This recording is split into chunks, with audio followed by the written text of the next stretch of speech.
हाँ ਜੀ ਤੇ ਠੀਕ ਹੈ। ਤੇ ਇਸ ਤਰ੍ਹਾਂ ਕਰ ਲੈਂਦੇ ਹਾਂ, ਆਪਾਂ ਗੱਲ ਕਰ ਲੈਂਦੇ ਹਾਂ। ਜੀ ਤੇ ਮੈਂ ਸ਼ੁਕਰਗੁਜ਼ਾਰ ਹਾਂ ਪਹਿਲਾਂ ਤਾਂ ਤੁਹਾਡਾ। ਮੈਂ ਤਾਂ ਅਨਪੜ੍ਹ ਆਦਮੀ ਹਾਂ। ਇਹ ਹੈਗਾ ਕਿ ਮੈਂ ਗਲੀਆਂ ਜ਼ਰੂਰ ਭਟਕਿਆ। ਮੈਂ ਤਾਂ ਜਿਹਨੂੰ ਕਹਿੰਦੇ ਆ ਹਿਸਟੋਰੀਕਲ ਤੇ ਜੋਗ੍ਰਾਫੀਕਲ ਪੰਜਾਬ ਦਾ ਮੈਂ ਨੁਮਾਇੰਦਾ ਕਹਿ ਲਓ ਹੈਗਾ। ਮੇਰੇ ਤੇ ਇਲਜ਼ਾਮ ਲਾਇਆ ਜਾਂਦਾ ਕਿ ਮੈਂ ਪੰਜਾਬੀ ਸੁਪਰੀਮੇਸਿਸਟ ਵੀ ਹੈਗਾ। ਕਈ ਜਣੇ ਮੈਨੂੰ ਰੈਨੇਸਾਂ ਦੇ ਨਾਲ ਵੀ ਜੋੜਦੇ ਨੇ। ਖੈਰ ਮੈਂ ਤਾਂ ਕੀ ਕਹਾਂ, ਮੈਂ ਪੰਜਾਬ ਦੇ ਖੰਡਰਾਂ 'ਚ ਮੈਂ ਤੁਰਿਆ। ਪੰਜਾਬ ਬਹੁਤ ਵੱਡੀ ਸਭਿਅਤਾ ਹੈ। ਪੰਜਾਬ ਬਹੁਤ ਉੱਚੀ ਔਰ ਸੁੱਚੀ ਸਭਿਅਤਾ ਹੈ। ਤੁਸੀਂ ਅਕਸਰ ਮੈਂ ਕਹਿੰਦਾ ਹੁੰਦਾ ਤੁਹਾਡੇ ਨਾਲ ਇਸ ਫੋਰਮ 'ਚ ਵੀ ਸਾਂਝਾ ਕਰ ਲੈਂਦਾ ਕਿ ਤੁਸੀਂ ਕਿਸੇ ਸਭਿਅਤਾ ਦਾ ਅੰਦਾਜ਼ਾ ਲਾਣਾ ਹੋਏ, ਹੋਰਾਂ ਦਾ ਤਾਂ ਪਤਾ ਨਹੀਂ ਮੈਨੂੰ ਕਿਉਂਕਿ ਮੈਂ ਹੋਰ ਸਭਿਅਤਾਵਾਂ ਦਾ ਸਿਖਿਆਰਥੀ ਨਹੀਂ ਰਿਹਾ। ਮੈਂ ਦੋ ਗੱਲਾਂ ਸਿੱਖਦਾ ਪਿਆ, ਪੜ੍ਹਦਾ ਪਿਆ, ਇੱਕ ਜ਼ਿੰਦਗੀ ਔਰ ਦੂਜਾ ਪੰਜਾਬ ਤੇ ਪੰਜਾਬੀਅਤ ਕਹਿ ਲਓ, ਪੰਜਾਬੀ ਵਿਰਸਾ ਕਹਿ ਲਓ। ਜੇ ਸਭਿਅਤਾ ਵਿੱਚ ਹੱਗਣ ਦਾ ਵੀ ਚੱਜ ਹੋਵੇ, ਇਹ ਕਹਾਵਤ ਮੈਨੂੰ ਹੋਰ ਤਾਂ ਕਿਤੇ ਮਿਲੀ ਨਹੀਂ ਕਿ ਜੇ ਮਾੜੀ ਉਹਦੀ ਨੁਕਤਾਚੀਨੀ ਕਰਨੀ ਤਾਂ ਮਾਵਾਂ ਸਾਡੀਆਂ ਦਾਦੀਆਂ ਕਹਿੰਦੇ ਹੱਗਣ ਦਾ ਚੱਜ ਨਹੀਂ ਤੇ ਕਾਵਾਂ ਨੂੰ ਨਿੰਦਦੇ। ਤੁਸੀਂ ਕਾਵਾਂ ਦੀ ਨਿੰਦਿਆ ਕਰਦੇ ਹੋ, ਕਿੱਦਾਂ ਕਹਿ ਕਹਿ ਕਰਦੇ ਆ। ਤੇ ਤੁਹਾਨੂੰ ਕਹਿੰਦੇ you not even versed with the art of defecation, ਤੁਹਾਨੂੰ ਹੱਗਣ ਦਾ ਚੱਜ ਨਹੀਂ ਹੈਗਾ। ਉੱਥੇ ਚੱਜ ਅੱਖਰ ਹੈ। ਹੱਗਣਾ is the thing. I am not interested in that. And everybody ਹਗੋਫਾਈਜ਼, ਵੱਡੇ ਵੱਡੇ ਬੁੱਧ ਵੀ ਹੋਏ, ਹਜ਼ਰਤ ਸਾਹਿਬ ਵੀ ਹੋਏ, ਗੁਰੂ ਨਾਨਕ ਹੋਏ, ਸਭ ਨੇ ਹੱਗਿਆ, ਸਭ ਨੇ ਅੰਨ ਖਾਧਾ ਹੈ। ਕਿਸੇ ਮਾਂ ਦੀ ਕੁੱਖੋਂ ਜੰਮੇ ਸਨ, ਰਾਮ ਹੋਏ, ਕ੍ਰਿਸ਼ਨ ਹੋਏ, ਜਿਹਨੂੰ ਕਹੀਏ ਮਹਾਦੇਵ ਜਿਹੜਾ ਸ਼ੰਭੂ ਹੋਇਆ, ਸ਼ਿਵ ਹੋਇਆ, ਸਾਰੇ ਜਿਹਨੂੰ ਕਹਿੰਦੇ ਭੋਗੀ ਵੀ ਸਨ, ਜੋਗੀ ਵੀ ਸਨ। ਸੋ ਲੇਕਿਨ ਇੱਥੇ ਜਿਹੜੀ ਸਭਿਅਤਾ ਦੇ ਵਿੱਚ ਚੱਜ ਦਾ ਕਨਸੈਪਟ ਹੋਵੇ ਤੇ ਤੁਸੀਂ ਦੇਖੋ ਕਿ ਛਕਣ ਦਾ ਕੀ ਕਨਸੈਪਟ ਹੋਏਗਾ। ਤੁਸੀਂ ਇਹਦਾ ਭੋਗ ਹੱਗਣ ਦਾ ਹੈ ਨਾ, ਤੇ ਭੋਗਣ ਦਾ ਕਨਸੈਪਟ ਕੀ ਹੈਗਾ ਛਕਣ ਦਾ। ਸੋ ਇੰਨੀ ਵੱਡੀ ਤਾਂ ਮੈਂ ਸਭਿਅਤਾ ਮੈਂ ਤਾਂ ਝੁਕਿਆ ਹੀ ਰਹਿਣਾ ਸਦਾ। ਔਰ ਮੈਂ ਤਾਂ ਸ਼ੁਕਰਗੁਜ਼ਾਰ ਹਾਂ ਕਿ ਮੈਨੂੰ ਇਹ ਮੇਰੇ ਲਈ ਇਹ ਸਬਬ ਬਣਿਆ ਕਿ ਮੈਂ ਕਿੱਥੇ ਫਲਾਈਂਗ ਫਲੂ ਕਰਦਾ ਸੀ।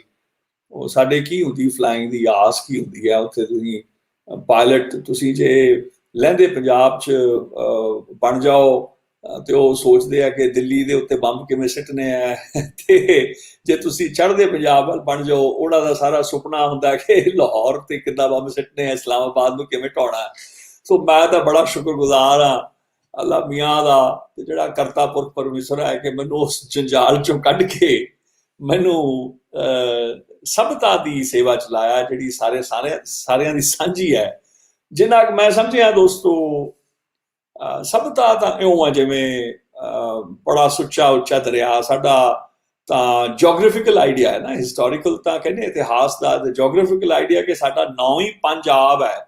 ਜਾਂ ਸਪਤ ਸਿੰਧੂ, ਜੇ ਤੁਸੀਂ ਸਿੰਧ ਨੂੰ ਮਿਲਾ ਲਓ ਤੇ ਸਰਸਵਤੀ ਜਿਹੜੀ ਕਹਿੰਦੇ ਅਲੋਪ ਹੋ ਗਈ, ਜਿਹਦੀ ਗੋਦ ਵਿੱਚ ਬਹਿ ਕੇ ਨਾ ਜਾਣੇ ਕਿੰਨਾ ਕਿੰਨਾ ਗਿਆਨ ਲਿਖਿਆ ਗਿਆ। ਉਹ ਗਿਆਨ ਉਦੋਂ ਦਾ ਜਦੋਂ ਕੋਈ ਧਰਮ ਹੀ ਨਹੀਂ ਸੀ। ਇਹ ਨਾ ਕੋਈ ਹਿੰਦੂ ਬਣਿਆ ਸੀ, ਨਾ ਵੈਸ਼ਨਵ ਸੀ, ਕੋਈ ਨਾ ਸਾਖਤ ਸੀ ਹਲੇ, ਨਾ ਸ਼ੈਵ ਸੀ। ਉਹ ਸਿਰਫ ਗਿਆਨ ਸੀ, ਗਿਆਨ ਮਾਰਗੀ ਸੀ। ਬੰਦੇ ਐਲਕੈਮਿਸਟ ਹੁੰਦੇ ਸੀ, ਸਾਇੰਸਦਾਨ ਹੁੰਦੇ ਸੀ, ਬੰਦੇ ਜੀਵਨ ਪੜ੍ਹਦੇ ਸੀ, ਸਮਝਦੇ ਸੀ। ਅੱਖਰ ਭਾਸ਼ਾ ਜਦੋਂ ਉਪਜ ਰਹੀ ਸੀ ਉਦੋਂ ਦਾ ਗਿਆਨ ਲਿਖਿਆ ਗਿਆ। ਔਰ ਰਿਗਵੇਦ ਤਾਂ ਬਿਆਸ ਤੇ ਜਿਹਦਾ ਨਾਮ ਵਿਭਾਸ਼ਾ ਜਿਹਨੂੰ ਕਹਿੰਦੇ ਰਾਗ ਵਿਭਾਸ ਜਿਹਦਾ ਨਾਮ ਹੈ, ਔਰ ਸਤਲੁਜ ਦੇ ਵਿਚਕਾਰ ਤਾਂ ਰਿਗਵੇਦ ਲਿਖਿਆ ਗਿਆ। ਔਰ ਪੂਰਾ ਵੱਡਾ ਹਿੰਦੁਸਤਾਨ ਸਾਡੀ ਪੰਜਾਬ ਦੀ ਸਭਿਅਤਾ ਦਾ ਸ਼ਾਗਿਰਦ ਹੈ। ਜਿਹਦੇ ਕਰਕੇ ਜਦੋਂ ਮੈਂ ਹਾਸਾ ਖੇਡਾ ਕਰਦਾ ਹੁੰਦਾ ਤੇ ਉਹ ਕਹਿੰਦੇ ਜੀ ਤੁਸੀਂ ਸਾਨੂੰ ਕੁੱਟਦੇ ਬੜਾ ਹੋ, ਕਹਿੰਦੇ ਤੁਸੀਂ ਜ਼ਲੀਲ ਕਰਦੇ ਹੋ। ਮੈਂ ਕਿਹਾ ਜ਼ਲੀਲ ਕਰਦਾ, ਤੁਸੀਂ ਭੁੱਲ ਗਏ ਹੋ ਕਿ ਤੁਹਾਡਾ ਉਸਤਾਦ ਕੌਣ ਹੈ। ਸਾਡੀ ਸਭਿਅਤਾ, ਮੈਂ ਕਿਹਾ ਤੁਸੀਂ ਵੇਦ ਪੜ੍ਹਦੇ ਹੋ, ਸ਼ਾਸਤਰ ਪੜ੍ਹਦੇ ਹੋ, ਕੁਰਾਨ ਪੜ੍ਹਦੇ ਹੋ, ਕੀ ਪੜ੍ਹਦੇ ਹੋ, ਨਾਟਕ ਸ਼ਾਸਤਰ ਪੜ੍ਹਦੇ ਹੋ, ਲਿਖਿਆ ਤਾਂ ਪੰਜਾਬ 'ਚ ਗਿਆ। ਤੇ ਤੁਸੀਂ ਹੰਗੜਾਈਆਂ ਲੈਂਦੇ ਹੋ ਕਿ ਪੰਜਾਬੀਆਂ ਕੋਲ ਤਾਂ ਕੱਖ ਹੋਰ ਕੁਛ ਹੈ ਨਹੀਂ, ਕਿ ਐਗਰੀਕਲਚਰ ਹੀ ਹੈਗਾ। ਤੇ ਮੈਂ ਕਿਹਾ ਤੁਸੀਂ ਤਾਂ AREE ਵਾਲਾ ਵੀ ਮੈਂ ਪਾ ਦਿੰਦਾ ਹੁੰਦਾ ਕਿ ਮੈਂ ਕਿਹਾ ਤੁਸੀਂ ਸਾਰੇ ਐਗਰੀਕਲਚਰ ਵਾਲੇ ਹੋ, ਅਸੀਂ ਸਾਡੇ ਤੇ ਜੇ ਐਗਰੀਕਲਚਰ ਵਾਲਾ ਇਲਜ਼ਾਮ ਲਾਉਂਦੇ ਹੋ।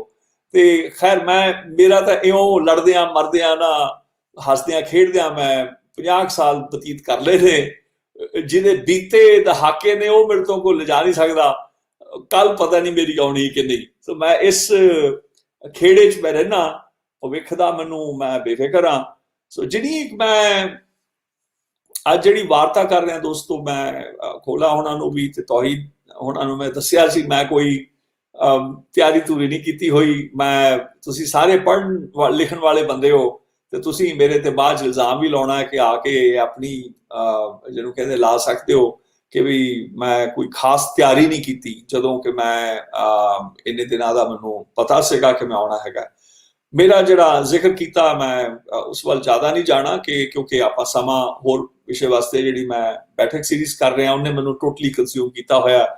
ਮੈਂ ਆਪਣੀ ਕਿਤਾਬ ਵਗੈਰਾ ਕਿਤਾਬਾਂ ਦੇ ਉੱਤੇ ਜਿਹੜਾ ਕੰਮ ਕਰ ਰਿਹਾ ਸਾਂ ਉਹ ਵੀ ਮੈਂ 3.5 ਹਫ਼ਤੇ ਹੋ ਗਏ ਨੇ ਮੈਂ ਕੰਮ ਨਹੀਂ ਕਰ ਸਕਿਆ। ਸੋ ਮੈਂ ਤਹਿ ਦਿਲੋਂ ਮੈਂ ਇੱਕ ਸ਼ੁਕਰਗੁਜ਼ਾਰ ਹਾਂ। ਤੁਸੀਂ ਇਹ ਜਿਹੜਾ ਥੋੜਾ ਦੇਰੀ ਹੋਈ ਉਹ ਤੁਸੀਂ ਬੜੇ ਲਾਡ ਨਾਲ ਕਬੂਲੀ ਹੈ, ਔਰ ਤੁਸੀਂ ਮੈਨੂੰ ਇਹ ਵੀ ਮਾਫ ਕਰੋਗੇ, ਮੈਨੂੰ ਮੇਰੇ ਤੇ ਨਜ਼ਰੇ ਰਹਿਮਤ ਕਰੋਗੇ, ਮੈਨੂੰ ਨਿਵਾਜੋਗੇ ਕਿ ਮੈਂ ਕੋਈ ਖਾਸ ਤਿਆਰੀ ਨਹੀਂ ਕਰਕੇ ਬੈਠਾ। ਪਰ ਜਿਵੇਂ ਤੌਹੀਦ ਹੋਣੀ ਕਹਿ ਰਹੇ ਸੀਗੇ, ਖੋਲਾ ਹੋਣੀ ਕਹਿੰਦੇ ਸੀਗੇ ਕਿ ਤੁਸੀਂ ਜਿਹੜੇ ਚਿਰ ਤੁਰੇ ਹੋ, ਜੇ ਤੁਹਾਨੂੰ ਤਿਆਰੀ ਕਰਨੀ ਪਈ ਤਾਂ ਫਿਰ ਕਾਹਦੀ ਗੱਲ ਹੈ।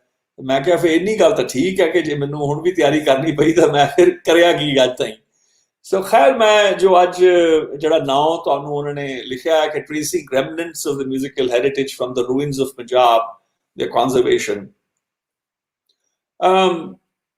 ਇਹ ਮੈਂ 2-3 ਮਿੰਟ ਜਿਹੜਾ ਮੈਂ ਸਿਹਰਾ ਵੱਜਿਆ ਉਹ ਮੈਂ ਤੁਹਾਨੂੰ ਜਾਣੂ ਕਰਾਉਣਾ ਸੀਗਾ ਕਿ ਮੈਨੂੰ ਆਸ ਹੈ ਤੁਸੀਂ ਸਮਝ ਗਏ ਹੋਗੇ ਕਿ ਮੈਂ ਪੰਜਾਬ ਬਾਰੇ ਚਿੰਤਨ ਕੀਤਾ ਹੈ। ਤੇ ਮੇਰਾ ਜਦੋਂ ਮੈਂ 17-18 ਸਾਲ ਦਾ ਸੀ, ਜਦੋਂ ਮੈਂ ਆਪਣੇ ਦਾਦਿਆਂ ਕੋਲੋਂ ਸਮਝਣਾ ਸ਼ੁਰੂ ਹੋਇਆ ਕਿ ਥਿੰਗਸ ਹੈਵ ਬੀਨ ਲੋਸਟ, ਕਿ ਕੁਝ ਗਵਾਚ ਰਿਹਾ ਹੈ ਤੇ ਕੁਝ ਗਵਾਚ ਗਿਆ ਹੈ, ਤੇ ਉਦੋਂ ਫਿਰ ਮੈਂ ਸਮਝ ਆ ਗਈ ਕਿ ਇੱਕ ਅਬੋਧ ਤੇ ਸੂਖਮ ਵਿਰਸਾ, ਇੱਕ ਬੌਧਿਕ ਜਾਂ ਸਥੂਲ ਵਿਰਸਾ ਹੈਗਾ, ਟੈਂਜੀਬਲ ਤੇ ਇੰਟੈਂਜੀਬਲ।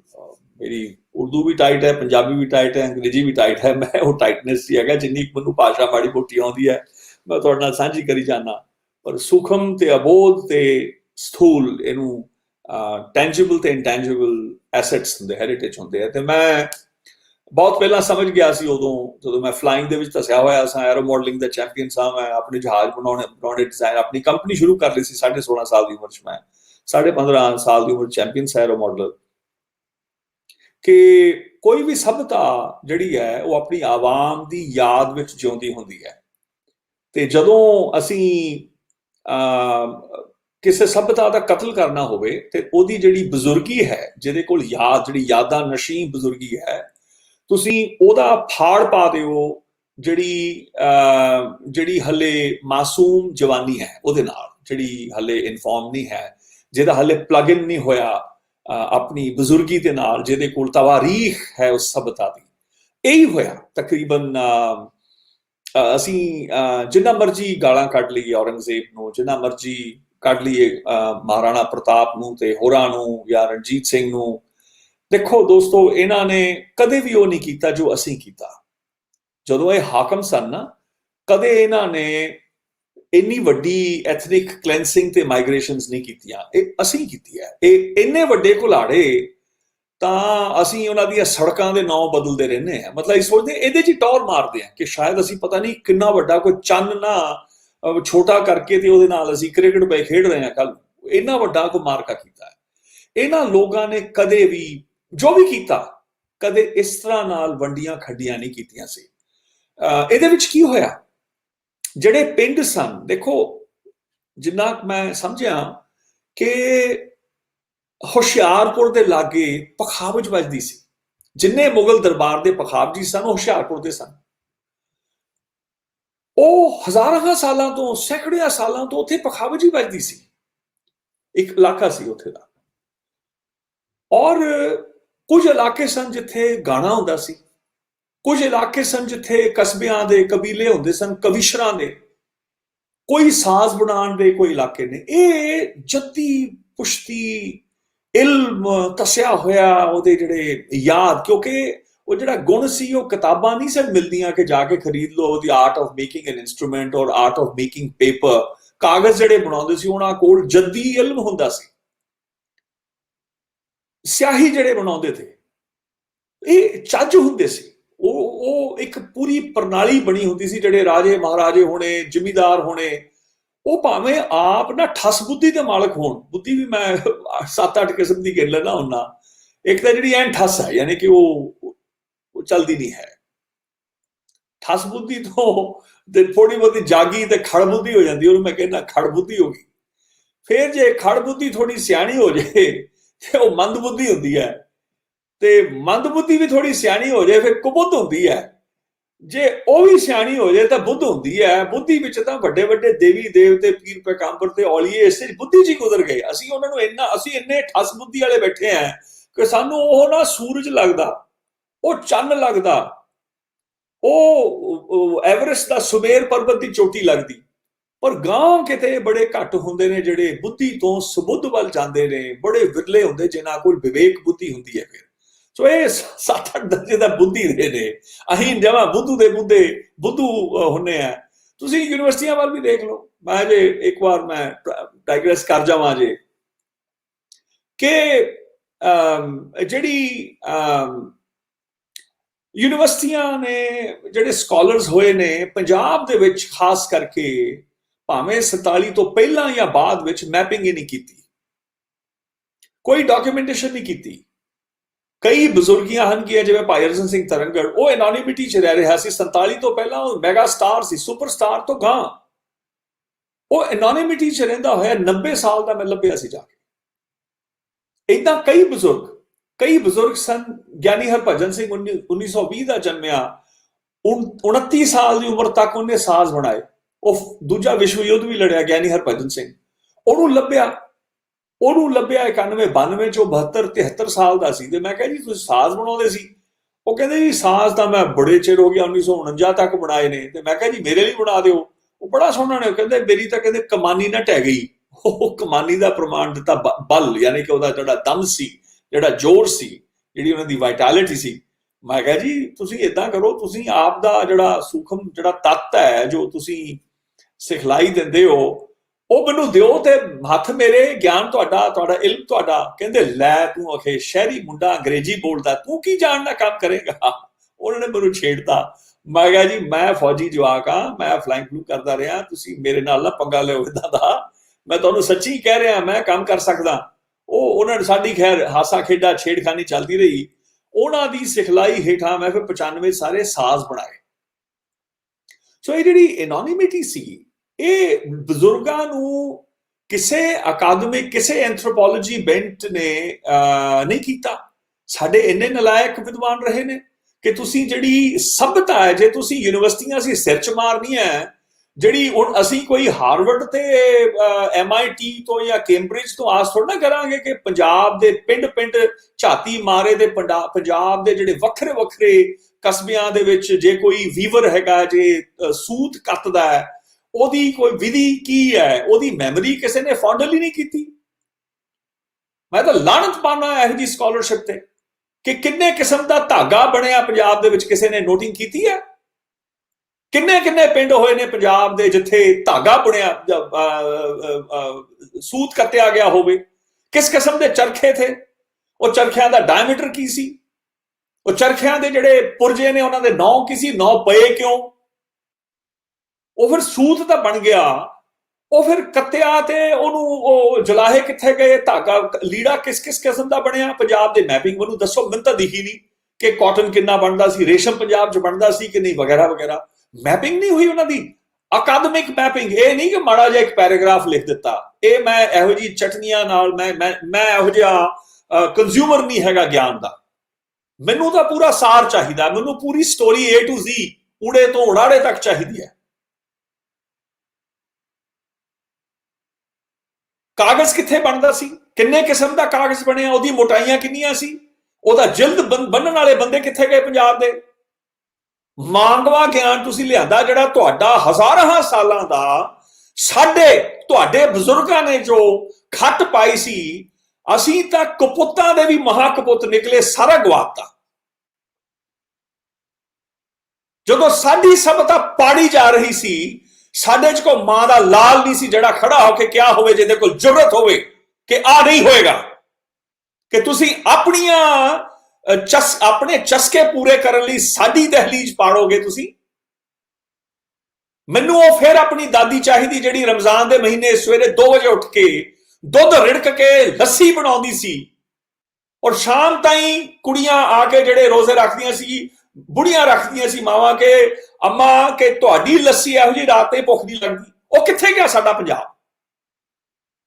ਜੇ ਕੋ ਗੁਰੂ ਦਾ ਪੁਰਬ ਸੀ, ਉੱਥੇ ਜਿਹੜੇ ਪਿੰਡਾਂ ਦੇ ਮੁਸਲਮਾਨ ਨੇ, ਵੈਸ਼ਨਵ ਸਾਕਤ ਸ਼ੈਬ ਬਾਹਮਣ ਨੇ, ਉਹ ਖੜੇ ਨੇ ਪੈਰੇ ਤੇ ਕਿ ਵੀ ਇਹਨਾਂ ਦਾ ਤਿਉਹਾਰ ਹੈ, ਕੋਈ ਚੀਜ਼ ਦੀ ਲੋੜ ਹੈ, ਕਿਸੇ ਦੇ ਵਿਆਹ ਸ਼ਾਦੀ। ਸਾਡਾ ਇੰਨਾ ਇਕਲੈਕਟਿਕ ਪੰਜਾਬ ਸੀ, ਔਰ ਗੁਰੂ ਨੇ ਸਾਨੂੰ ਗੁਰੂ ਗ੍ਰੰਥ ਦਿੱਤਾ, ਜਿਹਨੇ ਲਿਖਿਆ ਕਬੀਰ ਕਹਿੰਦਾ ਹੈ ਕਿ ਵੇਦ ਕਤੇਬ ਕਹੋ ਮਤ ਝੂਠੇ, ਝੂਠਾ ਜੋ ਨਾ ਵਿਚਾਰੇ। ਔਰ ਤੁਸੀਂ ਇਹ ਨਾ ਸੋਚ ਲਿਓ ਕਿ ਮੈਂ ਗੱਲਾਂ ਖਰੇ ਇਲਮ ਦੀਆਂ, ਗਿਆਨ ਦੀਆਂ। ਉਹ ਗਾਇਆ ਸਾਰਿਆਂ ਨੇ, ਇਹ ਕਿਤੇ ਲਿਖਿਆ ਨਹੀਂ, ਉਕਰਿਆ ਨਹੀਂ, ਗਾ ਕੇ ਕਿਹਾ ਹੈ ਉਹਨਾਂ ਨੇ। वेद कतेव कहो मत झूठे,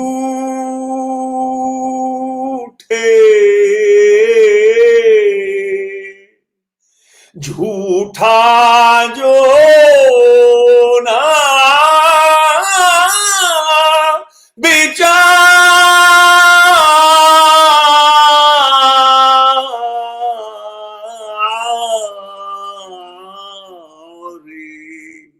ਉਹ ਜਿਹੜਾ ਇਹ ਦੋਹਾਂ ਵੈਦਿਕ ਯਾਨੀ ਕਿ ਇੰਡਿਕ ਸਕ੍ਰਿਪਚਰਸ ਦੇ ਉੱਤੇ ਔਰ ਸਿਮੈਟਿਕ ਸਕ੍ਰਿਪਚਰਸ ਦੇ ਉੱਤੇ ਜਿਹੜਾ ਵਿਚਾਰ ਨਾ ਕਰੇ, ਉਹਨਾਂ ਨੂੰ ਘੋਖੇ, ਉਹਨਾਂ ਦੀ ਪੜਤਾਲ ਨਾ ਕਰੇ, ਉਹਨਾਂ ਦੇ ਅੱਗੇ ਸਜਦਾ ਕਰਕੇ ਭਿੱਖ ਨਾ ਮੰਗੇ ਕਿ ਹੇ ਪੁਸਤਕ, ਹੇ ਕਿਤਾਬ, ਮੈਨੂੰ ਦੇ ਆਪਣੇ ਰਾਜ਼ ਖੋਲ, ਅੱਖਰਾਂ 'ਚ ਜੋ ਸਮੁੰਦਰ ਭਰੇ ਨੇ ਮੈਨੂੰ ਉਹਨਾਂ 'ਚ ਡੁਬਕੀਆਂ ਮਾਰਨ ਦੀ ਆਗਿਆ ਦੇ।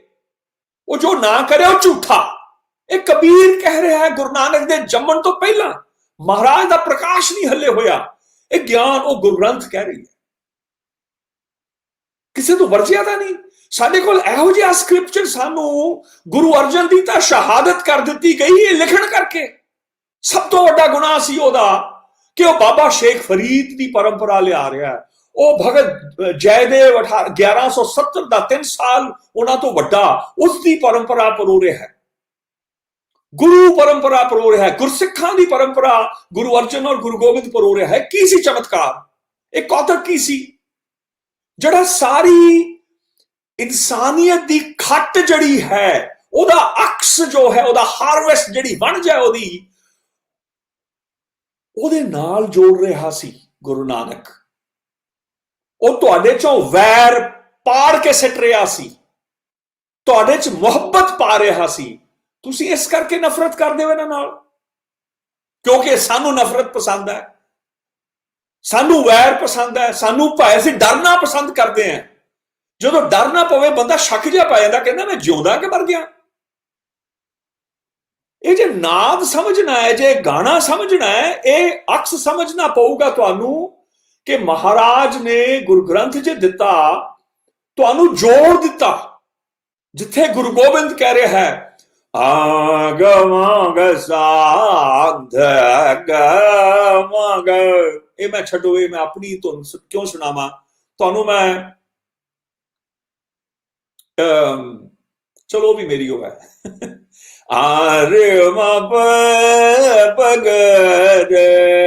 ਵੈਸੇ ਤੁਹਾਡੇ ਰਾਤ ਦਾ ਵੇਲਾ ਹੈ।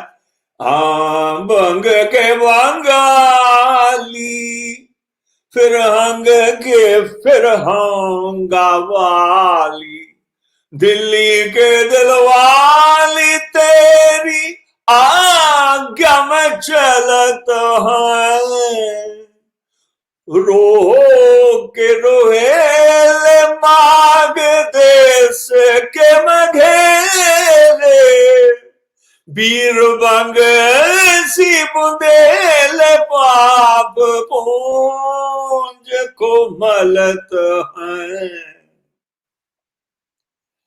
गोखा गुण गावे चीन मचीन कसी ने आवे, तिब दिधयाए दुख दे को दलत है। और आखिरी महाराज धन गुरु गोबिंद सिंह कहते जिन्हें तोहे ध्यायो तिन्हें पूरन प्रताप पायो। थोड़ा नहीं तेरा प्रताप प्रकाश, जिन्हें तेरा ध्यान धरिया ना उन्हें तेनू पूरा पा लिया। तेरा सारा सर्वत्र प्रकाश रब्बा तेनू कंगाल कर छड्या ही, तेरा सारा प्रकाश तेतों खो के ले गया। कौन? जिन्हें तेरा ध्यान धरिया। जिन्हें तोहे ध्यायो तिन्हें पूरन प्रताप पायो। जिन्हें तोहे ध्यायो तिन्हें पूरन प्रताप पायो। सर्व धन धाम फल फूल सो फलत है। जिन्हें तोहे ध्यायो तिन्हें पूर्ण प्रताप पायो। सर्व धन धाम फल फूल सो फलत है। उन्होंने किथे किया कि ना ना ना कला गुरु नानक ने प्रकाश पाया ही, और ना ना ना ना गुरु अंगद ने पाया ही। वो कहते जिन्हें तोहे ध्यायो, वो कहते पूर्वी ना पार पावे हिंगुला हिमालय ते आवे। वो कहते पश्चिम के पश्चिमी पछाना निज काम है। मराठा मघेले तेरी मन स्यों तपस्या करें। उन्होंने तो नहीं कहा लै मराठिया की पता तपस्या का। मराठा ने देखा जेडे मराठे ज्ञानवान ने, गुरु गोबिंद कह रहा है कि मराठा मघेले तेरी मन स्यों तपस्या करें। दृढ़ व तिलंगी गुण गावे तेरो नाम है। वो कहते पश्चिम के पश्चिमी के अरब के आरबी सारे ने तो गाया। मैं कितों छोटा रह गया, मैनू इना वड्डा करता। मैनू सारी इंसानियत जिन्नी खट है, जो सूखम खट है, ओ वंज ओ धन ओ दौलत जो उस रब उस परम पुरख परमेश्वरा ने उस करतार ने झोली पाई, रोशन दिमागां दे विवेक बुद्धां दे ओदे नाल जोड़ दिता। तो असीं गवा छड्डी। इन्ने सस्ते भा कौडी बदले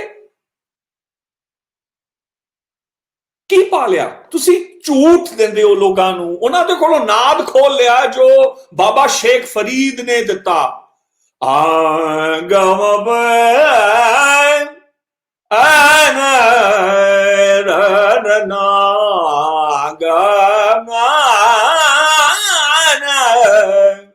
It's an extraordinary composition. आरतेशक खुदा। दरबार साहब की परंपरा च बाबा शेख फरीद के में गाया गया। रते कंडीशनैलिटी है, जेडे रत्ते हनगे ਇਹਦੇ ਚ ਹੀ ਗੱਲ ਮੁੱਕ ਗਈ। ਹੋਰਾਂ ਦੇ ਬਾਰੇ ਤਾਂ ਕਹਿੰਦੇ ਤੁਸੀਂ ਨਾ ਹੀ ਸੁਣੋ ਤਾਂ ਚੰਗਾ ਹੈ। You don't even qualify to listen to the rest. आरतेशक खुदा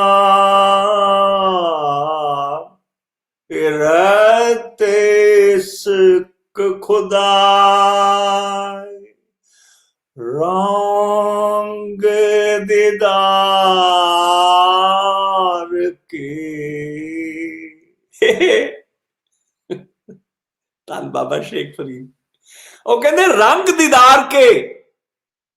जिन्हें देखे ने दीदार वो कह रहा साडे तुहाडे वांगू नहीं झूठ बोलते हैं। माई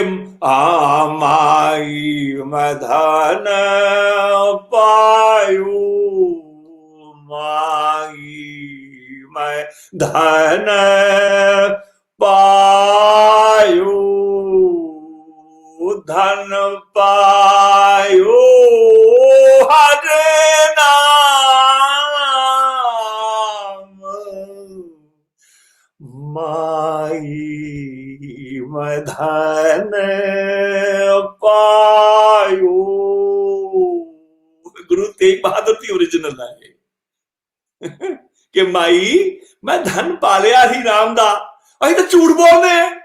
असीं पाया असीं गाई जाने ओ माई धन धन आ फिर कहना हाँ मैं कितना कमाईया और असीं आ रिड्यूस करता। और बुजुर्गों का डिस्कोर्स खत्म करता। वो तो कहते तुसी अखर उदों बोलना उदों उच्चारना जो तुसी अखर कमाया होवे, स्वर ओ लाना जड़ा तुसी कमाया होवे। मांग में अखर लै लिया, चुराया कोई सुर लै लिया, तो अं एवं हैंकड़ा मारते पे हैं।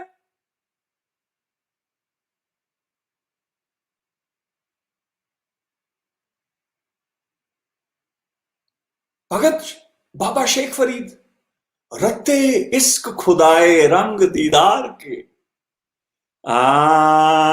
बिसरे आज नाम ते पोए पार्थिए, ते पोए पार्थिए, रंग दीदार के, रते से के खुदा, रते से के खुदा। दरबार साहब बाबा शेख फरीद इस तरह गाया गया, उन्हां तो इस तरह सिखिया गया। बाबा फरीद तो ਜਿਹੜੇ ਆਪਾਂ ਵਿਰਸੇ ਦੀ ਗੱਲ ਕਰ ਰਹੇ ਹਾਂ, ਮਿਊਜ਼ੀਕਲ ਹੈਰੀਟੇਜ ਦੀ, ਮੈਂ ਤਾਂ ਸ਼ੁਕਰਗੁਜ਼ਾਰ ਹਾਂ ਰਬਾਬੀ ਪਰੰਪਰਾ ਨੂੰ ਔਰ ਗੁਰਸਿੱਖ ਪਰੰਪਰਾ ਨੂੰ। ਮੇਰੇ ਕੋਲ 2 ਬਾਬਾ ਫਰੀਦ ਦੀਆਂ ਰਚਨਾਵਾਂ ਆਈਆਂ ਓਰੀਜਨਲ, ਬਸ ਉਹ 2 ਰੀਤਾਂ ਓਰੀਜਨਲ ਬਚੀਆਂ। ਲੋਕ ਬਹੁਤ ਫੈਸ਼ਨ ਹੈ ਹਜ਼ਰਤ ਨਿਜ਼ਾਮੁਦੀਨ ਔਲੀਆ, ਸਾਡਾ ਤਾਂ ਗੁਰ ਭਾਈ ਆ ਅਸੀਂ, ਕਿਉਂਕਿ ਮੱਥਾ ਟੇਕਦੇ ਆ ਗੁਰੂ ਨਾਨਕ ਅੱਗੇ ਵੀ, ਬਾਬਾ ਸ਼ੇਖ ਫਰੀਦ ਅੱਗੇ, ਹਜ਼ਰਤ ਨਿਜ਼ਾਮੁਦੀਨ ਔਲੀਆ ਦਾ ਵੀ ਮੱਥਾ बाबा फरीद दे अगे। सो मेरा तो गुरु भाई, तो मैं ओदे पिंड च रहना दिल्ली, निजामुद्दीन। ओ अमीर खुसरो बड़ा फैशन च है। लोग बाबा फरीद दे बोले भुला गए इन्ने ज्यादा कि ओ लोकी उथे विगड़दे ने कि लै बाबा फरीद पंजाबी च किसे बोलदा सी। खैर 2 रचनावां महाराज दियां बाबा शेख फरीद दियां मेरे कोल आईयां, सूही दे विच ही ने। इंसीडेंटल मेरे लिए शायद यही चमत्कार है, क्योंकि जे मैं ਜਿਹਨੂੰ ਕਹਿੰਦੇ 2 ਅੱਡ-ਅੱਡ ਰਾਗਾਂ ਚ ਹੁੰਦੀ ਤੇ ਸ਼ਾਇਦ ਮੈਂ ਸ਼ੱਕ ਪਾ ਲੈਂਦਾ। ਠੀਕ ਹੈ, ਇੱਥੇ ਇੱਕੋ ਰਾਗ ਚ ਪਤਾ ਲੱਗਦਾ ਕਨਸਟਰਕਟ। ਜਿਵੇਂ ਭਾਈ ਤਾਬਾ ਹੋਣਾ ਕੋਲੋਂ ਬੀਬੀ ਜਸਵੰਤ ਕੌਰ ਕੋਲ ਆਈ ਰੀਤ, ਉਹਨਾਂ ਤੋਂ ਮੈਨੂੰ ਜ਼ੁਬਾਨੀ ਮੈਨੂੰ ਉਹਨਾਂ ਨੇ ਯਾਦ ਕਰਾਈ।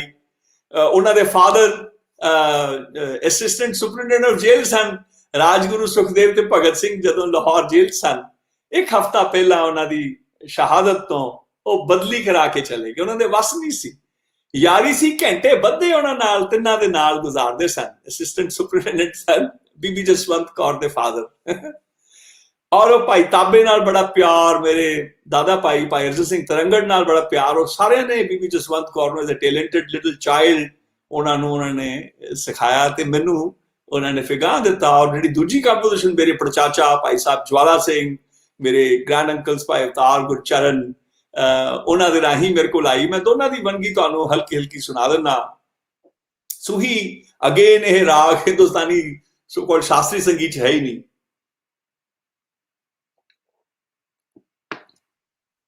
ਮੈਂ ਵੈਸੇ ਪੁੱਛਣਾ ਭੁੱਲ ਗਿਆ ਤੁਹਾਨੂੰ, ਕਿਸੇ ਨੂੰ ਗਾਣੇ ਤੋਂ ਐਲਰਜੀ ਤਾਂ ਨਹੀਂ ਹੈ, ਕਿਤੇ ਗੱਲਾਂ ਹੀ ਕਰਨ ਲਈ ਬੁਲਾਇਆ ਹੋਏ? ਕਿਉਂਕਿ ਉਹ ਜਿਹਨੂੰ ਕਹਿੰਦੇ ਤੁਸੀਂ ਸੋਚਿਆ ਹੋਣਾ ਮੈਂ ਵੀ ਬੜਾ ਤੁਹਾਡੇ ਵਾਂਗੂ ਜਿਵੇਂ ਤੁਹਾਨੂੰ ਛੇੜ ਲਵਾਂ ਕਿ ਤੁਸੀਂ ਵੀ ਆਮ ਤੌਰ ਤੇ ਸਕਾਲਰਾਂ ਨੂੰ ਨਾ ਕਹਿੰਦੇ ਆ ਉਹ ਲਿਆ ਜਾਂਦਾ ਹੈ ਕਿ ਇਹਨਾਂ ਚ ਰਸ ਰੁਸ ਹੈ ਨਹੀਂ ਕੋਈ।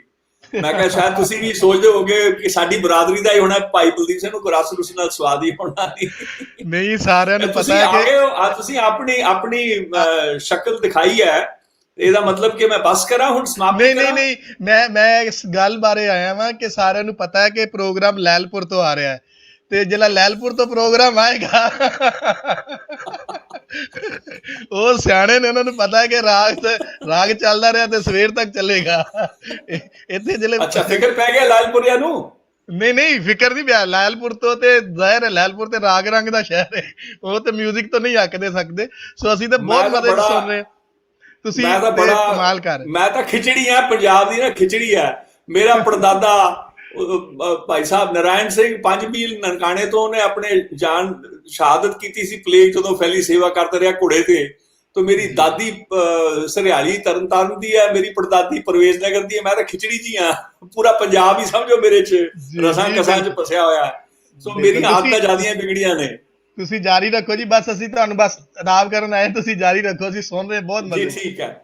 ਸੋ ਮੈਂ ਦੱਸ ਰਿਹਾ ਸਾਂ ਉਹ ਮੈਂ ਐਕਚੁਅਲੀ ਤੋਹੀਦ ਉਹਨਾਂ ਦੀ ਸ਼ਕਲ ਆਈ, ਮੈਂ ਕਿਹਾ ਜਿਵੇਂ ਸੈਮੀਨਾਰਾਂ ਦੇ ਵਿੱਚ ਨਹੀਂ ਹੁੰਦਾ ਕਾਗਜ਼ ਦਿਖਾਉਣ ਲਈ ਬੰਦਾ ਕਹਿੰਦਾ ਆਖੇ ਸਕਾਲਰ ਜੀ ਹੁਣ ਤੁਸੀਂ ਚੁੱਪ ਕਰੋ ਬਹੁਤ ਬੋਲ ਲਿਆ। ਮੈਂ ਕਿਹਾ ਸ਼ਾਇਦ ਇਹਨਾਂ ਨੇ ਆਪਣੇ ਦੀਦਾਰ ਦਿੱਤੇ ਨੇ, ਮੈਂ ਤਾਂ ਰੱਬ ਨੂੰ ਬੁਲਾਉਂਦਾ ਸੀ, ਤੋਹੀਦ ਸਾਹਿਬ ਹੀ ਆ ਗਏ। ਤੇ ਖੈਰ ਹਾਸਾ ਖੇਡਾ ਚੱਲਣਾ ਚਾਹੀਦਾ। ਸੋ ਮੈਂ ਬਾਬਾ ਫਰੀਦ ਹੋਣਾ ਦੀ ਯਾਦ ਫਰਮਾ ਰਿਹਾ ਸਾਂ। ਇਹ ਮੇਰੇ ਗ੍ਰੈਂਡ ਅੰਕਲਸ ਨੇ ਉਹ ਰੀਤ ਕਰਾਈ। ਸੂਹੀ ਬੜਾ ਰੇਅਰ ਰਾਗ ਹੈ। ਮੈਂ ਹੁਣ ਰਾਗ ਦੀ ਕਥਾ ਨਹੀਂ ਕਰਨੀ ਅੱਜ, ਕਿਉਂਕਿ ਸਾਡਾ ਮਕਸਦ, ਮੈਂ ਰੈਮਨੈਂਟਸ ਦੀ ਗੱਲ ਕਰ ਰਿਹਾ, ਮੈਂ ਰੈਮਨੈਂਟਸ ਹੀ ਦਿਖਾਉਣੇ ਤੁਹਾਡੇ, ਮੈਂ ਐਗਜ਼ਾਮਪਲਸ ਦਿੰਦਾ ਜਾਵਾਂਗਾ। ਉਹ ਜਿਹੜੇ ਹਾਂ ਜਾਸੀ ਢੋਲਾ ਰੇ, ਜਾਸੀ ਢੋਲਾ ਰੇ, ਹੱਥ ਨਾ ਲਾਏ ਕਸੁੰਬੜੈ, ਇੱਕ ਸੁੰਬੜ ਨੂੰ ਜਲ ਜਾਸੀ ਢੋਲਾ ਰੇ, ਜਾਸੀ ਢੋਲਾ ਰੇ,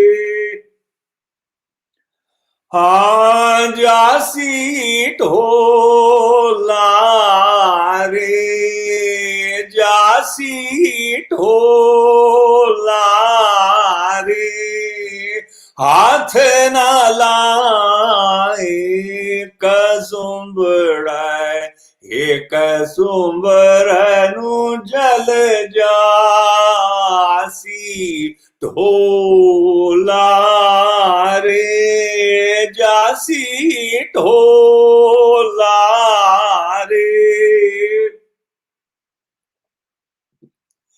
ਬੇੜਾ ਬਾਂਧੇ ਨਾ ਸਕਿਓ ਵਾਵਾ, ਬੇੜਾ ਬਾਂਧੇ ਨਾ ਸਕਿਓ ਵਾਵਾ, ਬੰਧਨ ਕੀ ਵੇਲਾ ਰੇ, ਹੱਥ ਨਾ ਲਾਏ ਕਸੁੰਬੜੈ, ਇੱਕ ਸੁੰਬੜ ਨੂੰ ਜਲ ਜਾਸੀ ਢੋਲਾ ਰੇ।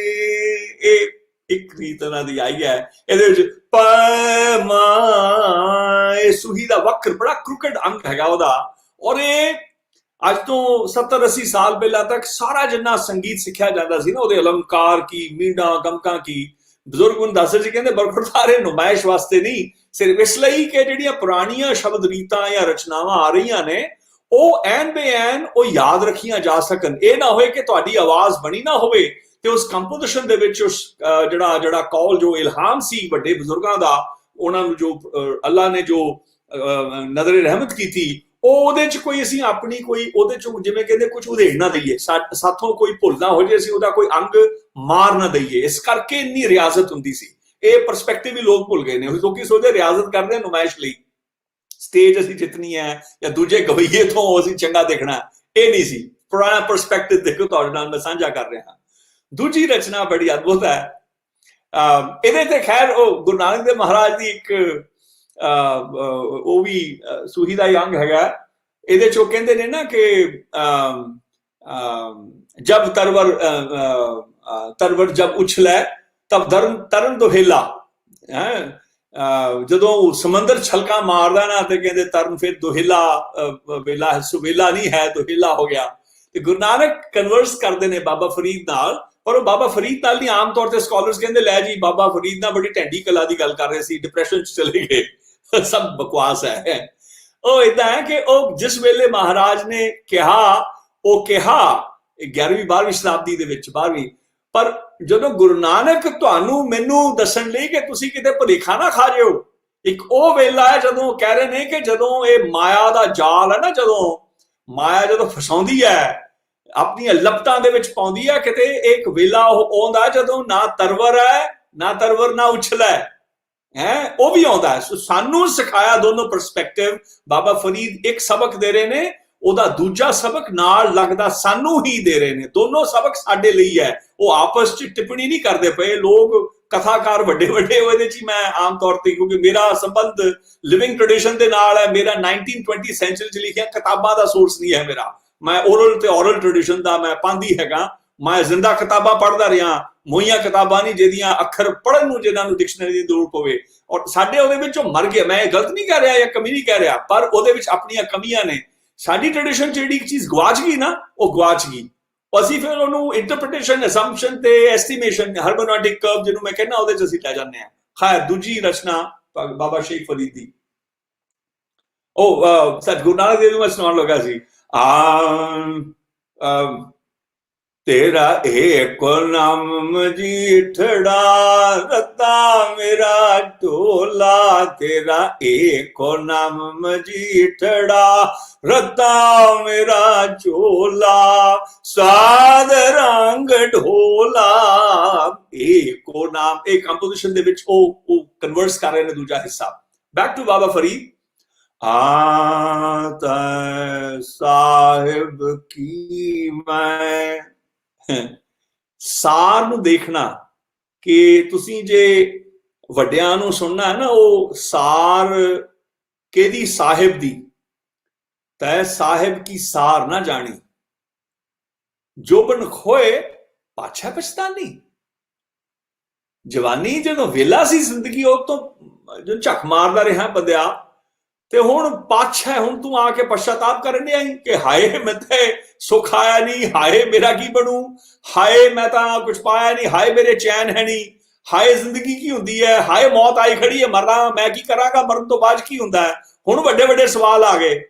ਉਹ ਮਹਾਰਾਜ ਬਾਬਾ ਸ਼ੇਖ ਫਰੀਦ ਕਹਿ ਰਹੇ ਨੇ, ਸਾਹਿਬ ਕੀ मसार न जानी, तै साहिब की मैं सार न जानी, जो बन खोए पाछा पछतानी। जो बन सीधे ਦੀ ਜਿਹੜਾ ਹੰਕਾਰ ਹੈ ਜਾਂ ਮਾਣ ਹੈ, ਜੋ ਜਾਂ ਗਲੈਮਰ ਹੈ, ਜੋਬਨ ਦਾ ਵਰਣਨ ਦੇਖੋ, ਬਗੈਰ ਕਹਿਆ ਕਥਾ ਕਰਤੀ, ਗਾ ਕੇ ਅੱਖਰ ਹੀ ਕਿਹਾ ਤੇ ਕਥਾ ਹੋ ਗਈ। ਜੋਬਨ ਹੁੰਦਾ ਕੀ ਹੈ? ਜਿਹੜਾ ਬਾਬਾ ਸ਼ੇਖ ਫਰੀਦ ਦਾ ਆਈਡੀਆ ਸੀ, ਉਹਦਾ ਅੰਡਰਸਟੈਂਡਿੰਗ ਬਣੀ ਸੀ, ਜੋਬਨ ਹੁੰਦਾ ਕੀ, ਇਹਦੇ ਚ ਪਰੋਤਾ ਉਹਨਾਂ ਨੇ। ਲੱਭੀ ਜਾਓ, ਪੜ੍ਹੀ ਜਾਓ ਕਿਤਾਬ। हाँ जोबन खोए, सो खो इधर होका खोए, खखा, you lose a lot of air, हैं देखो, हैं। हाँ जोबन खोए पाछा पछतानी, साहिब की मैं। अंतरा मैं तुहानू सुना देना।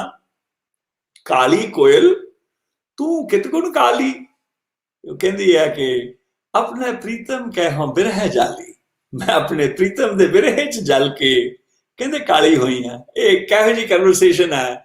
ਉਹ ਬਾਬਾ ਸ਼ੇਖ ਫਰੀਦ ਬੜਾ ਮਚਲਾ ਹੈ, ਉਹ ਪੰਛੀਆਂ ਨਾਲ ਗੱਲਾਂ ਕਰਦਾ ਹੈ। ਇੱਕ ਵਾਰ ਕਾਂ ਆ ਕੇ ਬਹਿ ਗਿਆ ਵਿਚਾਰਾ, ਉਹ ਸਮਾਧੀ ਲਾਏ ਬੈਠੇ ਚਿੱਲੇ, ਤੇ ਕਈ ਵਾਰ ਚਿੱਲੇ ਲਗਾਤਾਰ ਹੀ, ਇੱਕ ਚਿੱਲੇ ਤੋਂ ਬਾਅਦ ਲਗਾਤਾਰ ਲਾ ਦੇਣਾ, ਧਿਆਨ ਧਰੀ ਜਾਣਾ। ਉਹ ਇੱਕ ਵੇਲੇ ਬਿਰਧ ਹੋ ਗਏ ਸਨ, ਤੇ ਉਹ ਸਮਾਧੀ ਚ ਬੈਠੇ ਆ, ਤੇ ਉਹ ਕਾਂ ਕਹਿੰਦੇ ਆ ਕੇ ਮੋਢੇ ਤੇ ਬਹਿ ਗਿਆ। ਉਹਨੇ ਸੋਚਿਆ ਕਿ ਕੋਈ ਲਾਸ਼ ਹੈ, ਕੋਈ ਕਹਿੰਦੇ ਕੋਈ ਮਾਮਲਾ ਮੂੰਹ ਚ ਪਊ, ਖੁਰਾਕ ਕਹਿੰਦੇ ਭੁੱਖਾਂ ਥੋੜਾ ਜਿਹਾ ਮਿਲ ਜੂ ਖਾਣ ਨੂੰ। ਉਹਨੇ ਮਾਰਿਆ, ਉਹ ਚਮੜੀ ਬਜ਼ੁਰਗਾਂ ਦੀ ਹੁਣ ਹੋਈ, ਖਬਰੇ 100 ਸਾਲ ਦੇ ਗੇੜੇ ਪਹੁੰਚ ਗਏ ਸਨ, ਤੇ ਉਹਦੇ ਕੁਝ ਖਾਸ ਆਇਆ ਨਾ ਹੱਥ, ਧੂਲ ਮਿੱਟੀ ਜੰਮੀ ਹੋਈ ਸੀ। ਉਹ ਹੁਣ ਸਮਾਧੀ ਲੱਗੀ ਤੇ ਲੱਗੀ, ਹਿੱਲਣਾ ਵੀ ਨਹੀਂ।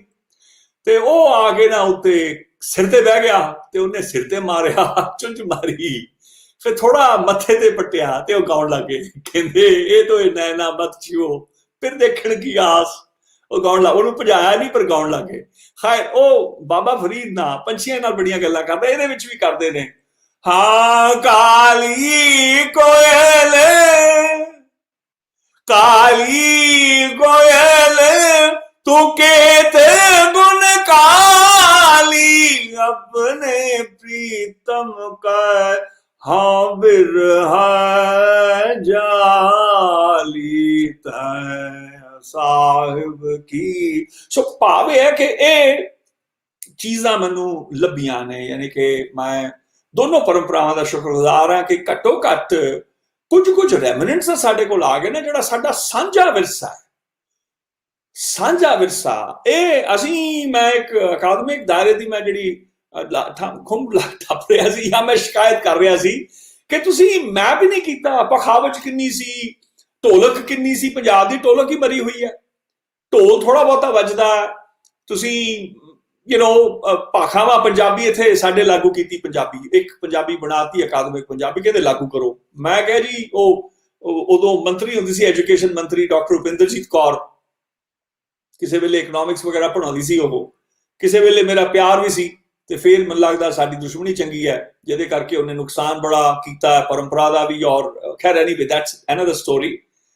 ਉਦੋਂ ਐਜੂਕੇਸ਼ਨ ਮੰਤਰੀ ਸੀ ਤੇ ਜਿੱਦਣ ਉਹਨੇ ਪੰਜਾਬ ਦੀ ਜਿਹੜੀ ਵਿਧਾਨ ਸਭਾ ਹੈ ਜਾਂ ਜਿਹੜੀ ਅਸੈਂਬਲੀ ਹੈ ਉਹਦੇ ਵਿੱਚ ਅਗਲੇ ਦਿਨ ਪ੍ਰਸਤਾਵ ਸੀ ਜਦੋਂ ਭਾਸ਼ਾ ਦਾ ਦੇਣਾ ਸੀ ਕਿ ਪੰਜਾਬੀ ਲਾਗੂ ਕਰੋ 10ਵੀਂ ਤੱਕ।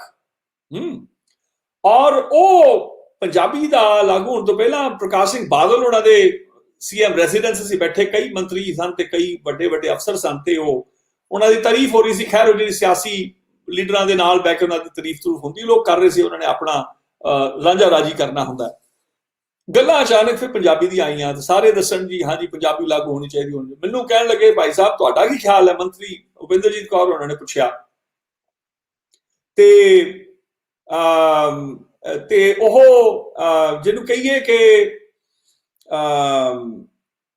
ਮੈਂ ਕਿਹਾ ਜੀ ਪੰਜਾਬੀ ਤੁਸੀਂ ਲਾਗੂ ਐਜ਼ ਏ ਪੰਜਾਬੀ ਤਾਂ ਲਾਗੂ ਕਰ ਲਓ, ਪਰ ਐਜ਼ ਏ ਸਿੱਖ ਮੈਂ ਨਹੀਂ ਸਮਝ ਸਕਦਾ ਕਿ ਤੁਸੀਂ ਇਕੱਲੀ ਪੰਜਾਬੀ ਕਿਉਂ ਲਾਗੂ ਕਰੋ। ਸਾਰੇ ਗੁੱਸੇ ਹੋ ਗਏ ਤੇ ਮੈਂ ਕਿਹਾ ਜੀ, ਉਹ ਕਹਿੰਦੇ ਕੀ ਮਤਲਬ ਹੈ? ਮੈਂ ਕਿਹਾ ਜੀ ਦੇਖੋ ਐਜ਼ ਏ ਪੰਜਾਬੀ ਜੇ ਤੁਸੀਂ ਪੰਜਾਬੀ ਕਹੋ ਮੈਂ ਮੰਨ ਜਾਂਦਾ, ਮੈਨੂੰ ਮੰਨਣ ਦੀ ਲੋੜ ਹੀ ਨਹੀਂ, ਪੰਜਾਬੀ ਲਾਗੂ ਕਰੋ, ਪਰ ਜੇ ਐਜ਼ ਏ ਗੁਰਸਿੱਖ ਦੀ ਗੱਲ ਕਰੋ, ਮੇਰੇ ਤਾਂ ਕੂਜਾ ਆਮਦ ਕੂਜਾ ਰਫਤੀ ਕੂਜਾ ਮੇਰ ਵੀ, ਉਹ ਤਾਂ ਅਰਬੀ ਵੀ ਮੇਰੀ ਵਿਰਾਸਤ ਹੈ। ਉੱਥੇ ਤੇਰਾ ਨਾਮ ਰੂੜੋ ਰੂਪ ਰੂੜੋ ਅਤਿਰੰਗ ਰੂੜੋ मेरो रामैया मारवाड़ी मेरी विरासत है। मन राम नामा बेधियले कणिक कला चित माडीले आनीले कागद काटीले गुड्डी आकाश मदे भरमीले पंच जना सो बात बदुआ चित्त सोडोरी राखीले आनीले कुंभ भराईले उदक राज कुआर पुरंदरिए हसत खेलत विचार करती है चित्त सो गागर राखीले। मैं क्या मराठी जड़ी एंशंट है वो भी मेरी विरासत है। गगन में था रवि चंदी पग बने दारे कमंडल जनक मोती धूप मले आन लो पवन चगुरो करे सकल बन राय फुलंत ज्योति कैसी आरती होए भवखंडना तेरी आरती अनथा शब्द वजंत भेरी सहस तब नयनन न नयन है तोहे को सहस मूर्त न एक तो ही सहस पद विमलन ना एक पद गंध बिन सहस तब गंध भी चला। तो मैं क्या मैथिली है, गुरु नानक ने मैथिली गावी, पंजाबी नहीं गाई, वो भी मेरी विरासत है। दुनिया का इसी मुकाम है, फारसी में क्या मेरी विरासत है। दीनन की प्रतिपाल कराए ने तो संत उबार करी मन गारे पछ पशु नगनाग निराध। मैं क्या ब्रज मेरी हैगी है। सो किन्नियां भाषावां 24 भाषावां 120 डायलैक्ट्स, मैं क्या मेरा विरसा है। कली पंजाबी च क्यों वो फिर खैर वाह वाह भी करन लग गए। पॉइंट है मैं क्या जे पंजाबी भी करनी है, माझे दी दुआबे दी मालवे दी, ਤੁਸੀਂ ਲਾਹੌਰ ਵੱਲ ਚੱਲ ਜਾਓ, ਲਹਿੰਦੇ ਪੰਜਾਬ ਦੀ ਕਿੰਨੀਆਂ ਡਾਇਲੈਕਟਸ ਹਨਗੇ, ਕਿੱਦਾਂ ਸਰਾਇਕੀ ਤੇ ਕਿੱਥੋਂ ਚੱਲਦੇ, ਕਿਵੇਂ ਬ੍ਰਜ ਵਿੱਚ ਤੁਰਦੇ ਆ, ਕਿੱਥੇ ਮਗਹੀ ਤੇ ਮੈਥਲੀ ਬਣ ਜਾਂਦੀ ਹੈ। ਇਹ ਸ਼ੇਡਸ ਨੇ ਇੱਕੋ ਭਾਸ਼ਾ ਦੇ, ਤੁਹਾਨੂੰ ਉਚਾਰਨ ਇਹ ਮੈਂ ਕਿਹਾ ਉਹਦੀ ਕਦੋਂ ਗੱਲ ਕਰਾਂਗੇ। ਤੁਸੀਂ ਹੁਣ ਸਾਰਿਆਂ ਨੂੰ ਉਦਾਂ ਕਹਿੰਦੇ ਤੁਸੀਂ ਅੰਗਰੇਜ਼ੀ ਤੇ ਹਿੰਦੀ ਨਾਲ ਲਾਗੂ ਕਰੋ, ਮੈਂ ਇੱਕ ਪੰਜਾਬੀ ਲੱਗੇਗੀ ਵੀ ਤੁਸੀਂ ਲਾਗੂ ਕਰਕੇ ਤੁਸੀਂ ਗੁਨਾਹ ਕਰ ਰਹੇ ਹੋ। ਖੈਰ ਉਹ ਵਾਹ ਵੀ ਹੋਈ, ਲੇਕਿਨ ਭਾਵ ਇਹ ਹੈ ਮੈਂ ਇੱਕ ਸਵਾਲ ਦੇਖ ਰਿਹਾ ਫॉर एग्जांपल ਕਿ ਭਾਵੇਂ ਮੈਂ ਸਵਾਲਾਂ ਵਾਰ ਬਾਹਰ ਆਵਾਂ, ਪਰ ਤੁਹਾਨੂੰ ਕਿਤੇ ਇਹ ਨਾ ਹੋਏ ਕਿ ਅਗਲੇ ਮੇਰੇ ਬੋਲੇ ਉਹ ਤੁਹਾਨੂੰ ਕਿਤੇ ਭਰਮ ਪੈ ਜੇ। ਮੈਂ ਕੋਈ ਡਿਨਾਉਂਸ ਨਹੀਂ ਕਰ ਰਿਹਾ ਰਿਟਨ ਰਿਸੋਰਸਿਸ ਦੋਸਤੋ, ਮੈਂ ਲਾਹਨਤ ਪਾ ਰਿਹਾ ਕਿ ਰਿਟਨ ਰਿਸੋਰਸਿਸ ਹੈ ਕਿੱਥੇ। ਉਹ ਕਿੱਥੇ ਸਨ ਵਿਦਵਾਨ ਜਿਨ੍ਹਾਂ ਨੇ ਪੰਜਾਬ ਦੀ ਤਵਾਰੀਖ, ਪੰਜਾਬ ਨੂੰ ਪੜ੍ਹਿਆ, ਰਿਟਨ ਨਹੀਂ ਲਿਆਂਦਾ, ਲਿਖਿਆ ਨਹੀਂ ਉਹਦੇ ਬਾਰੇ, ਕੋਖਿਆ ਨਹੀਂ, ਬਜ਼ੁਰਗਾਂ ਨੂੰ ਲੱਭਿਆ ਨਹੀਂ। ਮੈਂ ਕਹਿ ਰਿਹਾ ਖੈਰ ਤੁਹਾਨੂੰ ਤਾਂ ਕਿ ਭੁਲੇਖਾ ਨਾ ਪੈ ਜੇ ਕਿ ਮੈਂ ਡਿਨਾਉਂਸ ਕਰ ਰਿਹਾ।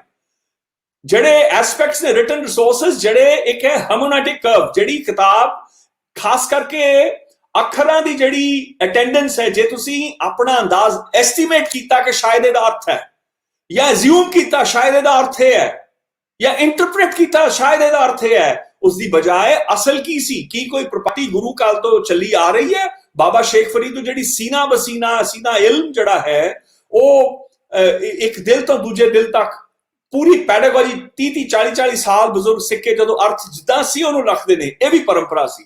ਸੋ ਦੋਨਾਂ ਦਾ ਸਮਾਵੇਸ਼ ਹੋਣਾ ਚਾਹੀਦਾ ਹੈ।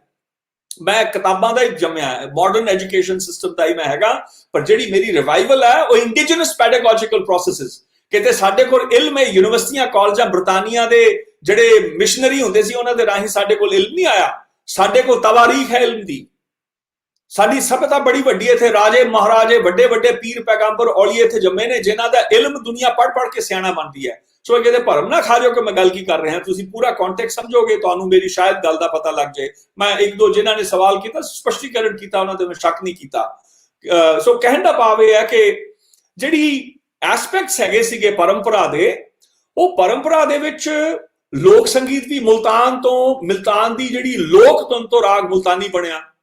ਸਾਡੇ ਪੰਜਾਬ ਦੀ ਪੂਰਬੀ ਹੱਦ ਸੀ ਜਿਹੜੀ ਉਹ ਯਮੁਨਾ ਦਾ ਤੱਟ ਸੀ, ਵਰਿੰਦਾਵਨ ਸੀ, ਉੱਥੇ ਦਾ ਰਾਗ ਪੰਜਾਬ ਦਾ ਟਰਮ ਹੈ ਪੂਰਬੀ ਰਾਗ, ਪੂਰਬੀ ਉੱਥੇ ਦੀ ਧੁਨ ਤੋਂ ਰਾਗ ਬਣਿਆ। ਜਿਹੜੀ ਵੈਸ਼ਨਵ ਸੰਪਰਦਾ ਵਰਿੰਦਾਵਨ ਮਥੁਰਾ ਤੋਂ ਬਾਅਦ ਸਭ ਤੋਂ ਵੱਡੀ ਮੁਲਤਾਨ ਦੀ ਹੁੰਦੀ ਸੀ, ਜਿੱਥੇ ਗੁਰੂ ਗੋਬਿੰਦ ਸਿੰਘ ਮਹਾਰਾਜ ਨੇ ਆਪਣੇ ਜਦੋਂ ਭਾਈ ਨੰਦ ਲਾਲ ਹੋਣਾ ਨੂੰ ਜਦੋਂ ਭੇਜਿਆ, ਉੱਥੇ ਸਾਰੇ ਰਬਾਬੀ ਜਿੰਨੇ ਵਿਦਵਾਨ ਸਨ ਆਨੰਦਪੁਰੋਂ ਛੱਡਣ ਤੋਂ ਪਹਿਲਾਂ ਕਈ ਮਹੀਨੇ ਪਹਿਲਾਂ ਐਂਟੀਸਿਪੇਸ਼ਨ 'ਚ ਹੀ ਮੁਲਤਾਨ ਭੇਜੇ ਸਨ। ਉਹ ਮੈਂ ਲੱਭਦਾ ਫਿਰਦਾ ਪਿਆ ਕਿ ਕੋਈ ਮੈਨੂੰ ਉਹਦਾ ਰੈਮਨੈਂਟ ਮਿਲੇ, ਕਿ ਕੋਈ ਕਿਤਾਬਾਂ ਉਦੋਂ ਦੀਆਂ ਬਚੀਆਂ ਨੇ, ਕੋਈ ਬਜ਼ੁਰਗੀ ਹਲੇ ਬਚੀ ਜਿਹਨੂੰ ਉਹ ਪਰੰਪਰਾ ਉਸ ਯਾਦ ਦਾ ਪਤਾ ਹੋਵੇ। ਪਰ ਕਿਉਂਕਿ 47 ਦੀ ਜਿਹੜੀ ਇਹੋ ਜੀ ਮਾਰ ਹੈ ਜਿਹਦੇ ਕਰਕੇ ਅਸੀਂ ਸਭ ਕੁਝ ਤਹਿਸ ਨਹਿਸ ਹੋ ਗਿਆ। ਭਾਈ ਕਾਲੂ ਰਬਾਬੀ ਵੀ ਉਹ ਬਲੀ ਚੜਿਆ ਅਨੰਦਪੁਰ ਸਾਹਿਬ ਦਾ। ਕਿੰਨੇ ਵੱਡੇ ਵਿਦਵਾਨ ਜਿਨ੍ਹਾਂ ਦੀ ਜਿਹੜੇ ਗੁਮਨਾਮੀ 'ਚ ਉਦੋਂ ਮਿੱਟੀ 'ਚ ਬਸ ਪਏ ਹੋਏ ਗਏ ਨੇ। ਸੋ ਦੋ ਤਿੰਨ ਐਸਪੈਕਟਸ ਨੇ, ਇੱਕ ਤਾਂ ਲੋਕ ਜਿਹੜੀ ਯਾਦ ਹੈ, ਲੋਕ ਉਚਾਰਨ 'ਚ ਕਵਿਸ਼ਰੀ ਵੀ ਹੈ, ਸਿਰਫ ਸੰਗੀਤ ਨਾ ਸਮਝਿਓ, ਕਿਉਂਕਿ ਮੈਂ ਕੱਲਾ ਸੰਗੀਤ ਦਾ ਪਾਂਦੀ ਨਹੀਂ ਹੈ, ਲੋਕੀ ਭਰਮ ਖਾ ਜਾਂਦੇ ਨੇ। ਹੁਣ ਜਦ ਮੈਥਲੀ ਦਾ ਮੈਂ ਗੁਰੂ ਨਾਨਕ ਦੀ ਆਰਤੀ ਉਚਾਰਨ ਕੀਤੀ, ਅਕਾਲ ਤਖਤ ਦੇ ਜਥੇਦਾਰ ਅਕਾਲ ਤਖਤ ਵਿਖੇ ਦਰਬਾਰ ਸਾਹਿਬ ਵਿਖੇ ਗਲਤ ਪੜ੍ਹੀ ਜਾਂਦੀ ਹੈ। ਉਹ ਮੈਥਲੀ ਹੈ, ਸਹਸ ਤਵ ਨੈਨਨ ਅੱਖਰ ਹੈ, ਨੈਨ ਨੰਦ ਨਹੀਂ ਹੈ, ਨੈਨ ਇੱਕ ਅੱਖ ਹੈ, ਸਹਸ ਤਵ ਨੈਨ, ਸਹਸ ਤਵ ਨੈਨਨ ਹੁੰਦਾ ਹੈ ਇੱਕ ਜਾਂ ਪਲੂਰਲ, ਇੱਕ ਤੋਂ ਦੋ ਤੋਂ ਜ਼ਿਆਦਾ। ਸਹਸ ਤਵ ਹਜ਼ਾਰਾਂ ਤੇਰੀਆਂ ਅੱਖਾਂ, ਨੈਨਨ ਨਾ ਨੈਨ ਨਾ ਇੱਕ ਨੈਨ, ਨੰਨਾ ਉਹਦੇ ਨਾਲ ਹੈ, ਨਾ ਨੈਨ ਪ੍ਰੀਫਿਕਸ ਹੈ, ਨੰਨੇ ਉਹਦਾ ਯਾਨੀ ਕਿ ਪ੍ਰੀਸੀਡਿੰਗ ਅੱਖਰ ਹੈ, ਨਾ ਨੈਨ ਹੈ ਤੋਂ ਇੱਕੋ, ਇੱਕ ਵੀ ਤੇਰੀ ਅੱਖ ਨਹੀਂ। ਸਹਸ ਮੂਰਤਨ, ਮੂਰਤੀ ਇੱਕ ਹੈ, ਮੂਰਤਨ ਪਲੂਰਲ ਫੇਸਿਸ, ਨਾ ਇੱਕ ਤੋਂ ਹੀ। ਸਹਸਪਤ ਬਿਮਲ, ਬਿਮਲ ਸਿੰਗੂਲਰ ਹੈ, ਬਿਮਲਨ ਪਲੂਰਲ ਹੋ ਗਿਆ। ਲੋਕਾਂ ਨੂੰ ਇਹ ਤਾਂ ਪੜ੍ਹਨੀ ਨਹੀਂ ਆਉਂਦੀ। ਇਹ ਕਿੱਥੋਂ ਮੈਨੂੰ ਪਤਾ ਲੱਗਿਆ? ਕਿਤਾਬਾਂ ਚੋਂ ਨਹੀਂ ਪਤਾ ਲੱਗਿਆ, ਉਹ ਜ਼ਿੰਦਾ ਕਿਤਾਬਾਂ ਚੋਂ ਮੈਨੂੰ ਪਤਾ ਲੱਗਾ। ਜਿਵੇਂ ਭਾਈ ਅਰਜਨ ਸਿੰਘ ਤਰਗੜ ਮੈਨੂੰ ਕਹਿੰਦਾ ਬਰਖੁਰਦਾਰ ਤੂੰ ਕੀ ਕਰਨ ਲੱਗਿਆ, ਤੂੰ 4 ਮਹੀਨੇ ਲਾਤੇ, ਤੂੰ ਆਇਆ ਨਹੀਂ। ਸਰਿਆਲੀ ਦੇ ਲਾਗੇ ਠੱਠੀਆਂ ਮੰਦਾ ਬੈਠੇ ਤਰਨਤਾਰਨ ਦੇ ਵਿੱਚ, ਮੈਂ ਤਾਲੀਮ ਲੈਣ ਗਿਆ ਹੋਇਆ 94 ਦੀ ਗੱਲ। ਮੈਂ ਕਿਹਾ ਪਿਤਾ ਜੀ ਕਿ ਮੈਂ ਬਰਤਾਨੀਆ ਗਿਆ ਸੀ। ਕਹਿੰਦੇ ਕੀ ਕਰਨ ਗਿਆ ਸੀ ਤੂੰ? ਮੈਂ ਕਿਹਾ ਜੀ ਉੱਥੇ school of oriental African studies ਹੈ, ਤੇ ਉੱਥੇ ਦਾ ਜਿਹੜਾ ਪ੍ਰੋਫੈਸਰ ਹੈਗਾ ਹੀ ਰਿਚਰਡ ਵਿਡਸ, ਮੇਰੇ ਨਾਲ ਮੇਰਾ ਪਿਆਰ ਹੈ ਕਾਫੀ ਚੰਗਾ, ਤੇ ਉਹ ਮੈਨੂੰ ਕਹਿੰਦਾ ਕਿ ਤੂੰ ਆ ਇੱਥੋਂ, ਤੈਨੂੰ ਅਸੀਂ ਸਿੱਧਾ ਐਮਏ ਪਿਛਲੇ 1 ਸਾਲ ਦਾ ਤੈਨੂੰ ਲਾ ਕੇ ਤੇ ਅਸੀਂ PhD ਦੇ ਪ੍ਰੋਗਰਾਮ ਪਾਉਣਾ ਚਾਹੁੰਦੇ, ਤੂੰ ਪਰੰਪਰਾ ਦਾ ਇੰਨਾ ਵੱਡਾ ਪਾਂਦੀ, ਇੰਨੀ ਵੱਡੀ ਪਰੰਪਰਾ ਦਾ ਪਾਂਦੀ ਹੈ, ਤੂੰ ਰਿਸਰਚ ਕਰ ਰਿਹਾ, ਡਾਕੂਮੈਂਟ ਕਰ ਰਿਹਾ, ਆ ਜਾ। ਤੇ ਮੈਂ ਕਿਹਾ ਉਹ 2 ਇੰਸਟੀਟਿਊਸ਼ਨਸ ਦੇ ਕਹਿੰਦਾ ਤੁਹਾਡੀ ਫੀਸ ਅਸੀਂ ਦੇਵਾਂਗੇ, ਦੂਜੀ ਕਹਿੰਦੀ ਤੁਹਾਨੂੰ ਅਸੀਂ ਰਹਿਣ ਦਾ ਇੰਤਜ਼ਾਮ ਕਰ ਦਿਆਂਗੇ, ਬਸ ਸਾਡੇ ਕੋਲ ਬੱਚਿਆਂ ਕੋਲ ਆ ਕੇ ਨਾ ਜਦੋਂ ਵੀ ਸਮਾਂ ਮਿਲੇ ਮਹੀਨੇ 'ਚ ਇੱਕ ਵਾਰ ਸਾਨੂੰ just exchange your knowledge with the youngsters here. ਉਹ ਕਹਿੰਦੇ ਬਰਖੁਰਦਾਰ ਕੀ ਕਰੇਗਾ ਲਿਖ ਕੇ? ਮੈਂ ਕਿਹਾ ਜੀ ਪਿਤਾ ਜੀ ਪਰੰਪਰਾ ਰਿਵਾਈਵ ਕਰਨ ਲਈ ਮੈਂ ਫਲਾਈਂਗ ਛੱਡੀ ਕਿ ਵੀ ਮੈਂ ਜੇ ਲਿਖਾਂਗਾ, ਲਿਖਣਾ ਬੜਾ ਜ਼ਰੂਰੀ, ਕਿਤਾਬ ਹੋਣੀ ਚਾਹੀਦੀ ਹੈ। ਤੇ ਉਹ ਕਹਿੰਦੇ ਲੈ ਕਿ ਕੀ ਲਿਖੇਗਾ ਤੂੰ? ਮੈਂ ਸੋਚਿਆ ਕਿ 94 ਸਾਲ ਦੀ ਉਮਰ ਹੋ ਗਈ ਹੈ, ਸ਼ਾਇਦ ਬਾਬਰਾ ਗਿਆ ਮੇਰਾ ਬਾਬਾ, ਮੇਰਾ ਗ੍ਰੈਂਡ ਅੰਕਲ। ਮੈਂ ਛੇੜਿਆ, ਮੈਂ ਕਿਹਾ ਪਿਤਾ ਜੀ ਤੁਸੀਂ ਕੀ ਸਮਝੋਗੇ ਕਿਤਾਬਾਂ? ਕਹਿੰਦੇ ਬਰਖੁਰਦਾਰ ਮੈਂ ਕਿਤਾਬਾਂ ਜਾਣਨਾ। ਭਾਈ ਅਰਜਨ ਸਿੰਘ ਬਾਰੇ ਮੈਂ ਦੱਸ ਦਿਆਂ, ਕੁਰਾਨ ਯਾਦ ਸੀ, ਗੁਰੂ ਗ੍ਰੰਥ ਯਾਦ ਸੀ, ਦਸਮ ਬਾਣੀ ਯਾਦ ਸੀ ਗੁਰੂ ਗੋਬਿੰਦ ਸਿੰਘ ਦੀ, ਸਰਬਲੋਕ ਗ੍ਰੰਥ, ਭਾਈ ਨੰਦ ਲਾਲ, ਭਾਈ ਗੁਰਦਾਸ, ਰਾਮਾਇਣ, ਮਹਾਭਾਰਤ, ਉਹਨਾਂ ਨੇ ਬਾਈਬਲ ਨਹੀਂ ਪੜ੍ਹੀ ਸੀ। ਔਰ ਜਦੋਂ ਮੈਂ ਤਾਲੀਮ ਲੈਂਦਾ ਸੀ ਮੈਨੂੰ ਕ੍ਰਾਸ ਰੈਫਰੈਂਸਿੰਗ ਕਰਦੇ ਸੀ, ਉੱਥੇ ਆ ਲਿਖਿਆ ਤੇ ਉਹਦੇ ਆ ਲਿਖਿਆ, ਉੱਥੇ ਆ ਲਿਖਿਆ ਤੇ ਉਹ ਲਿਖਿਆ। ਸੋ ਮੈਂ ਡਿਟੇਲ ਉਹਦੇ 'ਚ ਨਹੀਂ ਜਾਣਾ। ਭਾਵੇਂ ਉਹ ਕਹਿਣ ਲੱਗੇ ਕਿ ਕਹਿੰਦੇ ਕੀ, ਮੈਂ ਕਹਿੰਦੇ ਕਿਤਾਬਾਂ ਦੇਖੀਆਂ ਤੁਹਾਡੀਆਂ ਜਿਹੜੀ ਯੂਨੀਵਰਸਿਟੀਆਂ 'ਚ ਲਿਖਦੇ ਹੋ, ਕਹਿੰਦੇ ਕਿ ਇੱਧਰੋਂ ਲਿਆ ਤੇ ਉੱਧਰੋਂ ਲਿਆ ਤੇ ਉੱਧਰੋਂ ਲਿਆ, ਤੇ ਕਹਿੰਦੇ ਮਾੜਾ ਜਿਹਾ ਕਹਿੰਦੇ ਪੈਰਾਗ੍ਰਾਫ ਇੱਕ ਅਖੀਰ 'ਚ ਲਿਖ ਕੇ 2 ਅੱਖਰ ਲਿਖ ਕੇ ਕਹਿੰਦੇ ਕਿਤਾਬ ਹੋ ਗਈ। ਕਹਿੰਦੇ ਕਿਤਾਬਾਂ ਨਹੀਂ ਹੁੰਦੀਆਂ, ਕਿਤਾਬਾਂ ਹੋਰ ਹੁੰਦੀਆਂ। ਮੈਂ ਕਿਹਾ ਚਲੋ ਪਿਤਾ ਜੀ, ਮੈਂ ਕਿਹਾ ਚਲੋ ਠੀਕ ਹੈ, ਤੁਸੀਂ ਵੱਡੇ ਹੋ, ਜੋ ਮਰਜ਼ੀ ਕਹਿ ਲਓ, ਪਰ ਇਹ ਮੈਂ ਸਮਝਦਾ ਕਿ ਪਰੰਪਰਾ ਜੇ ਵਾਪਸ ਰਿਵਾਈਵ ਹੋਣੀ ਹੈ, ਇਹ ਕਿਤਾਬ ਤਾਂ ਲਿਖਣੀ ਪੈਣੀ ਹੈ ਕਿਸੇ ਨੂੰ। ਕਹਿੰਦੇ ਬਾਹਲਾ ਲਿਖਣ ਦਾ ਸ਼ੌਂਕ ਹੈ ਨਾ ਬਰਖੁਰਦਾਰ, ਕਹਿੰਦੇ ਮੇਰੇ ਭਾਊ ਭਗਤ ਸਿੰਘ ਦਾ ਤਾਂ ਪੋਤਾ ਹੈ, ਮੇਰਾ ਵੀ ਪੋਤਾ ਹੀ ਹੈ, ਬਾਹਲਾ ਲਿਖਣ ਦਾ ਸ਼ੌਂਕ ਹੈ, ਤੇ ਜ਼ਿੰਦਾ ਕਿਤਾਬਾਂ ਲਿਖਣੀਆਂ ਸਿੱਖ। मेरे ताजी दोस्तों तोते उड़ गए। मैं कहा क्या बात है पिताजी, जिंदा किताब। मैं कहा हा हा हा, क्या ही बात है। तो वो भी खुश होए कि मैं खुश हो रहा। साडी 2 मिनट होए। मैं कहा पिताजी ये जिंदा किताब लिखी दी किवें है? ये पुराने बुजुर्ग सवाल जब तक चंगा ना होए they were switched off, they would not be interested in a conversation. कहते हाँ मैं तो सोचा तू सवाल ही नहीं करेगा। ਤੇ ਮੈਂ ਕਿਹਾ ਕਹਿੰਦੇ ਹਾਂ ਬੇਟਾ ਜ਼ਿੰਦਾ ਕਿਤਾਬਾਂ ਲਿਖਣ ਲਈ ਜ਼ਿੰਦਾ ਕਿਤਾਬਾਂ ਪੜ੍ਹਨੀਆਂ ਪੈਂਦੀਆਂ ਨੇ। ਮੈਂ ਹੋਰ ਗਦਗਦ ਹੋ ਗਿਆ। ਮੈਂ ਕਿਹਾ ਹਾਏ ਹਾਏ ਹਾਏ ਹਾਏ, ਜ਼ਿੰਦਾ ਕਿਤਾਬ ਲਿਖਣੀ ਹੋਵੇ, ਜੇ ਲਿਖਣ ਦਾ ਸ਼ੌਂਕ ਹੋਵੇ ਤੇ ਜੇ ਜ਼ਿੰਦਾ ਕਿਤਾਬ ਲਿਖਣੀ ਹੋਵੇ ਤਾਂ ਜ਼ਿੰਦਾ ਕਿਤਾਬ ਪੜ੍ਹਨੀ ਹੋਵੇ। ਮੈਂ ਕਿਹਾ ਹਾਂ ਹਾਂ ਪਿਤਾ ਜੀ ਇਹ ਜ਼ਿੰਦਾ ਕਿਤਾਬ ਕਿੱਦਾਂ ਦੀ ਹੁੰਦੀ ਹੈ, ਕਿੱਥੋਂ ਪੜ੍ਹੀਏ? ਤੇ ਉਹ ਨਾ ਬੜੀ ਅੰਗੜਾਈ ਲੈ ਕੇ, ਬੜਾ ਨਾਰਸਿਸਿਸਟਿਕ ਇਹਨਾਂ ਦਾ ਕਰਵ ਸੀਗਾ। ਕਹਿੰਦੇ ਜਿਵੇਂ ਕਿ ਮੈਂ ਬੜਾ ਹਾਸੇ। ਮੈਂ ਕਿਹਾ ਕੁਰਬਾਨ ਜਾਈਏ। ਸੋ ਦੋਸਤੋ ਜਿਹੜਾ ਐਸਪੈਕਟ ਹੈ ਨਾ ਲਿਵਿੰਗ ਹੈਰੀਟੇਜ, ਜਿਹੜਾ ਜਿਉਂਦਾ ਹੈ ਨਾ, ਜਦੋਂ ਸਭਿਅਤਾ ਕੋਈ ਜਿਉਂਦੀ ਹੈ ਉਹ ਕਿਸੇ ਕਿਤਾਬਾਂ ਤੇ ਸੰਸਥਾਵਾਂ ਦੀ ਮੁਹਤਾਜ ਜਾਂ ਉਹਦੀ ਗੁਲਾਮ ਨਹੀਂ ਹੋਇਆ ਕਰਦੀ। ਪਰੰਪਰਾ ਜਾਂ ਇੱਕ ਸਭਿਅਤਾ ਵੱਡੀ ਹੁੰਦੀ ਹੈ ਜਿਹਦੇ ਸਲੇਵ ਇੰਸਟੀਟਿਊਸ਼ਨਸ ਹੁੰਦੇ ਨੇ, ਯੂਨੀਵਰਸਿਟੀਆਂ, ਕਾਲਜ ਜਾਂ ਸਕੂਲ ਜਾਂ ਹੋਰ ਸਿਸਟਮਸ। ਤੁਸੀਂ ਪੈਡਾਗੋਜੀ ਬਣਾਉਂਦੇ ਹੋ ਪਰੰਪਰਾਵਾਂ ਨੂੰ ਸਮਝਣ ਲਈ, ਪਰ ਜੇ ਸਾਡੀ ਪੈਡਾਗੋਜੀ ਹੈ ਨੌਕਰੀਆਂ ਚਾਕਰੀਆਂ ਵਾਸਤੇ ਤੇ ਜਿਹੜਾ ਮਾਡਰਨ ਯੁੱਗ ਹੈ ਉਹਦੇ ਲਈ ਅਸੀਂ ਰॉ ਮਟੀਰੀਅਲ ਇਕੱਠਾ ਕਰਨਾ ਹੈ ਕਿ ਜੀ ਇੰਜੀਨੀਅਰ ਵੀ ਚਾਹੀਦੇ ਨੇ, ਜੀ ਡਾਕਟਰ ਵੀ ਚਾਹੀਦੇ ਨੇ। ਸਾਡੀ ਜਿਹੜੀ ਇੰਡੀਜਨਸ ਪੈਡਾਗੋਜੀਕਲ ਪ੍ਰੋਸੈਸ ਜਿਹਨੂੰ ਮੈਂ ਕਹਿੰਦਾ ਦਿਹਾਤੀ ਵਿਦਿਅਕ ਪ੍ਰਣਾਲੀਆਂ, ਇਲਮ ਦੀਆਂ ਜਿਹੜੀਆਂ ਸਾਡੇ ਸਿਲਸਿਲੇ ਨੇ, ਉਹਨਾਂ ਦੇ ਉੱਤੇ ਕਿੱਥੇ ਕੰਮ ਹੋਇਆ? ਮੈਨੂੰ ਦਿਖਾਏ ਨਾ ਕੋਈ ਕੀਤਾ ਕੰਮ। ਸੋ ਮੇਰੀ ਜਿਹੜੀ ਲੜਾਈ ਰਹੀ ਹੈ ਉਹੀ ਰਹੀ ਹੈ ਕਿ ਸਾਨੂੰ ਵੀ ਸ਼ੁੱਡ ਫੋਰਗੇਟ। ਜਿਵੇਂ imagine, I mean, just to give one passing and fleeting reference, and I'll move on from this. Let's say I have a PhD, and by the way, I never went to Swiss back. मागा जी ठीक है जिंदा किताब।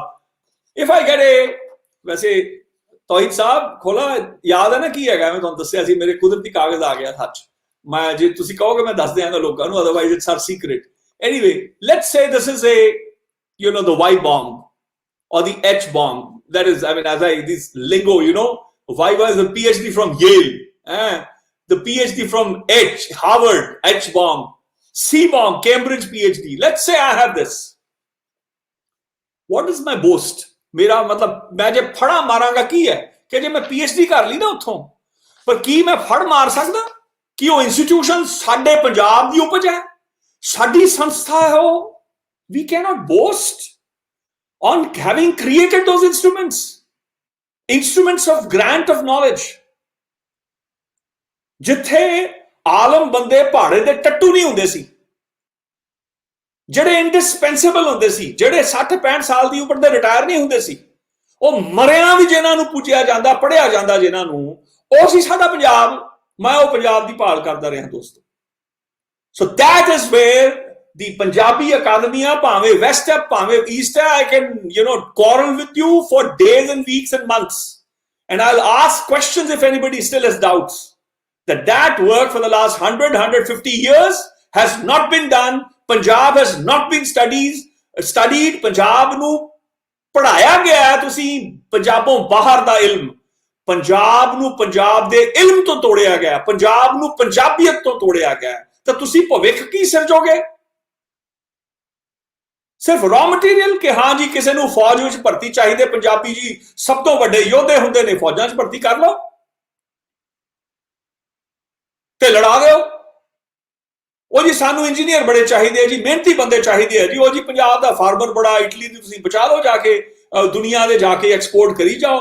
ਯਾਨੀ ਕਿ ਤੁਸੀਂ ਬਲ ਤੇ ਸੂਹ ਜਿਹੜੀ ਆ ਉਹ ਕਿਸੇ ਹੋਰ। ਪੰਜਾਬ ਕੌਣ ਦੱਸੇਗਾ? ਪੰਜਾਬ ਕੌਣ ਜੀਵੇਗਾ ਦੋਸਤੋ? ਪੰਜਾਬ ਦਾ ਪਾਣੀ ਲੁੱਟ ਕੇ ਕੋ ਲਿਜਾ ਰਿਹਾ, ਕੋਈ ਬਿਜਲੀਆਂ ਲੁੱਟ ਕੇ ਲਿਜਾ ਰਿਹਾ, ਸਾਡਾ ਕੋਈ ਸਰਮਾਇਆ ਹੈ ਨਹੀਂ। ਅਸੀਂ ਕਾਹਦੇ ਭਵਿੱਖ ਦੀ ਗੱਲ ਕਰਦੇ ਹਾਂ? ਇਹ ਫੋਕੀਆਂ ਗੱਲਾਂ ਨੇ, ਇਹਦੇ ਨਾਲ ਭਵਿੱਖ ਪੰਜਾਬ ਦਾ ਮੈਨੂੰ ਨਹੀਂ ਦੀਂਦਾ। ਅੰਗਰੇਜ਼ਾਂ ਵੇਲੇ ਇਹੀ ਹੋਇਆ। ਆਈ ਰਿਪਰੈਜ਼ੈਂਟ ਦਾ ਅਨਕੋਲੋਨਾਈਜ਼ਡ ਪੰਜਾਬ, ਦ ਸੋਵਰਨ ਪੰਜਾਬ। ਮੇਰੇ ਬਜ਼ੁਰਗਾਂ ਨੇ ਹੱਥ ਨਹੀਂ ਮਿਲਾਇਆ, ਸਾਰੀਆਂ ਜ਼ਮੀਨਾਂ ਖੋ ਦਿੱਤੀਆਂ। ਬਾਬਾ ਜਵਾਲਾ ਸਿੰਘ ਕੰਬ ਦਾ ਹੱਥ ਮਾਊਂਟ ਬੈਟਨ ਦਾ ਰਿਫਿਊਜ਼ ਕੀਤਾ ਸੀ। ਗਾਂਧੀ ਜਦੋਂ ਮਰਿਆ 1900 ਉਹਦੇ ਚ ਜਾ ਕੇ 8 ਦਿਨ ਜਿੱਥੇ ਰਾਜਘਾਟ ਬਣਿਆ ਉਹਨਾਂ ਨੇ ਗਾਇਆ, 9ਵੇਂ ਦਿਨ ਬੰਗਲਾ ਸਾਹਿਬ ਭੋਗ ਪਾਇਆ ਸੀ। ਭਾਈ ਰਤਨ ਸਿੰਘ ਸਾਡੇ ਪਿੰਡ ਦੇ ਕੰਬੋ ਬਰਾਦਰੀ ਦੇ ਗੰਗਾ ਨਗਰ ਰਹੇ ਜਾਏ, ਉਹਨਾਂ ਨੇ ਤਬਲਾ ਵਜਾਇਆ ਸੀ ਨਾਲ। ਇਹ ਲੋਕਾਂ ਤੋਂ ਖੌਫ ਖਾਂਦੇ ਸੀ ਲੋਕ। ਅੰਗਰੇਜ਼ ਖੁਫੀਆ ਵਾਲੇ ਆ ਕੇ ਜਦੋਂ ਪ੍ਰਚਾਰ ਹੋਣਾ ਨਾ, ਯੁੱਧ ਹੋਣੇ, ਜਦੋਂ ਜਲਸੇ ਹੋਣੇ ਅੰਗਰੇਜ਼ਾਂ ਦੇ ਖਿਲਾਫ, ਉਹਨਾਂ ਨੇ ਆ ਕੇ ਕਹਿੰਦੇ ਦੱਸਣਾ, ਕਹਿੰਦੇ ਜੀ ਮੈਂ ਜੀ ਖੁਫੀਆ ਏਜੰਟ ਹੈਗਾ ਜੀ, ਤੁਸੀਂ ਕਹਿੰਦੇ ਜਿਹੜੇ ਸਿਆਸਤਦਾਨ ਹੈ ਉਹ ਤਾਂ ਗਾਲਾਂ ਕੱਢਦੇ ਆ ਕਰਾਊਨ ਨੂੰ, ਸਾਡੇ ਬਰਤਾਨੀਆ ਦੇ ਰਾਜੇ ਨੂੰ ਜਾਂ ਰਾਣੀ ਨੂੰ, ਤੇ ਅਸੀਂ ਤਾਂ ਉਹ ਦਫਾ ਲੱਗ ਜਾਂਦੀ ਹੈ। ਕਹਿੰਦੇ ਤੁਸੀਂ, ਕਹਿੰਦੇ ਉਹਨਾਂ ਦਾ ਅਸਰ ਕੋਈ ਨਹੀਂ, ਗਾਲਾਂ ਗੂਲਾਂ ਕੱਢ ਕੇ ਚੱਲ ਜਾਂਦੇ ਆ, ਤੁਸੀਂ ਇਲਮ ਦੀ ਗੱਲ ਕਰ ਰਹੇ ਹੋ, ਤੁਸੀਂ ਤਵਾਰੀਖ ਖੜੀ ਕਰਦੇ ਹੋ, ਤੁਸੀਂ ਕੋ ਬੋਲ ਨਹੀਂ ਬੋਲਦੇ, ਕਬੋਲ ਮਾੜਾ ਬੋਲ ਨਹੀਂ ਬੋਲਿਆ, ਕਿਸੇ ਨੂੰ ਗਾਲ ਨਹੀਂ ਕੱਢੀ, ਅਸਰ ਤੁਹਾਡਾ ਹੁੰਦਾ ਹੈ। ਲੋਕੀ ਜਨੂਨ ਆਇਆ ਇਹੋ ਜਿਹਾ ਭਰ ਜਾਂਦਾ, ਕਹਿੰਦੇ ਤੁਹਾਡੇ ਤੇ ਤੁਸੀਂ ਕੁਝ ਕਹਿ ਦਿਓ, ਅਸੀਂ ਤੁਹਾਡੇ ਤੇ ਕੇਸ ਬਣਾ ਦਈਏ। ਇਹੋ ਜਿਹੇ ਲੋਕ ਸਨ। ਉਹ ਜੋ ਮੈਨੂੰ ਮਿਲਿਆ ਨਾ ਦੋਸਤੋ, ਉਹ ਸੋਵਰਨ ਪੰਜਾਬ ਤੋਂ, ਜਿਹੜਾ ਅਨਕੋਲੋਨਾਈਜ਼ਡ ਪੰਜਾਬ ਸੀ, ਅੱਜ ਮੈਨੂੰ ਖੁਸ਼ੀ ਹੈ ਕਿ ਅਟਰੈਕਸ਼ਨ ਮਿਲ ਗਈ ਹੈ ਸੱਖਰ ਨੂੰ, ਜਿਹੜਾ ਮੈਂ ਲਿਆਂਦਾ ਹੈ ਕਿ ਜਿਹੜਾ ਅਨਕੋਲੋਨਾਈਜ਼ਡ ਪੰਜਾਬ ਹੈ ਨਾ, ਤਵਾਰੀਖ ਪੰਜਾਬ ਦੀ, ਉਹਦੇ ਕੋਲੋਂ ਮੈਨੂੰ ਮਿਲੀ ਹੈ। ਜਿਹੜਾ ਕੋਲੋਨਾਈਜ਼ਡ ਪੰਜਾਬ ਹੋ ਚੁੱਕਾ ਸੀ, ਉਹਦੇ ਕੋਲ ਕੀ ਹੈ? ਉਹਦਾ ਤਾਂ ਵੈਲਰ, ਉਹਦੀ ਬਹਾਦਰੀ ਦਾ ਕਨਸੈਪਟ ਬਦਲ ਗਿਆ। ਕੀ ਦੇਖਦੇ ਹਾਂ ਅਸੀਂ ਕਈ ਫੋਰਮਸ ਨੇ, ਉਹ ਜੀ ਸਾਡਾ ਜੀ ਫਲਾਣਾ ਬੰਦਾ, ਉਹਦੇ ਜੀ ਵਿਕਟੋਰੀਆ ਕ੍ਰਾਸ ਹੈ ਜੀ, ਸਾਡਾ ਜੀ ਫਲਾਣਾ ਕ੍ਰਾਸ ਹੈ ਜੀ, ਫਲਾਣਾ ਐਕਸਪੀਡੀਸ਼ਨ ਹੈ।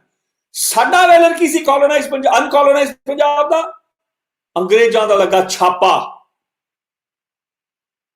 ਮੇਰੇ ਦਾਦਾ ਯਾਨੀ ਭਗਤ ਸਿੰਘ, ਮੇਰੇ ਗ੍ਰੈਂਡ ਅੰਕਲ ਭਾਈ ਯਾਨੀ ਸ਼ੇਰ ਸਿੰਘ, ਆਪਣੇ ਚਾਚੇ ਨਾਲ ਬਾਬਾ ਜਵਾਲਾ ਸੋਨਾ ਜੈਤੋ ਦਾ ਮੋਰਚਾ ਦੂਜਾ ਜਿਹੜਾ ਸੀ, ਪਹਿਲੇ ਵਿੱਚ ਸ਼ਹੀਦ ਹੋ ਗਏ ਸਨ ਭਾਈ ਜਸਵੰਤ ਸਿੰਘ, ਜਿਨ੍ਹਾਂ ਤੋਂ ਬੀਬੀ ਜਸਵੰਤ ਸਿੰਘ ਸਿੱਖੇ, ਰਵਿੰਦਰਨਾਥ ਟੈਗੋਰ ਪਹਿਲਾ ਵਾਈਸ ਚਾਂਸਲਰ ਜਿਹਨਾਂ ਨੂੰ ਬਣਾਉਣਾ ਚਾਹੁੰਦਾ ਸੀ, ਭਾਈ ਸੁੰਦਰ ਸਿੰਘ ਸ਼ਾਇਦ ਨਾਮ ਸੀ। ਉਹ ਗੋਲੀਆਂ ਚੱਲ ਰਹੀਆਂ ਤੇ ਗਾ ਰਹੇ ਨੇ, ਖਾਗ ਖਾਂਡ ਵਿਆਂਡਮ ਘਲ ਧਲ ਖਾਂਡਮ ਅਧਰਨ ਮੰਡਮ ਬਰਵਾਂਡਮ ਖਾਗ ਖਾਂਡ ਖਗ ਖੰਡ ਬੇਹੰਡੰ ਖਲਦਲ ਖੰਡੰ ਅਤਰਣ ਮੰਡੰ ਪਰਵੰਡੰ ਭੁਜਲੰਡ ਅਖੰਡੰ ਤੇ ਪ੍ਰਜੰਡੰ ਜੋਤ ਮੰਡੰ ਬਾਣ ਪ੍ਰਭ ਸੁਖ ਸੰਤਾ ਕਰਨੰ ਦੁਰਮਤਿ ਦਰਨੰ ਕਿਲਵਕ ਹਰਨੰ ਅਸਰਨੰ ਜੈ ਜੈ ਜਗ ਕਾਰਨ ਸ੍ਰਿਸ਼ਟੀ ਉਬਾਰਨ ਮਮ ਪ੍ਰਭਾਰਨ ਜੈ ਤੇਗੰ। ਇਹ ਗਾਉਂਦੇ ਜਾ ਰਹੇ ਗੋਲੀਆਂ। ਮੇਰੇ ਦਾਦੇ ਨੂੰ ਯਾਦ ਹੈ, ਮੇਰੀ ਭੂਆ ਕਹਿੰਦੇ ਸੀਟੀਆਂ ਵਾਂਗੂ ਵਿਸਲਿੰਗ ਕਰਦੇ, ਕਹਿੰਦੇ ਕੰਨਾਂ ਚੋਂ ਗੋਲੀਆਂ ਜਾਂਦੀਆਂ ਸੀ। ਇਹ ਜਿਹੜੇ ਲੋਕਾਂ ਕੋਲ ਵੈਲਰ ਸੀ ਉਹ ਹੋਰ ਸੀ, ਉਹ ਅੰਗਰੇਜ਼ਾਂ ਦੇ ਵਾਸਤੇ ਲੜਨ ਦਾ ਨਹੀਂ ਸੀ, ਅੰਗਰੇਜ਼ਾਂ ਦੇ ਖਿਲਾਫ ਲੜਨ ਦਾ ਵੈਲਰ ਸੀ। ਉਹਨਾਂ ਕੋਲ ਉਹ ਬਹਾਦਰੀ ਨੁਕਤੇ ਸੀ ਜਿਹੜੇ 47 ਤੋਂ ਬਾਅਦ ਇਹਨਾਂ ਦੀ ਤਵਾਰੀਖ ਤਾਂ ਰਿਕਾਰਡ ਹੀ ਨਹੀਂ ਕੀਤੀ ਗਈ। ਆਜ਼ਾਦ ਹਿੰਦ ਫੌਜ ਦਾ ਇਤਿਹਾਸ ਦੱਸ ਦਿਓ ਕਿੰਨੇ ਡਾਕੂਮੈਂਟ ਕੀਤਾ, ਉਹਨਾਂ ਨੂੰ ਤਾਂ ਜੇਲ੍ਹ 'ਚ ਪਾ ਦਿੱਤਾ ਗਿਆ। ਸੋ ਜਿਹੜਾ ਸੋਵਰਨ ਇੰਡੀਆ ਸੀ, ਜਿਨ੍ਹਾਂ ਨੇ ਆਪਣੀ, ਜਿਹੜੇ ਮੈਂ ਜਦੋਂ ਲਿਖੀ ਸੀ ਨਾ ਪੰਜਾਬ ਤੇ ਕਵਿਤਾ ਇੱਕ ਵਾਰ, ਉਹ ਮੈਨੂੰ ਯਾਦ ਨਹੀਂ ਹੋਣੀ, ਪਰ ਮੈਂ ਧੌਣ ਬਾਰੇ ਗੱਲ ਕਹੀ ਸੀ ਕਿ ਸਾਡੇ ਪੰਜਾਬ ਦੀ ਧੌਣ ਹੈ, ਕਹਿੰਦੇ ਡਾਰੀਆਂ ਤਾਂ ਪਰ ਹਾਰੀਆਂ ਨਾ। ਸਾਡੀ ਧੌਣ ਇਦਾਂ ਦੀ ਹੈ, ਤੁਸੀਂ ਉਹਨੂੰ ਕੱਟ ਕੇ ਗੇੜ ਸਕਦੇ ਹੋ ਪਰ ਹਰਾ ਨਹੀਂ ਸਕਿਆ ਕੋਈ। ਅੱਜ ਸਾਡੇ ਪੰਜਾਬ ਦੀ ਧੌਣ ਇਦਾਂ ਦੀ ਹੈ। ਸੋ ਭਾਵ ਇਹ ਹੈ ਕਿ ਜਿਹੜਾ ਮੈਨੂੰ ਕਨਸੈਪਟ ਮਿਲਿਆ, ਉਹ ਜੋ ਆਈਡੀਆਜ਼ ਮਿਲੇ ਜਿਹੜੇ ਪੰਜਾਬ ਦੇ ਸਨ, ਕਿਤੇੋਂ ਮੰਗਵੇ ਨਹੀਂ ਸੀ, ਕਿਤੇੋਂ ਚੁਰਾਏ ਹੋਏ ਨਹੀਂ ਸੀ, ਕਿਤੇੋਂ ਇਨਸਪਾਇਰਡ ਜਾਂ ਅਡੈਪਟਡ ਨਹੀਂ ਸਨ, ਕਿਤੇੋਂ ਟ੍ਰਾਂਸਲੇਟਡ ਨਹੀਂ ਸਨ, ਉਹ ਮੈਨੂੰ ਸੋਵਰਨ ਪੰਜਾਬ ਦੇ ਪਾਂਧੀਆਂ ਕੋਲੋਂ, ਪ੍ਰੋਟੈਗਨਿਸਟ ਕੋਲੋਂ ਮਿਲੀ। ਦੋਸਤੋ, ਨਾ ਮੈਨੂੰ ਰਾਗ ਦੀ ਧੁਨ ਮਿਲੀ, ਨਾ ਮੈਨੂੰ ਕਿਸੇ ਅੱਖਰ ਦਾ ਅਰਥ ਲੱਭਿਆ ਕੋਲੋਨਾਈਜ਼ਡ ਇੰਡੀਆ ਚੋਂ। ਇਹ ਮੈਂ ਆਪਣਾ ਤੁਹਾਨੂੰ ਐਨਾਲਿਸਿਸ ਜਿਹੜੇ ਕੀਤੇ ਹੋਏ ਨੇ, 33 ਸਾਲ ਹੋਏ ਨੇ, ਪਰ ਮੇਰੇ 33 ਸਾਲ ਲੰਬੇ ਇਸ ਕਰਕੇ ਨੇ ਕਿ ਮੈਂ 1890s 'ਚ ਜਨਮੇ ਬਜ਼ੁਰਗਾਂ ਨੂੰ ਲੱਭ ਕੇ ਉਹਨਾਂ ਕੋਲੋਂ ਬਹਿ ਕੇ ਮੈਂ ਸਾਰਾ ਕੁਝ ਛੱਡ ਕੇ ਸਿੱਖਿਆ। ਵੱਡੇ ਵੱਡੇ ਗਿਆਨੀ ਜਿਹੜੇ ਕਿਤਾਬਾਂ ਜਿਹੜੀ ਲਿਖੀਆਂ ਹੋਈਆਂ ਸਿਰਫ ਪੜ੍ਹਦੇ ਨੇ, ਜਿਹੜਾ ਸਿਰਫ ਲਿਖਿਆ ਹੋਇਆ ਸੋਰਸ, ਉਹ ਕਹਿੰਦਾ ਜੀ ਮੈਂ ਜੀ ਸਰਬਲੋ ਗ੍ਰੰਥ ਦਾ ਬੜਾ ਵੱਡਾ ਪੰਡਤ ਹਾਂ, ਸ਼ੈਫਰਡਸ ਬੁਸ਼ ਗੁਰਦੁਆਰੇ ਮੈਨੂੰ ਮਿਲ ਪਿਆ। ਮੈਂ ਕਿਹਾ ਅੱਛਾ। ਤੇ ਉਹਨੇ ਮੈਨੂੰ ਦੇਖਿਆ ਕਿ ਗਾਇਆ ਹੈ ਤੇ ਵਾਵਾ ਹੋ ਰਹੀ, ਤੇ ਉਹ ਚਾਹ ਰਿਹਾ ਸੀਗਾ to break ice with me, which is wonderful and it was my honour. ਤੇ ਮੈਨੂੰ ਨਹੀਂ ਪਤਾ ਸੀ ਕਿ ਕੌਣ ਹੈ ਉਹ। ਠੀਕ ਹੈ, ਦਸਤਾਰ ਗੋਲ ਬੱਜੀ ਚੋਲਾ ਪਾਇਆ, देयर वर ਮੈਨੀ people, so I don't know ਹੂ ਹੀ ਵਾਸ। ਤੇ ਉਹ ਆ ਕੇ ਮੇਰੇ ਨਾਲ ਬੈਠੇ ਤੇ ਉਹ ਕਹਿਣ ਲੱਗੇ ਕਿ ਮੈਂ ਜੀ ਸਰਬਲੋ ਦਾ ਬੜਾ ਵੱਡਾ ਪੰਡਤ ਹੈਗਾ ਤੇ ਮੈਂ ਉਹਦੀ ਨਾ ਕਥਾ ਕਰਦਾ। ਤੇ ਮੈਂ ਕਿਉਂਕਿ ਮੈਂ ਵਿਗਾੜਿਆ ਲੰਗਰ ਸਾਹਿਬ ਦਾ, ਮੈਂ ਕਿਹਾ ਯਾਰ ਬਾਕੀ ਤਾਂ ਗੱਲ ਕਰਾਂਗੇ, ਇਹਨੂੰ ਦੇਖੀਏ ਜਾਣਦਾ ਵੀ ਹੈ ਕਿ ਨਹੀਂ। ਸਾਡੇ ਅਸੀਂ ਜਿਹੜੇ ਪਾਂਧੀ ਆ, ਸਾਨੂੰ ਜਿਵੇਂ ਜਪਜੀ ਸਾਹਿਬ ਹੈ ਗੁਰੂ ਨਾਨਕ ਦਾ, ਸਾਡੇ ਕੋਲ ਤਿੰਨ ਨੁਕਤੇ ਨੇ ਖਾਸ। ਜੇ ਕਿਸੇ ਦੀ ਕਿਤਾਬ ਦੇਖਣੀ ਅਸੀਂ ਉਹ 3 ਥਾਂ ਜਾ ਕੇ ਦੇਖਦੇ ਹਾਂ। ਜੇ ਉਹਨੂੰ ਅਰਥ ਪਤਾ ਸੀ ਤਾਂ ਪਤਾ ਹੈ ਕਿ ਇਹ ਪਰੰਪਰਾ ਦਾ ਬੰਦਾ ਹੈ, ਕੋਈ ਗੱਲ ਨਵੀਂ ਕਰੇਗਾ। ਪਰ ਜੇ ਉਹ 3 ਅਰਥ ਜੇ ਪਤਾ ਹੀ ਨਹੀਂ ਬੰਦੇ ਨੂੰ, ਅਸੀਂ ਕਿਤਾਬ ਹੀ ਨਹੀਂ ਪੜ੍ਹਦੇ, ਅਸੀਂ ਇੰਨੇ ਭੈੜੇ ਆ। ਸੋ ਸਾਡਾ ਰਿਸ਼ਤਾ ਕਿਤਾਬਾਂ ਨਾਲ ਇਦਾਂ ਦਾ ਬੜਾ ਸੋਤੇਲਾ, ਜਿਹੜਾ ਕਹਿੰਦੇ ਸੌਕਣ ਵਾਲਾ ਰਿਸ਼ਤਾ ਹੈ ਸਾਡਾ ਕਿਤਾਬਾਂ ਉਹੀ ਨਹੀਂ, ਅਸੀਂ ਪਹਿਲਾਂ ਦੇਖ ਕੇ ਪਹਿਲਾਂ ਇੱਕ ਦੋ ਦੇਖਿਆ ਤੇ ਮੈਂ ਉਹਨੂੰ ਕਿਹਾ ਕਿ ਜੀ ਇੱਕ ਮੈਨੂੰ ਅਰਥ ਦੱਸਿਓ ਜਰਾ ਜਨਾਬ, ਮੈਨੂੰ ਸਮਝ ਨਹੀਂ ਆ ਰਹੀ ਕਿ ਹੈ ਕੀ। ਵਪਵਾਸਰੀ ਤਾਮਸਾਏ ਨੀਚਾਏ ਤੇ ਭੈ ਅਧਿਕਾਰੀ ਨਾਰੀ ਨਾਏ ਜੇ ਜੇ ਸਰਨ ਆਏ ਆਨਨ ਰੀ ਪ੍ਰਵਾਨ ਪ੍ਰਵਾਨ। ਵਪਵਾਸਰੀ ਤਾਮਸਾਏ ਨੀਚਾਏ ਤੇ ਭੈ ਅਧਿਕਾਰੀ ਨਾਰੀ ਨਾਏ ਜੇ ਜੇ ਸਰਨ ਆਇਆ। ਵਪਵਾਸਰੀ ਤਾਮਸਾਏ ਨੀਚਾਏ ਤੇ ਭੈ ਅਧਿਕਾਰੀ ਨਾਰੀ ਨਾਏ ਜੇ ਜੇ ਸਰਨ ਆਏ ਹਰ ਪਾਏ ਆਨੰਦ ਰੀ ਪ੍ਰਵਾਨ ਪ੍ਰਵਾਨ। ਜਨ ਨਨ ਮਨ ਬਚ ਕਰਮ ਗੁਣ ਗਾਏ ਚਿਤ ਲਾਏ। ਮੈਂ ਕਿਹਾ ਜੀ ਇਹ ਨਾਰੀ ਨਾਏ ਅੱਖਰ ਆਉਂਦਾ ਮੈਨੂੰ ਸਮਝ ਨਹੀਂ ਆਈ ਕਿ ਹੈ ਕੀ। ਉਹ ਪਹਿਲਾਂ ਤਾਂ ਹੈਰਾਨ ਹੋ ਗਿਆ ਮੇਰਾ ਉਚਾਰਨ ਦੇਖ ਕੇ। ਉਹਦੀ ਤਾਂ ਆਮ ਤੋਂ ਵਪਵਾਸਰੀ ਤਾਮਸਾਏ ਉਹ ਏਦਾਂ ਜਿਵੇਂ ਪਾਠ ਹੁੰਦਾ ਏਦਾਂ ਪੜ੍ਹਦੇ ਨੇ ਲੋਕ। ਉਹਨੇ ਦੇਖਿਆ ਕਿ ਰੈਡੀਸ਼ਨ ਤਾਂ ਬੜੀ ਫਲੂਐਂਟ ਸੀ, ਪਰ ਸਵਾਲ ਦੇਖ ਕੇ ਉਹ ਖੈਰ ਸਵਾਲ ਚ ਮੈਂ ਉਹਨੂੰ ਗੁਆਚਾਉਣਾ ਹੀ ਸੀ। ਉਹ ਗੁਆਚ ਗਿਆ ਤੇ ਉਹ ਕਹਿੰਦਾ ਜੀ ਨਾਰੀ ਨਾਏ, ਨਾਰੀ ਤਾਂ ਕਹਿੰਦੇ ਔਰਤ ਹੈ ਤੇ ਨਾਏ ਔਰਤ ਨਹਾਉਂਦੀ ਹੈ। ਪਰ ਇਸੇ ਕਰਕੇ ਲੋਕੀ ਲੜਨ ਦੇ ਕਿ ਤਾਂ ਗੁਰੂ ਗੋਬਿੰਦ ਦੀ ਹੋ ਹੀ ਨਹੀਂ ਸਕਦੀ, ਜਿਵੇਂ ਗੁਰੂ ਗੋਬਿੰਦ ਦਾ ਔਰਤਾਂ ਨਲਾ ਰਿਹਾ ਉੱਥੇ ਬੈਠਾ। ਉਹ ਏਦਾਂ ਨਹੀਂ ਹੈ। ਮੈਂ ਉਹਨੂੰ ਨਹੀਂ ਦੱਸਿਆ, ਪਰ ਤੁਹਾਨੂੰ ਤੁਸੀਂ ਇਤਿਹਾਸ ਦਿਓ ਤੇ ਮੈਂ ਉੱਥੋਂ ਤਾਂ ਗਾਇਬ ਹੋ ਸਕਦਾ ਸੀ। ਪਰ ਤੁਹਾਨੂੰ ਮੈਂ ਇੱਕ ਨੁਕਤਾ ਸਾਂਝਾ ਕਰਦਾ ਜਾ ਰਿਹਾ ਕਿਉਂਕਿ ਕਈ ਪ੍ਰਮਾਣ ਉਦਾਹਰਣ ਮਿਸਾਇਲਾਂ ਮੈਂ ਦੇ ਚੁੱਕਿਆ ਜੋ ਮੈਨੂੰ ਮਿਲਿਆ। ਪਰ ਐਕਸੀਜੈਟਿਕਲ ਅਟੈਂਡੈਂਸ ਜਿਵੇਂ ਮੈਂ ਗੁਰੂ ਨਾਨਕ ਦੀ ਮੈਥਲੀ ਦਾ ਵੀ ਮੈਂ ਤੁਹਾਨੂੰ ਦੱਸਿਆ, ਉਹ ਵੀ ਤੁਹਾਡੇ ਕੋਲ ਇੱਕ ਮੈਂ ਸਬੂਤ ਦੇ ਚੱਲਿਆ ਕਿ ਮੈਂ ਉਹੀ ਫੋਕੀਆਂ ਗੱਲਾਂ ਨਹੀਂ ਕਰ ਰਿਹਾ। ਜੋ ਕਮਾਇਆ ਜੋ ਖੱਟਿਆ ਉਹ ਮੈਂ ਗੱਲ ਕਰ ਰਿਹਾ, ਕੋਰੀ ਗੱਲ ਕਰ ਰਿਹਾ। ਨਾਰੀ ਦੋਸਤੋ ਨਾੜੀ ਦਾ ਪ੍ਰਭੰਸ਼ ਹੈ। ਨਾਏ ਨਾਈ ਤੋਂ ਯਾਨੀ ਕਿ ਵਪਵਾਸਰੀ ਤਾਮਸਾਏ ਨੀਚਾਏ, ਨੀਚਾਏ ਜਿਹੜੇ ਭਲੇ ਸੁਹਾਵਣੇ ਹੋ ਗਏ, ਨੀਚਾਏ ਤੇ ਭੈ ਅਧਿਕਾਰੀ ਨਾਰੀ ਨਾਏ। ਆਪਣੇ ਅਹੰਕਾਰ ਦੀਆਂ ਜਿਹੜੀਆਂ ਨਸਾਂ ਕਟਾ ਕੇ ਅਧਿਕਾਰੀ ਹੋ ਗਏ। ਕਹਿੰਦੇ ਜੇ ਜੇ ਸਰਨ ਆਏ ਹਰੀ ਪਾਏ। ਜਿਹੜੇ ਏਦਾਂ ਸਰਨ ਚ ਆਏ ਨਾ ਆਪਣੇ ਅਹੰਕਾਰ ਨੂੰ ਕੱਟ ਕੇ ਕਹਿੰਦੇ ਹਰੀ ਨੂੰ ਅੱਲਾ ਨੂੰ ਪਾ ਗਏ, ਉਹਨਾਂ ਨੂੰ ਕਬੂਲ ਕਰ ਗਿਆ। ਇਹ ਅਰਥ ਹੈ ਦੋਸਤੋ। ਇੱਥੇ ਤੁਹਾਨੂੰ ਗੁਰੂ ਗੋਬਿੰਦ ਦੇ ਦੀਦਾਰ ਹੋਣਗੇ। ਉਹ ਜੀ ਨਾਰੀ ਔਰਤ ਹੋ ਕੇ ਨਾਰੀਆਂ ਖਿਨਾਉਂਦੀਆਂ ਦੁਰਫਟੇ ਮੂੰਹ, ਏਦਾਂ ਨਹੀਂ ਹੁੰਦਾ ਦੋਸਤੋ। ਅਰਥ ਜਿਹੜਾ ਉਹ ਕਹਿੰਦੇ ਮਹਾਕਾਲ ਕਾਲਿਕਾ ਰਾਧੀ। ਉਹ ਕਹਿੰਦੇ ਕਿੱਥੇ ਮਹਾਕਾਲ ਨਾ ਗੁਰੂ ਗੋਬਿੰਦ ਸਿੰਘ ਹੋ ਕੇ ਮਹਾਕਾਲ ਤਾਂ ਕਹਿੰਦੇ ਸ਼ਿਵ ਹੁੰਦਾ ਹੈ ਤੇ ਕਾਲਕਾ ਉਹ ਕਾਲੀ ਦੇਵੀ ਉਹਦੀ ਆਰਾਧਨਾ ਕੀਤੀ। ਉਹ ਤਰੰਗੜ ਸਾਹਿਬ ਨੂੰ ਪੁੱਛਿਆ ਮੈਂ ਕਿ ਪਤਾ ਜੀ ਇਹ ਤਾਂ ਬੜੇ ਲੜਦੇ ਨੇ ਕਿ ਗੁਰੂ ਗੋਬਿੰਦ ਕਿੱਦਾਂ ਕਹਿ ਸਕਦਾ ਕਿ ਸ਼ਿਵ ਦੀ ਤੇ ਕਾਲੀ ਦੇਵੀ ਦੀ ਕਹਿੰਦੇ ਦੁਰਫਿੜ। ਕਹਿੰਦੇ ਉਹ ਗਿਆਨੀ ਗਿਆਨੀ ਮੋਹਿੰਦਰ ਸਿੰਘ ਰਤਨ ਨਾਲ ਬਹਿਸ ਹੋਈ 93 ਦੇ ਵਿੱਚ, ਉੱਥੇ ਪ੍ਰਮਾਣ ਉਹਨਾਂ ਨੇ ਦਿੱਤਾ ਤੇ ਕਹਿੰਦੇ ਬਕਵਾਸ, ਕਹਿੰਦੇ ਇਹ ਨਹੀਂ ਹੈ ਅੱਖਰ, ਕਹਿੰਦੇ ਤੁਸੀਂ ਦੱਸੋ। ਉਹ ਕਹਿੰਦੇ ਮਹਾਕਾਲ ਇੱਥੇ ਕਹਿੰਦੇ ਸ਼ਿਵ ਨਹੀਂ ਹੈ, ਕਈ ਥਾਵਾਂ ਤੇ ਹੈ, ਇੱਥੇ ਮਹਾਕਾਲ ਬਹੁਤ ਕਾਲ, ਲੰਬਾ ਕਾਲ, ਅਣਗਿਣਤ, ਅਨਕੁਆਂਟੀਫਾਈਬਲ, ਬਿਯੋਂਡ ਕਾਊਂਟ, ਇੰਨਾ ਲੰਬਾ ਮਹਾਕਾਲ, ਬਹੁਤ ਸਮਾਂ। ਕਾਲੇ ਲੱਲੇ ਤੇ ਸਿਹਾਰੀ ਹੈ, ਛੋਟੀ ਈ ਦੀ ਮਾਤਰਾ। ਕਾਲੇ ਕਾਲ ਦਾ ਖਸਮ ਉਹਦੀ ਆਰਾਧਨਾ ਕੀਤੀ। ਇੱਥੇ ਗੁਰੂ ਗੋਬਿੰਦ ਮਿਲੇਗਾ ਤੁਹਾਨੂੰ ਕਿ ਮਹਾਕਾਲ ਕਾਲੇ ਕਾਲ ਕਾ ਰਚੈਤਾ, ਕਾਲ ਦਾ ਕਰਤਾ, ਕਾਲ ਦਾ ਖਸਮ, ਕਾਲ ਨੂੰ ਬਣਾਉਣ ਵਾਲਾ, ਉਹਦੀ ਮੈਂ ਆਰਾਧਨਾ ਕੀਤੀ। ਇਹ ਹੈ ਗੁਰੂ ਗੋਬਿੰਦ ਸਿੰਘ। ਤੁਸੀਂ ਕਿਤਾਬਾਂ ਫਰੋਲ ਲਓ ਜਿਹੜੀਆਂ ਲਿਖੀਆਂ, ਉਹ ਕਹੂਗਾ ਲੈ ਜੀ ਦੁਰਫਿਟੇ ਮੂੰਹ ਇੱਥੇ ਸ਼ਿਵ ਦੀ ਤੇ ਕਾਲੀ ਦੇਵੀ ਦੀ ਆਰਾਧਨਾ ਕੀਤੀ। ਇੰਨਾ ਫਰਕ ਹੈ। ਸੋ ਇਹ ਸਭ ਮਿਲਿਆ ਮੈਨੂੰ। ਉਹ ਜਿਹੜਾ ਸੋਵਰਨ ਪੰਜਾਬ ਸੀ, ਜਿਹੜਾ ਅਨਕੋਲੋਨਾਈਜ਼ਡ ਪੰਜਾਬ ਸੀ, ਉਹਦੇ ਕੋਲੋਂ ਮੈਨੂੰ ਯਾਦਾਂ ਮਿਲੀਆਂ ਨੇ। ਜਿਹੜਾ ਵਿਛੋੜਾ ਦਿੱਤਾ ਗਿਆ, ਜਿਹਦਾ 12-13 ਸਾਲ ਦੀ ਉਮਰ ਚ ਸੈਨਿਕ ਸਕੂਲਾਂ ਚ ਭਰਤੀ ਕਰ ਲਿਆ ਗਿਆ, ਉਹ ਤਾਂ ਫੌਜ ਦਾ ਇੱਕ ਰॉ ਮਟੀਰੀਅਲ ਬਣ ਗਿਆ ਨਾ, ਪਿੱਠੂ ਬਣਾਤਾ ਗਿਆ। ਉਹਨੂੰ 5 ਬਾਣੀਆਂ ਦਾ ਬਾਜ ਦੇ ਦਿੱਤਾ ਗਿਆ, ਉਹਨੂੰ 5 ਨਮਾਜ਼ਾਂ ਦਿੱਤੀਆਂ ਗਈਆਂ, ਉਹਨੂੰ ਤਿਲਕ ਜਨੇਊ ਦਿੱਤਾ ਗਿਆ ਵੀ ਆ ਤੁਸੀਂ ਪੂਜਾ ਕਰੀ ਜਾਓ, ਤੁਹਾਨੂੰ ਗ੍ਰੰਥੀ ਵੀ ਦੇ ਦਿੰਦੇ ਆ, ਤੁਹਾਨੂੰ ਪਾਦਰੀ ਦੇ ਦਿੰਦੇ ਆ। ਉਹ ਕੁਰਾਨ ਤੋਂ ਤੋੜ ਗਏ, ਉਹਦੇ ਇਤਿਹਾਸ ਤੋਂ ਤੋੜ ਗਏ, ਉਹਦੀ ਬੰਦਗੀ ਤੋਂ ਤੋੜ ਗਏ, ਉਹ ਬਗਾਵਤ ਤੋਂ, ਕ੍ਰਾਂਤੀਕਾਰੀ ਜਿਹੜਾ ਪੰਜਾਬੀ ਸੀ ਜਿਸਨੇ ਪੰਜਾਬ ਨੂੰ ਆਜ਼ਾਦ ਕਰਾਇਆ, ਉਹਦੇ ਨਾਲ ਤੋੜ ਗਏ। ਕਿਉਂਕਿ ਸਵਾਲ ਤਾਂ ਸਭ ਤੋਂ ਜ਼ਿਆਦਾ ਖੌਫ ਖਾਂਦੀ ਹੈ ਦੋਸਤੋ ਸਲਤਨਤ, ਸਵਾਲ ਕਰਨ ਦੀ ਕਾਬਲੀਅਤ। ਤੇ ਬਾਬਾ ਫਰੀਦ ਨੇ, ਭਗਤ ਕਬੀਰ ਨੇ, भगत जयदेव ने, गुरु नानक ने साडे कोल सब तो वड्डा जिहड़ा काम कीता ना, सानू सवाल चिन्ह दे दिता वापस। The art of asking questions, of formulating questions। सब तो सियाणा बंदा बुजुर्ग कहते सन वो हुंदा जिहदा सवाल सुच्चा हुंदा है, जिहड़ा सवाल कोरा हुंदा है,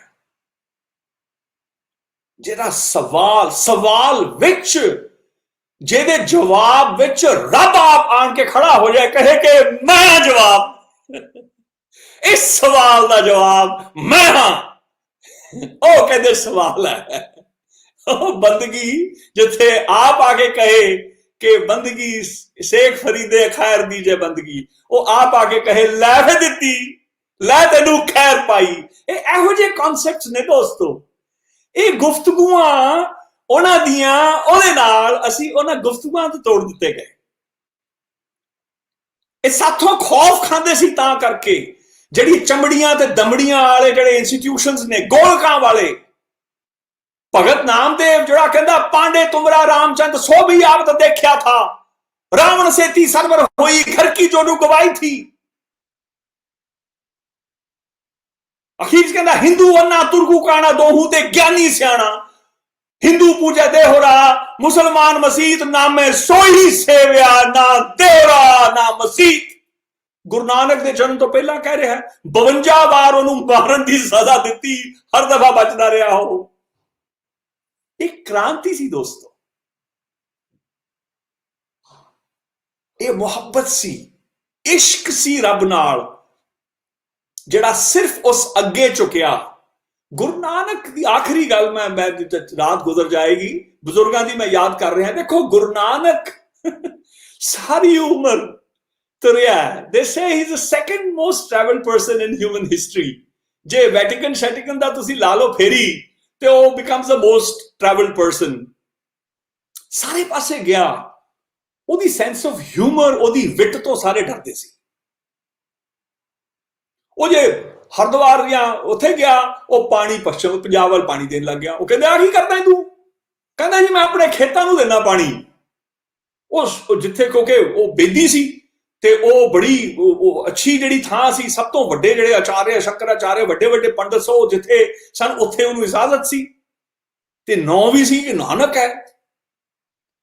वो कहंदे तू आखे जिहड़े सवाल पुछण वाले वड्डे सन, कहंदे तू किथे पानी दे रहे हैं? कहंदे अपने खेतां नूं जी।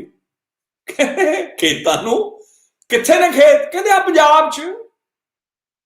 ਉਹ ਹੱਸ ਪਿਆ, ਕਹਿੰਦੇ ਪੰਜਾਬ ਚ ਜੇ ਖੇਤਾਂ ਨੂੰ ਪਾਣੀ ਦੇਣਾ ਤਾਂ ਜਾ ਕੇ ਪੰਜਾਬ ਚ ਤੇ ਇੱਥੋਂ ਕਿੱਥੇ ਪਾਣੀ ਚੱਲ ਜੂ। ਕਹਿੰਦਾ ਭਾਈ ਜੀ, ਕਹਿੰਦਾ ਤੁਹਾਥੋਂ ਪ੍ਰੇਰਨਾ ਲਈ ਤੁਹਾਡਾ ਪਾਣੀ ਤਾਂ ਸੂਰਜ ਤੇ ਹੀ ਪਹੁੰਚਣ ਦਿਆ ਵੇ, ਮੇਰੇ ਖੇਤ ਤੱਕ ਚੰਦ ਕੋਸ ਦੂਰ ਹੀ ਨੇ, ਉਹ ਸੈਂਕੜੇ ਮੀਲ ਦੂਰ ਹੀ ਨੇ। ਉੱਥੇ ਪੈਰੀ ਪੈ ਗਏ, ਕਹਿੰਦੇ ਬਾਬਾ ਤੂੰ ਕਿੱਥੇ ਕਿਹੋ ਜਿਹੀ ਗੱਲਾਂ ਕਰਦਾ, ਤੂੰ ਤਾਂ ਛੋਟਾ ਜੀ ਉਮਰ ਹੈ, ਤੂੰ ਆ ਕੌਣ ਹੈ? जे जगन्नाथपुरी गया, मंदिर दे आरती नूं कमोडिफाई ते मंडीकरण कीता, ओदा सियासीकरण कीता, ओदा जिहनूं कहंदे धर्मोकरण कीता। ही रिफ्यूज्ड। ओदे कोल ला के ओदा नां सुन रहे लोग, उन्हां नूं स्यापा पै गया कि साडी तां गोलक चली गई, इन्ने जिद्दन दा नानक आया ते साडे कोल लोग नहीं आ रहे, इहदे कोल जाके बह रहे ने, इहदी गल्लां सुन रहे ने, पेड़ बैठे थल्ला गा रिहा भाई मर्दाना। है कौन है जिहड़ा रबाब टुका रिहा? लोकी कवले होए फिरदे ने। साडा तां कहंदे साडा बिजनेस गया, आके मनाण आ गए जी, तुहानूं असीं स्पैशल आरती ते बुलाने आ जी, आओ जी, तुहानूं तुसीं आए नहीं साडे कोल। ਉਹ ਗਾਉਣ ਲੱਗ ਗਿਆ, ਕਹਿੰਦੇ ਗਗਨ ਮੈਂ ਥਾਲ ਰਵੀ ਚੰਦੀ ਪਕ ਬਨੇ, ਗਗਨ ਮੈਂ ਥਾਲ ਰਵ ਚੰਦ ਦੀਪਕ ਬਨੇ, ਤਾਰਕ ਮੰਡਲ ਜਨਕ ਮੋਤੀ, धूप मलयान लो पवन चवरो करे, सगल बन राय फूलों ते ज्योति, कैसी आरती कैसी आरती हुई। और तेरी कहना आरती तो इतना दी हो रही है, अवाक विस्माद अद्भुत रस में जाके लाजवाब होके रब नूं गाउण लग पिया। कहंदा तेरी हे भवखंडन, तेरी आरती कहो जी हो रही है कि गगन जिथे थाल होवे, मेरा थाल तो कहते पूरा आकाश है, सूरज ते चन्न जेदे च मेरे दीवे ने, सारी वनराय कहते फुलंत ज्योति है, सहस ओ कहते धूप मलियान लो जेड़े जंगल है कहते और चंदन दे जड़े जंगल ने ओ कहते मेरी धूप है, पवन चवरो करे, पवना जड़ियां ने चवर कर रही ने, तेनू झूले पा रही ने तेरे ते तारे का मंडल जनक, तारिया का मंडल कहता मेरे जनक, यह जी तेरे अर्पण, मैं तो आरती गावना जी, मेरी तो आरती आ है जी, मेरा ठाकुर आ है जी, मेरा इष्ट आ है जी, जड़ा सर्वव्यापी है जी, जेदा ना नर है ना नारी है जी, जेदा ना चक्र चहन अर वर्ण जात अर पात नहन जह रूप रंग अर रेख भेक, कोहू कह न सकत कहे, अचल मूर्ति अनुभव प्रकाश, अमितोज कही जय, कोटिन्द्रान साहो साहन गणिजय, त्रिभुवन महीप सुर नर असुर नेति नेति वर्तन कह, तब सर्वनाम कथा कवन कर्म नाम वर्णत सुमति। एक गुरु गोबिंद सिंह दा बोला, कहता जेदा ना जेड़ा कोई देख नहीं सकता, जेदा रूप नहीं, रूप रंग तो भी भिन्न है, त्रै गुणा रजो तमो सतो तो जड़ा भिन्न है, त्रै गुण ते भी भिन्न जड़ा होवे, एहो जिहा कहंदा मेरा ठाकुर है, एहो जिहे नूं बना के ठाकुर नूं खड़ा करके ओदे अगे नानक झुकदा सी बाबा साडा, और जे झुकिया ते भाई लहणे नूं गुरु अंगद करके झुकिया। कितनी वड्डी क्रांति सी, कदे देखिया ही नहीं सी कि अपने शागिर्द नूं अपना सब कुछ अपना मत्था अर्पण कर देना। गुरु अंगद को लोकी जानते सी, अरे बंदा तो देखिए सुनिया जिहदे सामने नानक फाइनली झुकिया। जपजी च मैं अगे भी जिक्र करदा कि किव सचियारा हुई है कि कुड़ा टुटै पाल, वो बाबा कहंदा है कि सोचा सोच ना होवे जे सोची मन, कहंदे मन दी समस्या ना सारी, आखिरी गल मन कहंदे पहली विधि पूरी दुनिया ने चार वंडियां, चार ज्ञान दियां प्रणालियां ने, बाबा नानक गिण दिता जपजी दे पहले पदे दे विच। सब तो पहली मन नूं कहंदे धो के ना साफ कर लो, तीर्थां ते जाके कर लो, तीर्थ कर लो, उत्थे पूजा कर लो, जो भी कर लो, नहाना जिथे नहाना कर लो, मन शायद पवित्र हो जू, शुद्ध हो जू। कहंदे सोचा है, कहंदे नहातियां, कहंदे स्नान कीतियां या तीर्थ भावें स्थान दा नहाना है, भावें वो पानी च करो या जाके करो, नहाउण जांदे हो, वो कॉन्सेप्ट एक आइडिया है। कहंदे सोचा सोच ना हो गई, जे सोची लख वार भावें लखां वार तुसीं कर लो। फिर कहंदे चलो ये नहीं जे बनदा तो कहंदे चुप है, मन नूं फिर चुप करा लो। वो बड़ा अजकल विपसना का बड़ा फैशन है अजकल, मन नूं जी thought will arise, witness it and will go, कहंदे करी जाओ। कहंदे चुप है, चुप ना हो गई जे ला रहा लिवतार, कोशिश कर, वो चुप नहीं होना है, मन इदां दा है। कहंदे अच्छा जे बंदा मन ना साफ नहीं हुंदा, जे चुप नहीं हुंदा, कहंदे इहनूं फिर रजा लो, इहनूं ना फिर रजण दिओ, भोगी बना दिओ। कहंदे पर कहंदे भुखिया भुख ना उतरी, इन्ना भुखा कि समंदर भर सकदा पानी दा, पर मन नहीं भर सकदा। वो पूरियां भार लिखण वाले की कहंदे जी पूरियां खा लो, कि पूरियां दा भार लद लो। लोग ना इधर फिर मुंह आ गए, फिर वो पूरी कहंदे आसा, पूरी पूरी आसा जी मनसा मेरे राम। दोस्तों जड़ियां जेड़े बंदे ने एस्पिरेशंस कीतियां हुंदियां ने ना, जो उन्ने उमंगा कि मैं ना राष्ट्रपति बन गया होवे, मेरी ना सल्तनत सत्ते समुंदर जिन्नी वड्डी होगी होवे, तो जिन्नियां भी आसां पूरियां ने ना, जिन्नियां आसां कीतियां उन्हां दे पूर होण नूं कहंदे ने। यानी कि मन दी जिन्नी आसा है ओनू पूर कर लो, एक्यूमुलेशंस, अचीवमेंट्स वो पूरियां ने, वो पूरियां खाण वाली नहीं, पूरिया भार तुसी एक्यूमुलेशंस दे तुसी लद लो, तुसी पहाड़ अपने मन दे उपर, ओदे मन दी सीवी बजी जाओ, भी किताब भी किताब भी किताब भी किताब भी थे आ भी थे आ भी थे आ भी थे बजी जाओ, भार भुखिया भुख ना उतरी, इट लास्ट मोर। देख लो वॉरेन बुफेट कितनी इन्वेस्टमेंट, सारी इन्वेस्टमेंट की है जैसे बेजोस एंड ऑल दैट, और जिन्ना सरमाया बन गया उन्होंने बरकरार किवें रखना, किते खो ना जाए, हो स्टॉक मार्केट गई वो किदां हो जाए, सरकारां काबू कर देने, ओ भुखिया भुख ना उतरी है। जे धन है नहीं, धन आ गया, फिर स्यापा किते चले ना जाए। फिर कहंदे अच्छा जे ये नहीं हुंदा ते फिर कहंदे चलो अकलमंद बना दिओ मन नूं, इहनूं अपना विद्वान बना दिओ।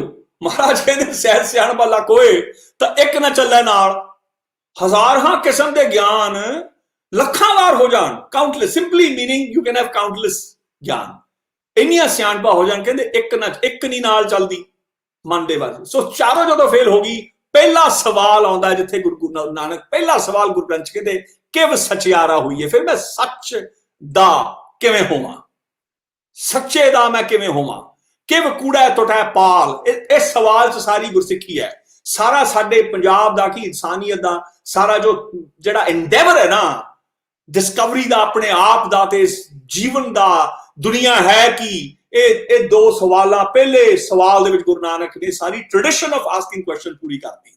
ਕਿਵ ਸਚਿਆਰਾ ਹੋਈ ਹੈ, ਕਿ ਉਹਦਾ ਹੋਵਾਂ ਜਿਹੜਾ ਸੱਚਾ ਹੋਵੇ, ਕੱਚਾ ਨਾ ਹੋਵੇ। ਜੇ ਇਹ ਨਾ ਹੋਵੇ 10 ਸਾਲ ਬਾਅਦ ਮੈਨੂੰ ਪਤਾ ਲੱਗੇ ਜਦੋਂ ਮੈਂ ਜੁੜਿਆ ਸੀ ਉਹ ਤਾਂ ਯਾਰ ਅਧੂਰਾ ਸੀ, ਉਹ ਤਾਂ ਮੁੱਕ ਗਿਆ ਕੰਮ, ਉਹਦੇ ਤੇ ਦਾਣੇ ਮੁੱਕ ਗਏ, ਇਹ ਨਾ ਹੋਵੇ। ਤਾਂ ਆਈ ਸ਼ੁਡਨਟ ਬੀ ਡਿਸਅਪਾਇੰਟਡ, ਰਹਿੰਦੀ ਦੁਨੀਆ ਤੱਕ, ਯਾਨੀ ਕਿ ਅੰਤ ਤੱਕ, ਅਨੰਤ ਤਾਈਂ ਮੈਂ ਵਾਜਬ ਹੋਵਾਂ, ਮੈਂ ਸਹੀ ਹੋਵਾਂ, ਮੇਰੇ ਕੋਲ ਦੂਜਾ ਭਾਵੇਂ ਮੌਕਾ ਨਾ ਹੋਵੇ।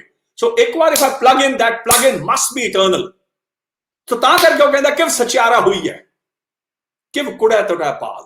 ਇਹ ਜਿਹੜੀ ਕੂੜ ਹੈ ਨਾ, ਇਹ ਜਿਹੜੀ ਕੂੜ ਦੀ ਪੰਡ ਹੈ ਜਾਂ ਮਿਜ਼ਰੀ ਹੈ ਜਾਂ ਫੀਅਰ ਹੈ, ਐਂਗਜ਼ਾਇਟੀ ਹੈ, ਜਿਹੜੇ ਕੁਐਸਚਨਸ ਹਨਗੇ, ਇਹ ਕਿਵੇਂ ਮੈਂ ਤੋਂ ਮੁਕਤ ਹੋਵਾਂ। ਇਹਦੇ ਵਿੱਚ ਸਾਨੂੰ ਇਹ ਜਿਹੜੇ ਬਹੁਤ ਵੱਡੇ ਸਵਾਲ ਨੇ, ਤੁਸੀਂ ਇੱਕ ਕ੍ਰਾਂਤੀਕਾਰੀ ਬਾਬੇ ਨੂੰ ਭੁਲਾ ਕੇ ਨਾ ਇੱਕ ਪਲਾਏਬਲ ਡੋਲ ਸਾਨੂੰ ਦੇ ਦਿੱਤੀ ਗਈ ਹੈ। ਬੰਦਗੀ ਕਰੀ ਜਾਓਗੀ, ਮਾਲਾ ਫੜਾਤੀ ਲੋਕਾਂ ਨੂੰ। ਜਿਵੇਂ ਮੈਂ ਕਹਿੰਦਾ ਹੁੰਦਾ ਅਕਸਰ ਤੁਹਾਡੇ ਨਾਲ ਸਾਂ ਕਿ ਰਾਮਾਇਣ ਤੋਂ ਤੋੜ ਕੇ ਰਾਮ ਨਾਲ ਜੋੜਤਾ, ਕ੍ਰਿਸ਼ਨ ਤੋਂ ਜੋੜਤਾ, ਮਹਾਭਾਰਤ ਤੋਂ ਤੋੜ ਕੇ ਗਿਆਨ ਨਾ ਪੜਿਓ ਤੁਸੀਂ, ਬਸ ਪੂਜਾ ਕਰੀ ਜਾਓ। ਬਾਬੇ ਨਾਨਕ ਨਾਲ ਜੋੜਤਾ, ਗੁਰੂ ਗ੍ਰੰਥ ਨੂੰ ਪਾਸੇ ਕਰ ਦੋ, ਲੱਗੇ ਤੇ ਪੜ੍ਹ ਲਿਓ ਗਲਤੀ ਨਾਲ, ਕਿਉਂਕਿ ਹਿਪੋਕ੍ਰੇਸੀ ਦੀ ਗੱਲ ਸਾਰੀ ਨੰਗੀ ਹੋ ਜੂ। ਜਿਨ ਮਨ ਹੋਰ ਮੁਖ ਹੋਰ, ਅੰਦਰੋਂ ਮੈਲੇ ਬਾਹਰੋਂ ਨਿਰਮਲ। ਦੁਨੀਆ ਤਾਂ ਏਦਾਂ ਫਿਰਦੀ ਹੈ, ਕਹਿੰਦੇ ਸਵਾਲ ਨਾ ਕਰਦੇ ਹੋ ਕਿ ਅੰਦਰੋਂ ਤਾਂ ਨਿਰਮਲ ਬਾਹਰੋਂ ਨਿਰਮਲ। ਕੰਡੀਸ਼ਨਸ ਦੇਖੋ, ਸੁੱਚ ਹੋਵੇ ਤਾਂ ਸੱਚ ਪਾਈਏ, ਜੇ ਸੁੱਚਤਾ ਹੈ ਤਾਂ ਮਿਲੂ ਸੱਚ। ਬਾਬਾ ਨਾਨਕ ਜੇ ਤੇ ਤਾਂ ਦੇ ਵਿੱਚ ਤਾਂ ਸਾਰੀ ਕਹਿੰਦੇ ਗੁਰੂ ਗ੍ਰੰਥ ਸਾਹਿਬ ਲਿਖ ਗਿਆ।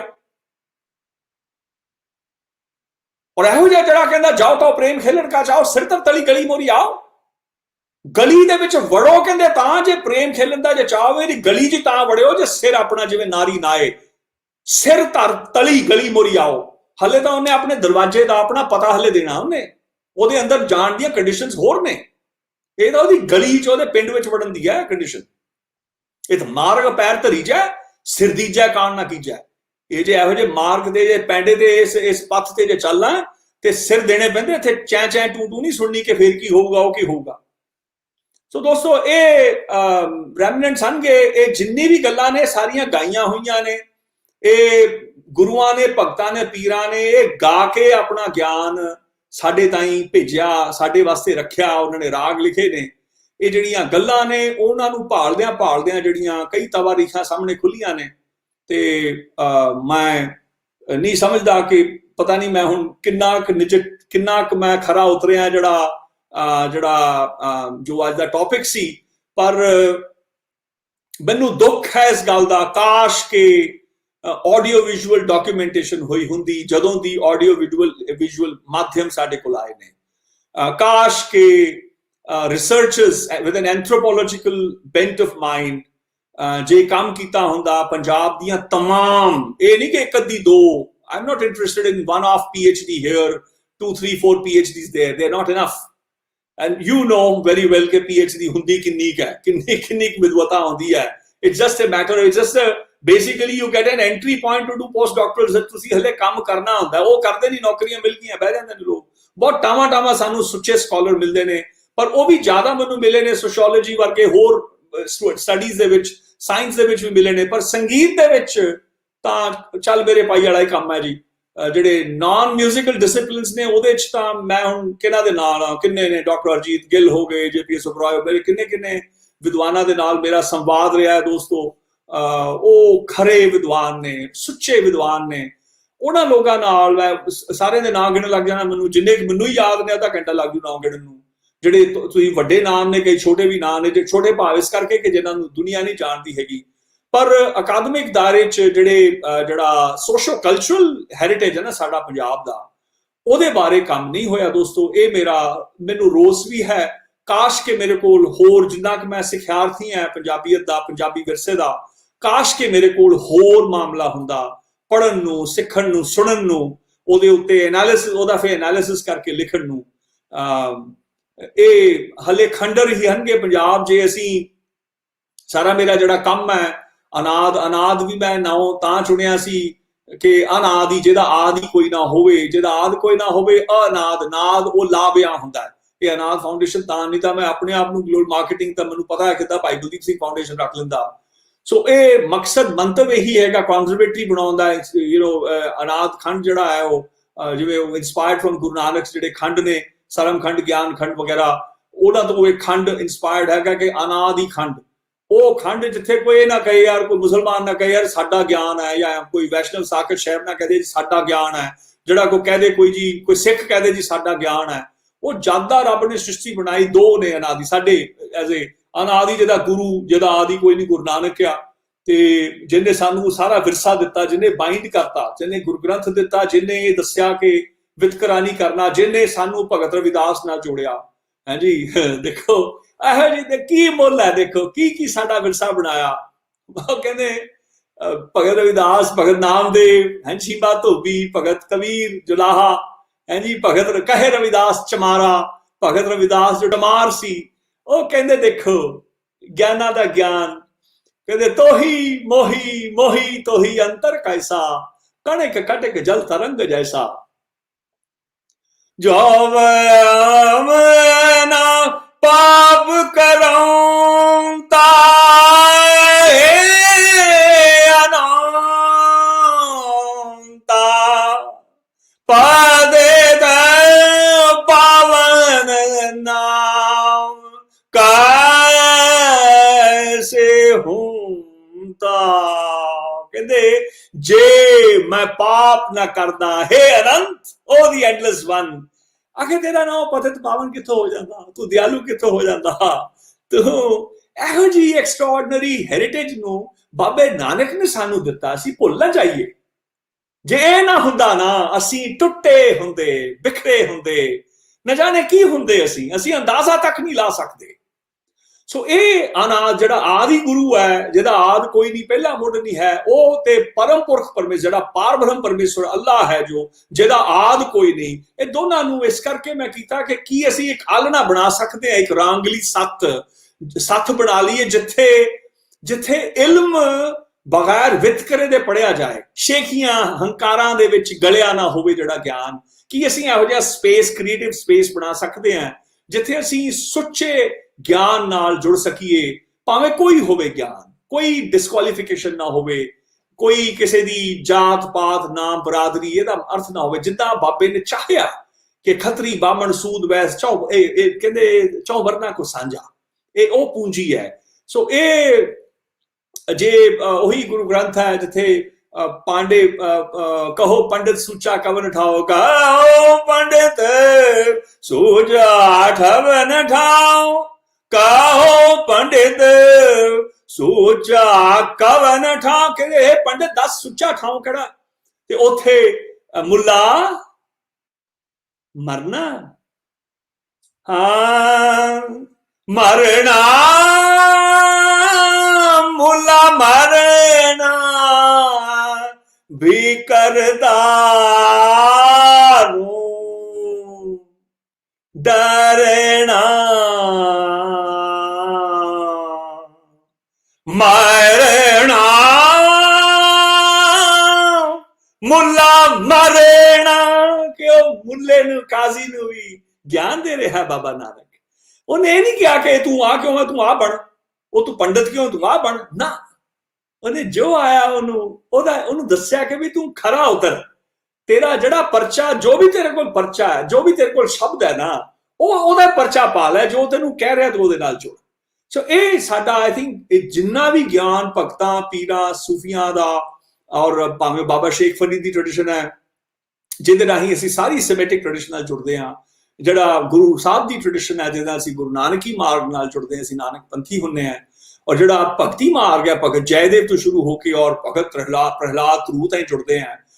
ਇਹ ਸਾਰਿਆਂ ਦਾ ਜਿਹੜਾ ਇੱਕ ਐਮੈਲਗਮ ਹੈਗਾ, ਉਹ ਸੰਗੀਤਕ ਵਿਰਸਾ ਹੈ। ਤਕਰੀਬਨ 2500 ਦੇ ਕਰੀਬ ਪਦੇ ਹਨਗੇ ਜਿਹੜੇ ਗਾਏ ਹਨਗੇ, ਇਹ ਗਾ ਕੇ ਦੱਸੇ ਨੇ ਮਹਾਰਾਜ ਨੇ।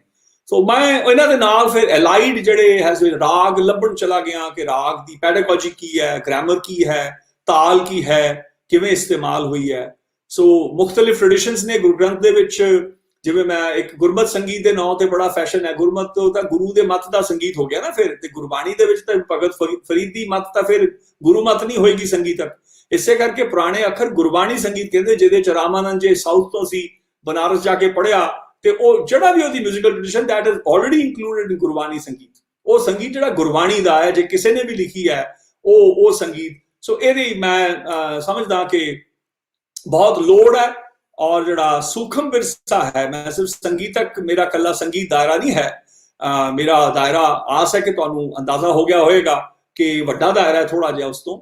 ਸੰਗੀਤ ਉਹਦਾ ਇੱਕ ਅਹਿਮ ਪੱਖ ਜ਼ਰੂਰ ਹੈ, ਲੇਕਿਨ ਮੈਂ ਸਮਝਦਾ ਕਿ ਅਸੀਂ ਜੇ ਪੰਜਾਬੀ ਹਾਂ, ਇਹ ਪੰਜਾਬੀ ਬੋਲੀ ਦਾ ਫੋਰਮ ਹੈਗਾ, ਜਾਂ ਇੱਕ ਮੰਡਲੀ ਜਿਹੜੀ ਹੈਗੀ ਆ ਇਹ ਜਿਹੜਾ ਤੁਹਾਡਾ ਜਿਹੜੀ ਸੱਥ ਹੈ ਤੁਹਾਡੀ, ਮੈਂ ਤਾਂ ਨਮਸਕਾਰ ਹੀ ਕਰ ਸਕਦਾ, ਮੈਂ ਇਸ ਯੋਗ ਨਹੀਂ ਕਿ ਤੁਹਾਡੇ ਨਾਲ ਰੂਬਰੂ ਹੋਵਾਂ, ਪਰ ਸਾਡਾ ਸ਼ਾਇਦ ਫਰਜ਼ ਬਣਦਾ ਹੈ, ਹੱਕ ਵੀ ਹੈ, ਪਰ ਫਰਜ਼ ਮੈਂ ਸਮਝਦਾ ਬਣਦਾ ਹੈ ਕਿ ਅਸੀਂ ਜਿੱਥੇ ਜਿੱਥੇ ਵੀ ਹੋਈਏ, ਅਸੀਂ ਜ਼ੁਬਾਨੀ ਇੱਕ ਪੱਛਮੀ ਵਿਅੰਗ ਨਾਲ ਪੰਜਾਬ ਸਟੱਡੀਜ਼ ਦੀ ਗੱਲ ਨਾ ਕਰੀਏ, ਦਰਅਸਲ ਪੰਜਾਬ ਨੂੰ ਪੜ੍ਹੀਏ, ਸਮਝੀਏ। ਉਹ ਭਾਵੇਂ ਟੱਠੇ ਹੋਏ ਰੂਇਨਸ ਵਿੱਚੋਂ, ਜਿਵੇਂ ਇੱਕ ਆਰਕੀਓਲੋਜੀਕਲ ਬੈਂਡ, ਐਂਥਰੋਪੋਲੋਜੀਕਲ ਬੈਂਡ ਆ, ਭਾਵੇਂ ਸਿੱਕਾ ਵੀ ਪੁਰਾਣਾ, ਭਾਵੇਂ ਇੱਕ ਹੀ ਮਿਲੇ, ਭਾਵੇਂ 1000 ਸਾਲ ਪੁਰਾਣਾ ਇਲਮ ਦਾ, ਉਹ ਵੀ ਲੱਭ ਲੈਣਾ ਚਾਹੀਦਾ।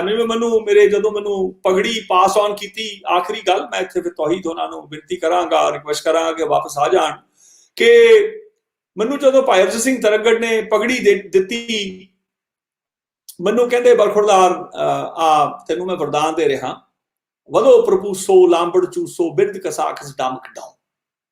ਉਹ ਮੈਂ ਤੁਹਾਡਾ ਅੱਗੇ ਮੈਂ ਦੱਸਦਾ ਨਹੀਂ ਹੁੰਦਾ ਸੀ, ਕਿਉਂਕਿ ਮੈਂ ਆਪਣੇ memory and pedagogy of Gurbani ਸੰਗੀਤ ਐਂਡ ਐਥਨੋਗ੍ਰਾਫਿਕ ਉਦਾਸੀ, ਜਿਹੜਾ ਮੈਂ ਰਾਊਟਲੇਜ ਜਾਂ ਟੇਲਰ ਐਂਡ ਫ੍ਰਾਂਸਿਸ ਨੇ ਛਾਪਿਆ ਹੈ ਸਿੱਖ ਫਾਰਮੇਸ਼ਨਸ ਵਿੱਚ, ਉਹਦੇ ਵਿੱਚ ਮੈਂ ਅਰਥ ਦਾ ਹੁਣ ਉਜਾਗਰ ਕਰਤਾ ਹੈ। ਕਹਿੰਦੇ ਕਿ ਬਰਖੁਰਦਾਰ ਇਹ ਲਿਖ ਲਾ। ਮੈਂ ਕਿਹਾ ਕੀ ਹੈ? ਕਹਿੰਦੇ ਵਰਦਾਨ ਹੈ। ਮੈਂ ਕਿਹਾ ਵਰਦਾਨ ਪਿਤਾ ਜੀ, ਇਹ ਤਾਂ ਕਿੱਦਾਂ ਦਾ ਵਰਦਾਨ ਹੈ, ਕਦੇ ਸੁਣਿਆ ਨਹੀਂ। ਕਹਿੰਦੇ ਹਾਂ ਬੇਟਾ ਬਰਖੁਰਦਾਰ, ਇਹ ਜਿਹੜਾ ਨਾ ਇੱਕ ਭਾਸ਼ਾ ਸੀ, ਇੱਕ ਲੈਂਗੁਏਜ ਸੀ, ਜਿਹੜੀ ਅੱਜ ਤੋਂ ਪੌਣੇ 200 ਸਾਲ ਪਹਿਲਾਂ, 250 ਸਾਲ ਪਹਿਲਾਂ ਮਰ ਗਈ। ਮੈਂ ਕਿਹਾ imagine I'm like 24-25 and he's 94। ਮੈਨੂੰ ਇਹ ਵੀ ਇੰਟਰੋਡਿਊਸ ਕੀਤਾ ਜਾ ਰਿਹਾ ਕਿ ਭਾਸ਼ਾ ਮਰਦੀ ਵੀ ਹੁੰਦੀ ਹੈ। ਮੈਂ ਕਿਹਾ ਪਿਤਾ ਜੀ ਇਹ ਕਿੱਦਾਂ ਦੀ ਗੱਲ ਹੋਈ? ਮੈਂ ਪਗੜੀ ਵੀ ਦੇਖਾਂਗੇ ਉਹ ਦੇ ਰਹੇ ਨੇ ਜੀ। ਹਾਂ ਬੇਟਾ ਬਰਖੁਰਦਾਰ, ਭਾਸ਼ਾ ਮਰ ਗਈ ਸੀ। ਮੈਂ ਕਿਹਾ ਇਹ ਫਿਰ ਇਹ ਕੀ ਹੈ? ਕਹਿੰਦੇ ਇਸ ਭਾਸ਼ਾ 'ਚ ਸਿਰਫ ਆ ਬਚਿਆ ਹੈ। ਮੈਂ ਕਿਹਾ ਪਿਤਾ ਜੀ ਹੈ ਕੀ? ਕਹਿੰਦੇ ਵਰਦਾਨ। ਮੈਂ ਕਿਹਾ ਪਿਤਾ ਜੀ ਕਿਹੋ ਜਿਹੀ ਗੱਲ ਕਹਿ ਰਹੇ ਹੋ ਕਿ ਇੱਕ ਭਾਸ਼ਾ ਮਰ ਗਈ, ਉਹਦੇ ਚੋਂ ਜੇ ਬਚਿਆ ਵੀ ਤਾਂ ਵਰਦਾਨ, ਤੇ ਉਹ ਵਰਦਾਨ ਤੁਸੀਂ ਮੈਨੂੰ ਕਿਉਂ ਦੇ ਰਹੇ ਹੋ? ਕਹਿੰਦੇ ਹੁਣ ਪਗੜੀ ਤੇਰੀ ਹੈ ਬਰਖੁਰਦਾਰ। ਮੈਂ ਕਿਹਾ ਅਰਥ ਕੀ ਇਹ ਹੋਇਆ? ਕਿ ਕਹਿੰਦੇ ਵਧੋ ਪ੍ਰਪੂਸੋ, ਵਧੋ ਫੜੋ, ਲਾਂਬੜ ਚੂਸੋ, ਕਹਿੰਦੇ ਲਮੇਰੀਆਂ ਚੂਸੋ, ਬਿਰਧ ਕਸਾਕਸ, ਕਹਿੰਦੇ ਘਿਸ ਘਿਸ ਕੇ ਬੁੱਢੇ ਹੋਇਓ, ਕਹਿੰਦੇ ਜਿਵੇਂ ਮੈਂ ਹੋਇਆ ਐਵੇਂ ਨਾ ਬੁੱਢੇ ਹੋ ਜਾਓ, ਸੌਖੇ ਪਾ। ਬਿਰਧ ਕਸਾਕਸ ਤੇ ਡਾਮਕ ਡਾਉ, ਕਹਿੰਦੇ ਤੁਹਾਡੇ ਅੱਗੇ ਨਮਸਕਾਰਾਂ ਕਰਨ, ਦੁਨੀਆ ਨਮਸਕਾਰ ਕਰੇ, ਡਾਮਕ ਡਾਉ, ਡੰਡੌਤ ਕਰਨ, ਜਿਵੇਂ ਤੁਸੀਂ ਮੇਰੇ ਅੱਗੇ ਝੁਕਦੇ ਹੋ, ਕਿ ਕਾਸ਼ ਕਿ ਤੁਸੀਂ ਇੰਨੇ ਵੱਡੇ ਵਿਦਵਾਨ ਹੋ। ਇਹ ਵਰਦਾਨ ਦੇਖੋ ਦੇ ਕੇ, ਭਾਸ਼ਾ ਦੇਖੋ, ਇਹ ਸਾਨੂੰ ਇੰਨਾ ਵੱਡਾ ਵਿਰਸਾ ਸੀ। ਔਰ ਅਸੀਂ ਪੁਰਾਣੇ ਜਿਹੜੇ ਕਦੇ ਯੂਨੀਵਰਸਿਟੀਆਂ 'ਚ ਨਹੀਂ ਗਏ ਨਾ, ਇਹ ਇਦਾਂ ਦੇ ਸਕਾਲਰ ਸੀ ਦੋਸਤੋ। ਉਹ ਇੱਕ ਇੰਡੀਜਨਸ ਪੈਡਾਗੋਜੀ ਨੂੰ ਬਿਲੋਂਗ ਕਰਦੇ ਸੀ, ਜਿੱਥੇ ਜੇ ਇੱਕ ਵਾਰ ਕਿਹਾ ਨਾ ਉਹਨਾਂ ਨੇ, ਬਰਖੁਰਦਾਰ ਕਿਹਾ ਬਈ ਲਿਖ ਯਾਦ ਆਈ ਹੈ, ਨਾਕੜ ਦੇ ਦੇ ਤੱਗਣ ਦਾ ਆਕੜ ਤੱਕ ਦੇ ਦੇ ਧੜਾ ਨਕੜ ਤੱਕ, ਨਾਕੜ ਦੇ ਦੇ ਤੱਗਣ ਦਾ ਆਕੜ ਤੱਕ ਦੇ ਦੇ ਧੜਾ ਨਕੜ ਤੱਕ। ਬੋਲ, ਜੇ ਬੋਲ ਗਿਆ ਤੇ ਅਗਲਾ ਹਿੱਸਾ ਨਾਕੜ ਦੇ ਦੇ ਤੱਗਣ ਦਾ ਆਕੜ ਤੱਕ ਦੇ ਦੇ ਧੜਾ ਕਿੜਤਕ ਧਗਣ ਦਾ ਧਗਣ ਦਾ ਗਧਾ ਰਗੜਦਾ ਘਿੰਤੜਾਣਗੇ ਤੱਗਣ ਦਾ ਤਾਦਾ ਕਰਦਾ ਗਧਾ ਰਗੜਦਾ ਘਿੰਤੜਾਣ ਦਾ ਧੱਕ ਦੇ ਗਿਣ ਧੱਕ ਦੀ ਗਿਣਦੇ ਧੱਕ ਦੇ ਗਿਣ ਤੇ ਗਿਣ ਤਾਕਾ ਕਾ ਕਤਕ ਦੇ ਤਾਗੇ ਗਿਤਕ ਦੇ ਤਾ ਘਿੰਨਣਾ ਧੱਕ ਦੇ ਤਾ ਘਿੰਨਣਾ ਧੱਕ ਦੇ ਤਾ ਘਿੰਨਣਾ। ਆ ਇੱਕ ਵਾਰੀ ਸੁਣਨ ਨੂੰ ਮਿਲਦਾ ਸੀ। ਇੱਥੇ 100% ਵਾਲਾ ਪਾਸ ਹੁੰਦਾ ਹੀ। ਇੰਡੀਜਨਸ ਪੈਡਾਗੋਜੀਕਲ ਪ੍ਰੋਸੈਸ ਇੰਨਾ ਔਖਾ ਹੈ, ਇੱਥੇ 33% ਵਾਲਾ ਪਾਸ ਨਹੀਂ ਹੋਇਆ। ਰਾਗ ਦੀ ਜੇ ਰਿਖਬ ਹੈ ਨਾ, ਜੇ ਸ਼੍ਰੀ ਰਾਗ ਦੀ ਰੇ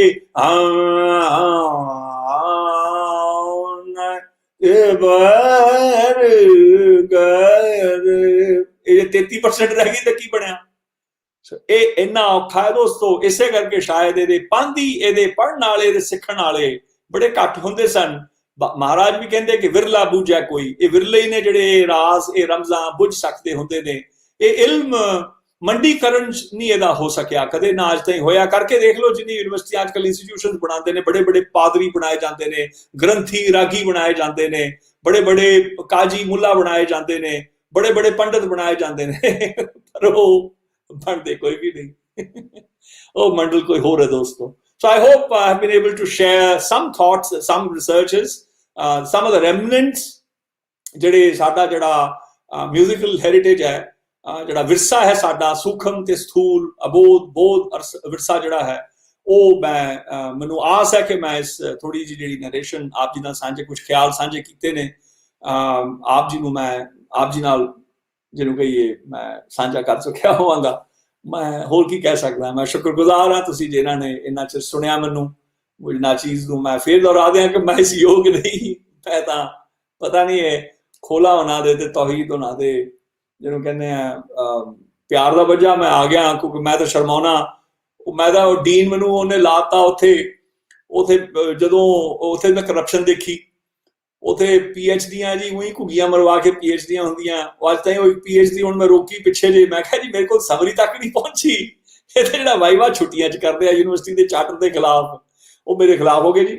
ਉਹ ਕਰਾਤਾ ਉਹਨੇ, ਅਖਬਾਰ 'ਚ ਕਢਾਤਾ ਜੀ, ਇਹ BA ਪਾਸ ਨੂੰ ਲਾਤਾ ਕਹਿੰਦੇ। ਮੈਂ ਕਿਹਾ ਜੀ ਦੋਸਤੋ ਮਾਫ ਕਰੋ, ਮੈਂ ਤਾਂ BA ਵੀ ਨਹੀਂ ਪੜ੍ਹਿਆ, ਮੈਂ ਤਾਂ ਨਰਸਰੀ ਨਹੀਂ ਕਿਹਾ ਜਿਹੜੀ ਵਿੱਦਿਆ ਮੈਂ ਸਿੱਖਿਆ, ਮੈਂ ਤਾਂ BA ਤਾਂ ਕੀਤੀ ਸੀ ਫਲਾਈਂਗ ਕਰਕੇ। ਮੈਂ ਤਾਂ ਜਿਹੜੇ ਕੰਮ 'ਚ ਲੱਗਾ ਉਹ ਤਾਂ ਮੈਂ ਨਰਸਰੀ ਕਿੰਡਰਗਾਰਟਨ ਨਹੀਂ ਕਿਹਾ। ਇਹ ਨਾ ਅਰਥ ਕਰੋ, ਮੈਂ ਤਾਂ ਕਦੇ ਦਾਵਾ ਹੀ ਨਹੀਂ ਕੀਤਾ। ਮੈਂ ਤਾਂ ਪਰੰਪਰਾ ਦਾ ਪਾਂਧੀ ਆ ਭਾਈ, ਤੇ ਮੈਨੂੰ ਉਹਨਾਂ ਨੇ ਡੀਨ ਲਾਇਆ ਆਨਰੇਡੀ ਤੇ ਮੈਂ ਆ ਗਿਆ। ਸੋ ਇਹ ਮੈਂ ਤਾਂ ਜਿਹਨੂੰ ਕਹਿੰਦੇ ਸਰਟੀਫਾਈਡ ਇਲਿਟਰੇਟ ਹੈਗਾ। ਤੁਸੀਂ ਤੁਹਾਡਾ ਮਤਲਬ, ਮੈਂ ਇਹ ਨਹੀਂ ਕਹਿ ਰਿਹਾ ਕਿ ਤੁਹਾਨੂੰ ਇਸ ਬਾਰੇ ਪਤਾ ਨਹੀਂ, ਪਰ ਮੇਰਾ ਮੰਡਲ ਹੋ ਰਿਹਾ। ਮੈਂ ਜੀ ਇੰਡੀਜੀਨਸ ਪੈਡਾਗੋਜੀਜ਼ ਦਾ ਪਾਂਧੀ ਹਾਂ, ਮੈਂ ਉਹਦੇ 'ਚ ਉਸਤਾਦ ਹਾਂ ਜ਼ਰੂਰ, ਹਾਂ ਮੈਂ ਪਰੰਪਰਾਵਾਂ ਦਾ ਮੁਖੀ ਹਾਂ ਮੈਂ ਧਰਮਸਾਲ ਜਿਹੜੀ ਗੁਰੂ ਨਾਨਕ ਨੇ 1521 'ਚ ਫਾਊਂਡ ਕੀਤੀ ਸੀ ਉਹਨੂੰ ਰਿਵਾਈਵ ਕਰ ਲਿਆ ਹੋਇਆ।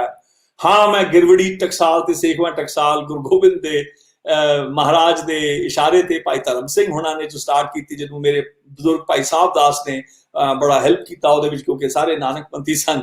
ਮੈਂ ਇਹਨਾਂ ਦਾ ਰਿਪਰੈਜ਼ੈਂਟੇਟਿਵ ਹੈਗਾ, ਮੈਂ ਇੱਥੋਂ ਮੁਨਕਰ ਨਹੀਂ ਹੋ ਸਕਦਾ, ਪਰ ਮੈਂ ਜਿਹੜਾ ਮਾਡਰਨ ਐਜੂਕੇਸ਼ਨ ਹੈ ਉਹਦੇ ਨਾਲ ਮੇਰਾ ਇੱਕ ਸੌਖਣ ਵਾਲਾ ਰਿਸ਼ਤਾ ਜ਼ਰੂਰ ਹੈ। ਉਹ ਇਸ ਕਰਕੇ ਕਿ ਪੰਜਾਬ ਨੂੰ ਥੋੜਾ ਫੇਲ ਕੀਤਾ ਮੈਨੂੰ, ਤਾਂ ਕਰਕੇ ਥੋੜੀ ਜਿਹੀ ਜਿਹਨੂੰ ਕਹਿੰਦੇ ਆ ਸ਼ੱਕ ਨਾਲ ਮੈਂ ਦੇਖਦਾ ਜਿਸ ਤਰ੍ਹਾਂ ਨਾਲ ਪੰਜਾਬੀਅਤ, ਪੰਜਾਬ ਦੇ ਵਿਦਿਆਧਰ ਜਿਹੜੇ ਵਿਦਿਆ ਦੇ ਧਾਰਕ ਹਨਗੇ, ਵਿਦਿਆ ਦੇ ਜਿਹੜੇ ਵਿਦਿਆ ਨਾਲ ਲੱਦੇ ਹੋਏ ਜਿਹੜੇ ਮਿਊਲਸ ਹੁੰਦੇ ਸੀ ਨਾ, ਉਹ ਖੱਚਰ, ਹਰੀ ਦੇ ਖੱਚਰ, ਪਰਮਪੁਰਖ ਪਰਮੇਸ਼ਵਰਾ ਦੇ ਖੱਚਰ, ਜਿਹੜੇ ਇਲਮ ਸਦੀਆਂ ਭਰ ਦਾ, ਹਜ਼ਾਰਾਂ ਸਾਲਾਂ ਦਾ ਇਲਮ ਲੱਦੀ ਤੁਰੇ ਫਿਰਦੇ ਸੀ, ਉਹਨਾਂ ਨੂੰ ਅਣਗੌਲਿਆ, ਉਹਨਾਂ ਨੂੰ ਗਵਾ ਲਿਆ, ਉਹਨਾਂ ਨੂੰ ਐਨੋਨਿਮਿਟੀ 'ਚ ਜ਼ਾਇਆ ਕੀਤਾ।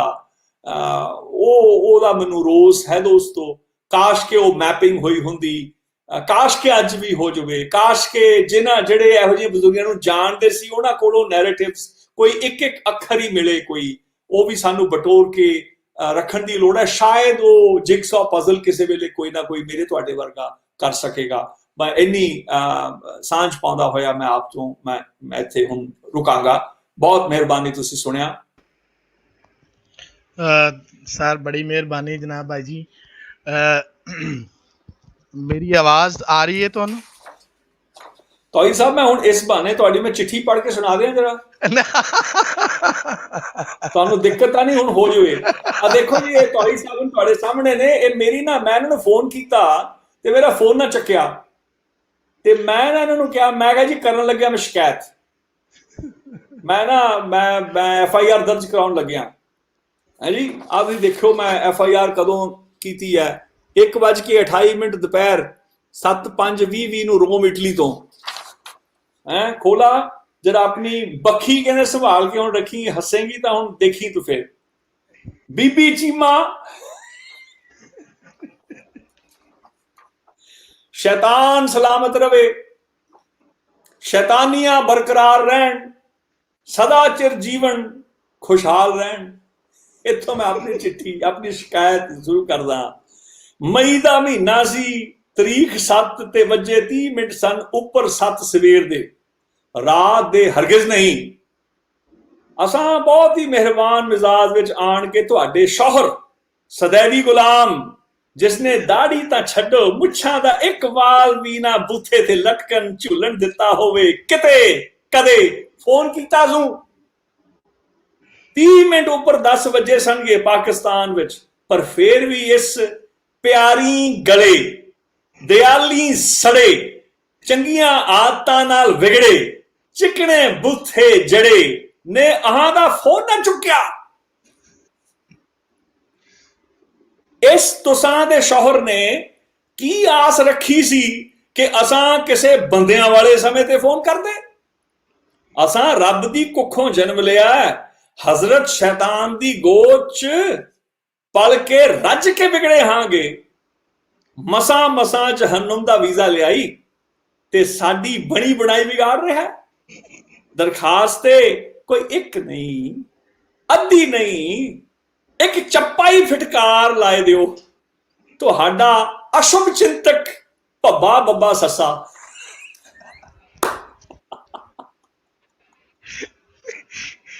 ਤੁਹਾਡੀ FIR ਤੇ ਜਿਹੜਾ ਨਾ ਉਸੇ ਟਾਈਮ ਅਮਲ ਹੋ ਗਿਆ ਸੀ। ਅੱਛਾ। ਮੈਂ ਕਿਹਾ ਕਿ ਅਸੀਂ ਥੋੜਾ ਇਹ ਜਿਹੜੀ ਬੜੀ ਜ਼ਬਰਦਸਤ ਡਿਸਕਸ਼ਨ ਰਹੀ ਔਰ ਆਖਰ ਤੇ FIR ਵੀ ਤੁਸੀਂ ਸਾਡੇ ਖਿਲਾਫ ਸੁਣਾ ਦਿੱਤੀ। ਔਰ ਯਕੀਨ ਕਰੋ ਕਿ ਬਹੁਤ ਸਾਰੇ ਦੋਸਤ ਵੀ ਸਭ ਇੱਕ ਤਰ੍ਹਾਂ ਟਾਈਮ ਜਿਹੜਾ ਨਾ ਉਹ ਬਿਲਕੁਲ ਜਿਹੜਾ ਇੱਕ ਰਿਕਾਰਡ ਅੱਜ ਅਸੀਂ ਟਾਈਮ ਦਾ ਵੀ ਤੋੜ ਦਿੱਤਾ। ਛੱਡੋ, ਸਾਰੇ ਚਲੇ ਗਏ ਹੋਣੇ, ਮੈਨੂੰ ਐਵੇਂ ਝੂਠੀਆਂ ਨਾ ਸੁਣਾਓ। ਨਾ ਕੋਈ ਵੀ ਨਹੀਂ ਜਾ ਰਿਹਾ। ਮੇਰਾ ਖਿਆਲ ਕਮੈਂਟ ਵਿੱਚ ਤੁਸੀਂ ਵੇਖ ਰਹੇ ਹੋ, ਬਾਰ-ਬਾਰ ਕਰ ਰਹੇ ਨੇ, ਹੁਣ ਵੀ ਕਰਨਗੇ ਇਸ ਗੱਲ ਤੋਂ ਬਾਅਦ। ਤੇ ਅਸੀਂ ਜਿਸ ਟਾਈਮ ਹਿਸਟਰੀ ਲੈਕਚਰ ਸੀਰੀਜ਼ ਸ਼ੁਰੂ ਕੀਤੀ ਸੀ, ਅਸੀਂ ਕੁਝ ਇਹੋ ਜਿਹੀਆਂ ਚੀਜ਼ਾਂ ਦੀ ਹੀ ਗੱਲ ਕਰਦੇ ਸੀ ਜਿਸ ਤਰ੍ਹਾਂ ਤੁਸੀਂ ਕਿਹਾ, ਔਰ ਬਹੁਤ ਕੁਝ ਸਾਨੂੰ ਨਹੀਂ ਲੱਭਦਾ ਸੀ ਔਰ ਅਜੇ ਵੀ ਉਹਦੇ ਹਵਾਲੇ ਨਾਲ ਬਹੁਤ ਕੁਝ ਨਹੀਂ ਲੱਭ ਰਿਹਾ। ਲੇਕਿਨ ਅਸੀਂ ਜਦੋਂ ਮਿਊਜ਼ਿਕ ਟ੍ਰੈਡੀਸ਼ਨ ਦੀ ਗੱਲ ਕੀਤੀ ਜਾਂ ਉਹਨੂੰ ਵੇਖਿਆ, ਖਾਸ ਕਰ ਅਸੀਂ ਤੁਹਾਡੀ ਬੈਠਕ ਜਿਹੜੀ ਜਿਹੜਾ ਤੁਹਾਡੀ ਫਾਊਂਡੇਸ਼ਨ ਦਾ ਕੰਮ ਹੈ ਬਹੁਤ ਜ਼ਬਰਦਸਤ ਅਸੀਂ ਵੇਖਦੇ ਹਾਂ। ਲੇਕਿਨ ਇੱਧਰਲੇ ਬੰਨੇ ਅਸੀਂ ਜਦੋਂ ਹੜੱਪਾ ਮਿਊਜ਼ੀਅਮ 'ਚ ਜਦੋਂ ਗਏ, ਅਸੀਂ 5000 ਸਾਲ ਪਹਿਲੇ ਦਾ ਜਿਹੜੀ ਉੱਥੇ ਉਹਨਾਂ ਨੇ ਮਿਊਜ਼ੀਅਮ ਬਣਾਇਆ ਹੋਇਆ ਸਾਹੀਵਾਲ ਹੜੱਪਾ ਦੇ ਵਿੱਚ, ਉੱਥੇ ਮਿਊਜ਼ਿਕ ਇੰਸਟਰੂਮੈਂਟ ਬਹੁਤ ਜ਼ਿਆਦਾ ਨੇ ਔਰ ਜਿਹੜੇ ਉਹਨਾਂ ਨੇ ਜਿਨ੍ਹਾਂ ਦੇ ਨਾਂ ਵੀ ਕਈਆਂ ਉਹਨਾਂ ਨੂੰ ਨਹੀਂ ਆਉਂਦੇ, ਠੀਕ ਹੈ। ਔਰ ਕਿਉਂਕਿ ਇੱਧਰ ਤੇ ਬਿਲਕੁਲ ਹੀ ਸਫਾਇਆ, ਨਾ ਉਹਨਾਂ ਦਾ ਕੋਈ ਥੋੜੇ ਬਹੁਤਾਂ ਦੇ ਨਾਂ ਲਿਖੇ ਤੇ ਕੁਛ ਨਹੀਂ। ਉਹ ਤੇ ਖੈਰ ਬਹੁਤ ਪੁਰਾਣੀ ਗੱਲ। ਲੇਕਿਨ ਹੁਣ ਵੀ ਅਸੀਂ ਅਗਰ ਗੱਲ ਕਰੀਏ ਕਿ ਜਿਹੜੇ ਸਾਡੇ ਘਰਾਣੇ ਸਨ, ਮਿਊਜ਼ਿਕ ਦੇ ਜਿਹੜੇ ਘਰਾਣੇ ਇੱਥੇ ਸਨ, ਉਹਨਾਂ ਦੇ ਹਵਾਲੇ ਨਾਲ ਥੋੜਾ ਅਗਰ ਸਾਡੇ ਨਾਲ ਗੱਲ ਹੋ ਜਾਏ। ਤੇ ਦੂਜਾ ਜਿਹੜੇ ਸਾਡੇ ਸੂਫੀ ਜਿਹੜੇ ਆਉਣ ਤੇ ਖੈਰ ਇੱਕ ਤਰ੍ਹਾਂ ਦੀ ਵੰਡ ਵੀ ਆ ਗਈ, ਲੇਕਿਨ ਸ਼ਾਹ ਹੁਸੈਨ ਤੋਂ ਔਨਵਰਡ, ਬਾਬਾ ਫਰੀਦ ਤੋਂ ਸ਼ਾਹ ਹੁਸੈਨ ਤੇ ਬੁੱਲੇ ਸ਼ਾਹ, ਵਾਰਿਸ ਸ਼ਾਹ ਤੇ ਖਾਜਾ ਗੁਲਾਮ ਫਰੀਦ ਤੱਕ, ਇਹਨਾਂ ਦੇ ਹਵਾਲੇ ਨਾਲ ਵੀ ਕੁਝ ਥੋੜਾ ਜਿਹਾ ਅਗਰ ਤੁਸੀਂ ਇਨਲਾਈਟਨ ਕਰੋ। ਦੇਖੋ, ਉਹਦੇ 'ਚ 2-3 ਗੱਲਾਂ ਦੱਸਦੇ ਆ ਕਿ ਜਿਹੜੇ ਘਰਾਣਿਆਂ ਦਾ ਸਿਸਟਮ ਹੈ ਉਹ 19th ਸੈਂਚੁਰੀ ਦੀ ਬਣਤਰ ਹੈਗੀ ਹੈ। ਸ਼ਾਮ 84 ਹੋਇਆ, ਤਲਵੰਡੀ ਘਰਾਣਾ ਹੋ ਗਿਆ, ਇਹ ਜਿਹੜਾ ਹੈਗਾ ਸਭ ਤੋਂ ਜਿਹੜੇ ਪੁਰਾਣੇ ਸਿਲਸਿਲੇ ਸਨ। ਬਾਬਾ ਫਰੀਦ ਹੋਣਾ ਦਾ ਜਿਹੜਾ ਤਕੀਆ ਸੀ, ਉੱਥੇ ਸੰਗੀਤ ਰਿਹਾ, ਗੁਰੂ ਨਾਨਕ ਦੇਵ ਮਹਾਰਾਜ ਦੇ ਰਿਹਾ, ਭਗਤਾਂ ਦੇ, ਪੀਰਾਂ ਦੇ। ਸੋ ਮੇਰਾ ਜਿਹੜਾ ਫੋਕਸ ਹੈਗਾ ਉਹ ਐਸਪੈਕਟ ਜ਼ਿਆਦਾ ਰਿਹਾ। ਜਿੱਦਾਂ ਤੁਸੀਂ ਸਾਰੇ ਡਾਕਟਰ ਮਦਨ ਗੋਪਾਲ ਤੋਂ ਫੈਲ ਨਿਆਜ਼ੀ, ਇਹਨਾਂ ਸਾਰਿਆਂ ਨੇ ਜਿੰਨਾ ਪਿਆਰ ਨਾਲ ਸ਼ਾਹ ਹੁਸੈਨ ਹੋਰਾਂ ਨੂੰ ਗਾਇਆ, ਉਹਨਾਂ ਰਾਗਾਂ ਦਾ ਮੈਨੂੰ ਜ਼ਿਕਰ ਹੈ ਕਿਉਂਕਿ ਉਹ ਗੁਰੂ ਸਾਹਿਬਾਂ ਦੇ ਨਾਲ ਕਈਆਂ ਦੀ ਨੇੜਤਾ ਰਹੀ ਔਰ ਫਾਰਮੈਟ ਵੀ ਉਹੀ ਜਿਹੜਾ ਭਗਤੀ ਸੂਫੀ ਮਾਰਗ ਜਿਹੜਾ ਟ੍ਰੈਡੀਸ਼ਨ ਸੀ ਉਹਦੇ ਮੁਤਾਬਿਕ ਰਾਵ ਦੀਆਂ ਤੁਕਾਂ ਵੀ, ਰਾਗ ਵੀ ਉਸੇ ਤਰ੍ਹਾਂ ਵਰਤੇ, ਉਹ ਸੇਮ ਪ੍ਰਣਾਲੀ ਚੱਲੀ ਆਉਂਦੀ ਹੈ, ਥਾਟ ਪ੍ਰੋਸੈਸ ਵੀ ਸਿਮਿਲਰ ਸੀਗਾ। ਸੋ ਉਹਦੇ ਉੱਤੇ ਕਿਉਂਕਿ ਮੇਰਾ ਜਿਹੜਾ ਕੰਮ ਹੈ, ਇੱਕ ਹੈਗਾ ਕਿ ਜਿਸ ਤਰ੍ਹਾਂ ਅੱਜ ਕੱਲ੍ਹ ਕੰਟੈਂਪਰੇਰੀ ਗਾਇਆ ਗਿਆ ਹੈ, ਇੱਕ ਉਹ ਹੈਗਾ, ਠੀਕ ਹੈ। ਮੇਰਾ ਜਿਹੜਾ ਫੋਕਸ ਰਿਹਾ ਹੈ ਉਹ ਓਰੀਜਨਲ ਲੱਭਣ ਨੂੰ ਹੈ ਕਿ ਓਰੀਜਨਲ ਧੁਨਾਂ ਕਿਹੜੀਆਂ ਨੇ। ਓਬਵੀਅਸਲੀ ਕਿਉਂਕਿ ਕਿੰਨਾ ਕੰਮ ਕਰ ਸਕਦਾ ਸੀ, ਮੇਰਾ ਪ੍ਰਾਇਮਰੀ ਫੋਕਸ ਸ਼ੁਰੂ ਵਿੱਚ ਜਿਹੜੀ ਸੂਫੀ ਪਰੰਪਰਾ ਜਿਹੜੀ ਗੁਰੂ ਗ੍ਰੰਥ 'ਚ ਰਹੀ ਹੈ ਉਹਦੇ ਉੱਤੇ ਮੇਰਾ ਪ੍ਰਾਇਮਰੀ ਫੋਕਸ ਰਿਹਾ। ਉਹਦੇ 'ਚੋਂ ਐਲਾਈਡ ਜਿਹੜੀਆਂ ਹੋਰ ਪਰੰਪਰਾਵਾਂ ਹਨਗੀਆਂ ਉਹਨਾਂ ਵੱਲ ਮੇਰਾ ਓਬਵੀਅਸਲੀ ਡਾਇਰੈਕਟ ਫੋਕਸ ਨਹੀਂ ਹੈਗਾ। ਜਾਣਨਾ ਸਾਰਿਆਂ ਨੂੰ, ਮੈਂ ਸਾਰਿਆਂ ਨਾਲ ਸੁਣੀਦਾ ਹੈ, ਉਹਦੇ ਬਾਰੇ ਮੈਂ ਛੇੜਾਂਗਾ ਹੀ ਨਹੀਂ। ਆਈ ਥਿੰਕ ਉਹਦੇ ਬਾਰੇ ਸੁਣਨਾ ਆਪਾਂ ਤੁਫੈਲ ਨਿਆਜ਼ੀ ਸਾਹਿਬ ਦੀਆਂ ਜਿਹੜੀਆਂ ਇੰਟਰਵਿਊਜ਼ ਨੇ, ਉਹਨਾਂ ਦੇ ਨਾਲ ਵਾਰਤਾਵਾਂ ਹਨਗੀਆਂ, ਜਾਂ ਉਹਨਾਂ ਦਾ ਸੰਗੀਤ ਤੋਂ ਜਿਹੜੇ ਵਾਕਫ ਹਨਗੇ, ਡਾਕਟਰ ਮਦਨ ਗੋਪਾਲ ਸਿੰਘ ਵਰਗੇ ਜਿਨ੍ਹਾਂ ਨੇ ਚਿੰਤਨ ਕੀਤਾ ਹੋਇਆ ਉਸ ਪੂਰੀ ਪਰੰਪਰਾ ਦੇ ਉੱਤੇ, ਤੇ ਹੋਰ ਵੀ ਕਈ ਉਦਮ ਜਿੱਦਨ ਮੈਂ ਆਬਿਦਾ ਪ੍ਰਵੀਨ ਹੋਣਾ ਨਾਲ ਵੀ ਮੈਂ ਆਪ ਵੀ ਇੰਟਰਵਿਊ ਕਰ ਰਿਹਾ ਸਾਂ। ਸੋ ਉਹ ਲੋਕਾਂ ਕੋਲ ਜ਼ਿਆਦਾ ਜਿਹਨੂੰ ਕਹਿੰਦੇ ਬਰੀਕੀ ਨਾਲ, if you want to go to details we can understand that, ਤੇ ਜਿਹੜੇ ਘਰਾਣਿਆਂ ਦੇ ਬਾਰੇ ਮੈਂ ਦੱਸਦੇ ਹਾਂ, ਕਈ ਪੰਜਾਬ ਦੇ ਘਰਾਣੇ ਹੋਏ, ਹਰਿਆਣਾ ਜਿਹੜਾ ਸ਼ਾਮ 84 ਵੀ ਜਿਹੜਾ ਕਿਰਾਣਾ ਘਰਾਣਾ ਹੈਗਾ। ਸੋ ਇਹ ਕਈ ਘਰਾਣੇ ਹੋਏ, ਪਰ ਇਹ 19th ਸੈਂਚੁਰੀ ਦੇ ਕਨਸੈਪਟ ਨੇ। ਤਿੰਨ ਕਿਸਮ ਦੇ ਗਵਈਏ ਹੋਏ ਨੇ। ਇੱਕ ਹੈ ਬਾਜ਼ਾਰੀ ਗਵਈਆ, ਫਿਰ ਹੈ ਦਰਬਾਰੀ ਗਵਈਆ, ਫਿਰ ਹੈ ਨਿਰੰਕਾਰੀ ਗਵਈਆ। ਬਾਬਾ ਫਰੀਦ ਨਾ ਦਰਬਾਰੀ ਸੀ ਨਾ ਬਾਜ਼ਾਰੀ ਸੀ, ਉਹ ਨਿਰੰਕਾਰੀ ਗਵਈਏ ਸਨ। ਸਿਰਫ ਨਿਰੰਕਾਰ ਪਰਮਪੁਰਖ ਪਰਮੇਸ਼ਵਰਾ ਪਰਵਰਤਿਗਾਰ ਦੇ ਅੱਗੇ, ਉਸ ਦੇ ਦਰਬਾਰ ਵਿੱਚ, ਉਸ ਸੱਚੇ ਦੇ ਦਰਬਾਰ ਵਿੱਚ ਗਾਉਂਦੇ ਸਨ, ਹੋਰ ਕਿਸੇ ਨੂੰ ਨਹੀਂ। ਸੋ ਉਸੇ ਤਰ੍ਹਾਂ ਗੁਰੂ ਨਾਨਕ ਵੀ ਸਿਰਫ ਹਰੀ, ਜਿਵੇਂ ਗੁਰੂ ਅਮਰਦਾਸ ਵਿੰਗਿਆ ਹੋ ਢਾਡੀ ਹਰ ਪ੍ਰਭ ਖਸਮ ਕਾ, ਹਰੀ ਕਹਿਰ ਦਰ ਆਇਆ, ਹਰੀ ਅੰਦਰ ਸੁਣੀ ਪੁਕਾਰ ਢਾਡੀ ਮੁਖ ਲਾਇਆ, ਹਰੀ ਪੁੱਛਿਆ ਢਾਡੀ ਸਦ ਕਹਿ ਕੇ ਅਰਥ ਤੂੰ ਆਇਆ, ਨਿਤ ਦੇਵੋ ਦਾਨ ਦਇਆਲ ਪ੍ਰਭ ਹਰ ਨਾਮ ਤਰਾਇਆ, ਹਰ ਦਾਤੇ ਹਰ ਨਾਮ ਜਪਾਇਆ, ਨਾਨਕ ਪਹਿਨਾਇਆ। ਸੋ ਉਹ ਜਿਹੜੀ ਕਨਵਰਸੇਸ਼ਨਸ ਨੇ, ਜਦੋਂ ਦੋ ਪੱਖੀ ਨੇ ਜਾਂ ਤਿੰਨ ਪੱਖੀ ਕਹਿ ਲਓ, ਇੱਕ ਹੈ ਜਿਹੜੀ ਰੱਬ ਨਾਲ ਸਿੱਧੀ ਗੱਲ ਹੈ, ਤੇ ਇੱਕ ਹੈ ਲੋਕਾਂ ਨਾਲ ਗੱਲ, ਇੱਕ ਹੈ ਉਹਨਾਂ ਦੇ ਆਪਣੇ ਆਪ ਨਾਲ ਗੱਲ। ਇਹ ਤਿੰਨ ਮੋਟੀਆਂ ਜਿਹੜੀਆਂ ਵੰਨਗੀਆਂ ਹਨਗੀਆਂ ਜਿਹਦੇ ਵਿੱਚ।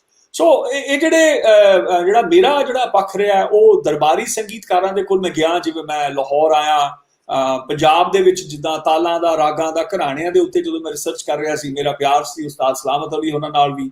ਪਰ ਉਹਨਾਂ ਦੇ ਜਿਹੜੇ ਬੜੇ ਲੈਸਰ ਨੋਨ ਅੱਜ ਕੱਲ੍ਹ ਲੋਕ ਭੁਲਾ ਗਏ ਨੇ, ਨਿਆਜ਼ ਜਿਹੜੇ ਸਨ, ਨਿਆਜ਼ ਕੀ ਨਾਮ ਉਹਨਾਂ ਦਾ, ਨਿਆਜ਼ ਹਸਨ ਸ਼ਮੀ ਮੇਰੇ ਖਿਆਲ ਨਾਲ ਨਾਂ ਸੀ, ਨਹੀਂ ਆ ਜਾਏਗਾ ਖੈਰ ਨਾਮ। ਉਹਨਾਂ ਦੇ ਮਾਮਾ ਜੀ ਜਿਹੜੇ ਸਨ, ਉਹ ਬਹੁਤ ਵੱਡੇ ਧੁਰਪਦੀਏ ਹੋਏ ਨੇ, ਔਰ ਡਾਇਰੈਕਟਰ ਹੁੰਦੇ ਸਨ, ਕੰਪੋਜ਼ਰ ਹੁੰਦੇ ਸਨ, ਪਾਕਿਸਤਾਨ ਰੇਡੀਓ 'ਚ ਵੀ 47 ਤੋਂ ਬਾਅਦ 'ਚ ਵੀ ਰਹੇ ਨੇ। ਤੇ ਕਹਿਣ ਦਾ ਭਾਵ ਕਿ ਜਿਹੜੇ ਤਲਵੰਡੀ ਵਾਲੇ, ਜਿਹੜੇ ਮੌਲੇ ਮੌਸੀਕੀ ਮੇਹਰ ਅਲੀ ਖਾਂ ਤਲਵੰਡੀ ਵਾਲੇ ਖੰਡੇਰੇ, ਉਹਨਾਂ ਦੇ ਬੇਟੇ ਸਨ, ਬੜੇ ਹੀ ਵੱਡੇ ਕਾਬਿਲ ਸਪੂਤ ਸਨ, ਉਸਤਾਦ ਮੁਹੰਮਦ ਅਫਜ਼ਲ ਖਾਂ ਤਲਵੰਡੀ ਵਾਲੇ ਖੰਡੇਰੇ, ਔਰ ਫਿਰ ਉਹਨਾਂ ਦੇ ਛੋਟੇ ਭਰਾ ਉਸਤਾਦ ਮੁਹੰਮਦ ਹਫੀਜ਼ ਖਾਂ ਤਲਵੰਡੀ ਵਾਲੇ ਖੰਡੇਰੇ। ਇਹਨਾਂ ਦੇ ਕੋਲ ਮੈਂ ਗਿਆ 97 ਵਿੱਚ। ਮੇਰੇ ਬੜੇ ਹੀ ਦੋਸਤ ਸਨ ਸੋਇਸ ਤੋਂ, ਜਿਹਨਾਂ ਨੇ PhD ਕੀਤੀ ਸੀ, ਡਾਕਟਰ ਖਾਲਿਦ ਬਸਰਾ। ਉਹਨਾਂ ਨੇ ਫਿਰ ਖਾਸ ਜਦੋਂ ਮੈਂ ਰਿਸਰਚ ਕਰ ਰਿਹਾ ਸੀ, ਉਹਨੂੰ ਮੈਂ ਕਿਹਾ ਯਾਰ ਮੈਂ ਵੀ ਮਿਲਣਾ ਚਾਹੁੰਦਾ। ਤੇ 97 ਵਿੱਚ ਮੈਂ ਪਹਿਲੀ ਵਾਰ ਆਇਆ ਸਾਂ, ਤੇ ਉਹ ਵੀ ਹੈਰਾਨ ਹੋ ਗਏ।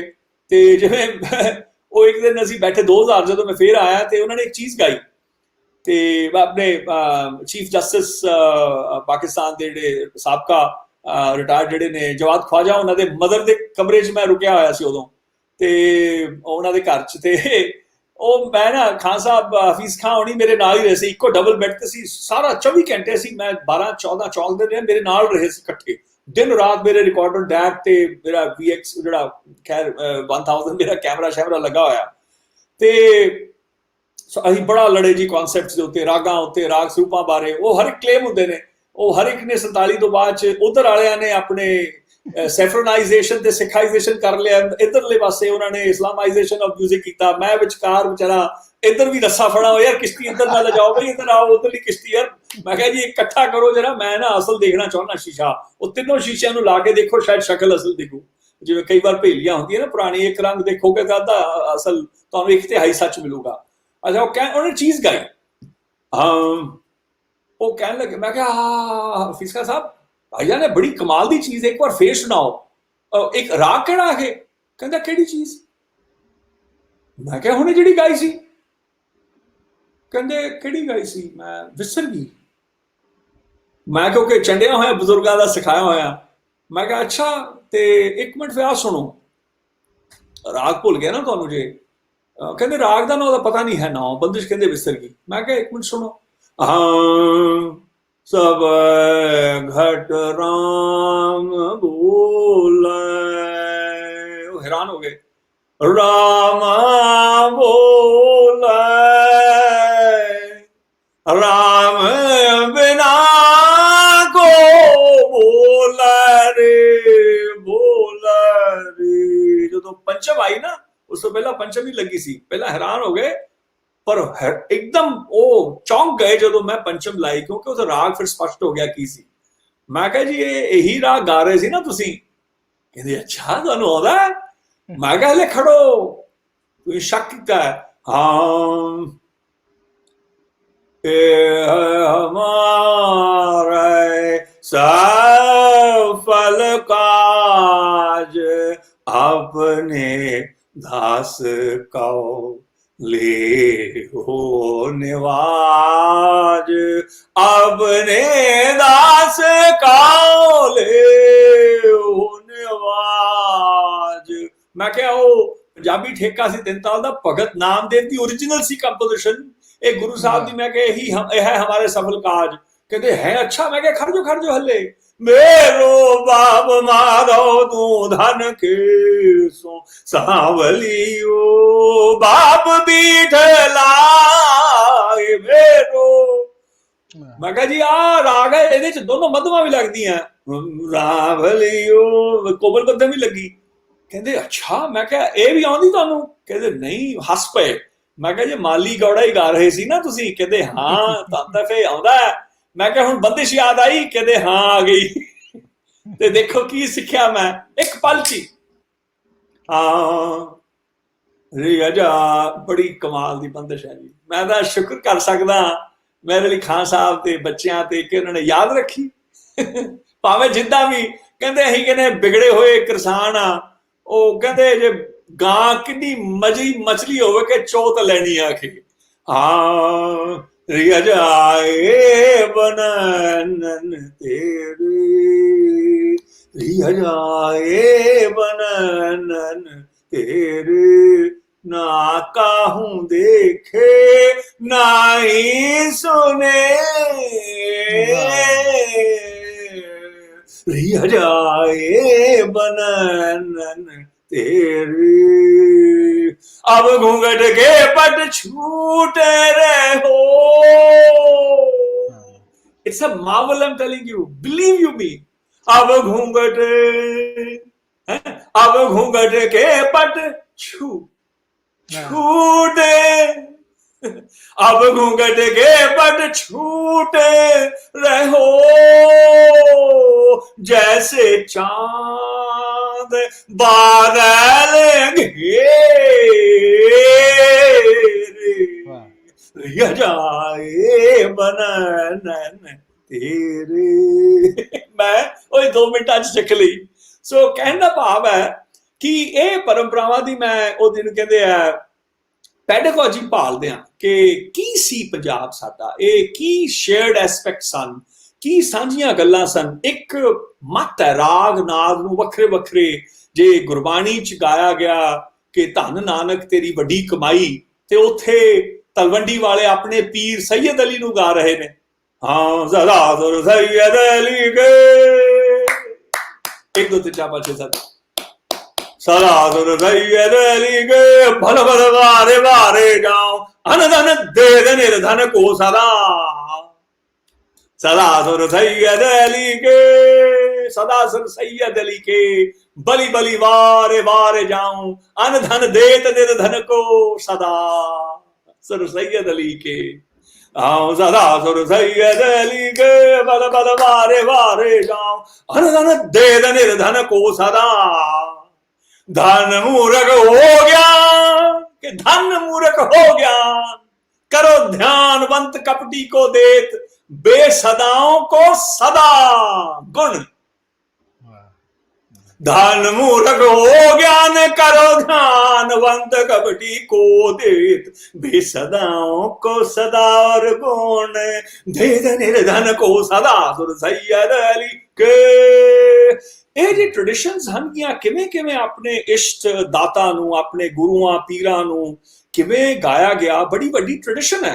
ਅੱਜ ਜਿਹੜਾ ਸੂਫੀ ਸੰਗੀਤ ਹੈ ਸਿਰਫ ਉਹਨੂੰ ਫੋਕ ਕਿਸਮ ਦੀ ਇੱਕ ਲਾਈਟ ਮਿਊਜ਼ਿਕ ਦੀ ਸੈਮੀ ਕਲਾਸੀਕਲ ਦੀ ਕਮੋਡਿਫਿਕੇਸ਼ਨ ਚ ਉਹਨੂੰ ਕੈਦ ਕਰ ਦਿੱਤਾ ਗਿਆ, ਜਦੋਂ ਅਸੀਂ ਭੁੱਲ ਗਏ ਹਾਂ ਕਿ ਵੱਡੇ ਵੱਡੇ ਸੂਫੀ ਪੀਰ ਗੁਰੂ ਭਗਤ ਰਾਗਾਂ ਦੇ ਧਨੀ ਸਨ। ਉਹਨਾਂ ਨੇ ਰਾਗ ਵੀ ਨਵੇਂ ਨਵੇਂ ਬਣਾਏ।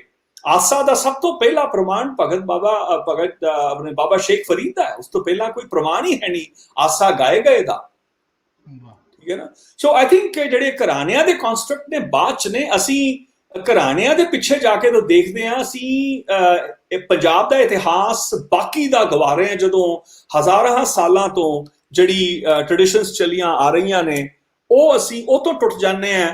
ਤੇ ਜਿਹੜੀਆਂ ਰੀਸੈਂਟ ਹਿਸਟਰੀਜ਼ ਨੇ, ਕੰਟੈਂਪਰੇਰੀ ਹਿਸਟਰੀਜ਼ ਵਿੱਚ ਜਿਹਨੂੰ ਗਿਣਿਆ ਜਾ ਸਕਦਾ ਹੈ, ਅਸੀਂ ਉਹਨਾਂ ਦੇ ਨਾਲ ਅਸੀਂ ਜੁੜ ਰਹੇ ਹੁੰਦੇ ਹਾਂ। ਇਹਦੇ ਚ ਰਿਸਕ ਹੈਗਾ ਕਿ ਅਸੀਂ ਅਧੂਰਾ ਪੰਜਾਬ ਜਾਂ ਨਵੀਨ ਪੰਜਾਬ ਹੀ ਸ਼ਾਇਦ ਪੜ੍ਹ ਸਿੱਖ ਰਹੇ ਹਾਂ, ਸੰਪੂਰਨ ਨਹੀਂ। ਠੀਕ ਠੀਕ। ਬਸ ਅਸੀਂ ਹੁਣ ਸਾਡਾ ਕੋਲ ਸਮਾਂ ਕਾਫੀ ਹੋ ਗਿਆ, ਤੇ ਬਸ ਅਸੀਂ ਇੱਕ ਗੱਲ ਜਿਹੜੀ ਤੁਹਾਡੇ ਨਾਲ ਸਾਂਝੀ ਕਰਨਾ ਚਾਹਾਂਗੇ ਕਿ ਜਿਹੜੇ ਜਿੰਨੀ ਵੀ ਰੀਤ ਹੈ, ਜਿਹੜੀ ਸੂਫੀ ਇੱਕ ਰੀਤ ਸੈਕਿੰਡ ਹੈ। ਹੋਲਡ ਕਰਨਾ, ਮੈਂ ਸੁਣ ਨਹੀਂ ਪਾ ਰਿਹਾ ਤੁਹਾਨੂੰ।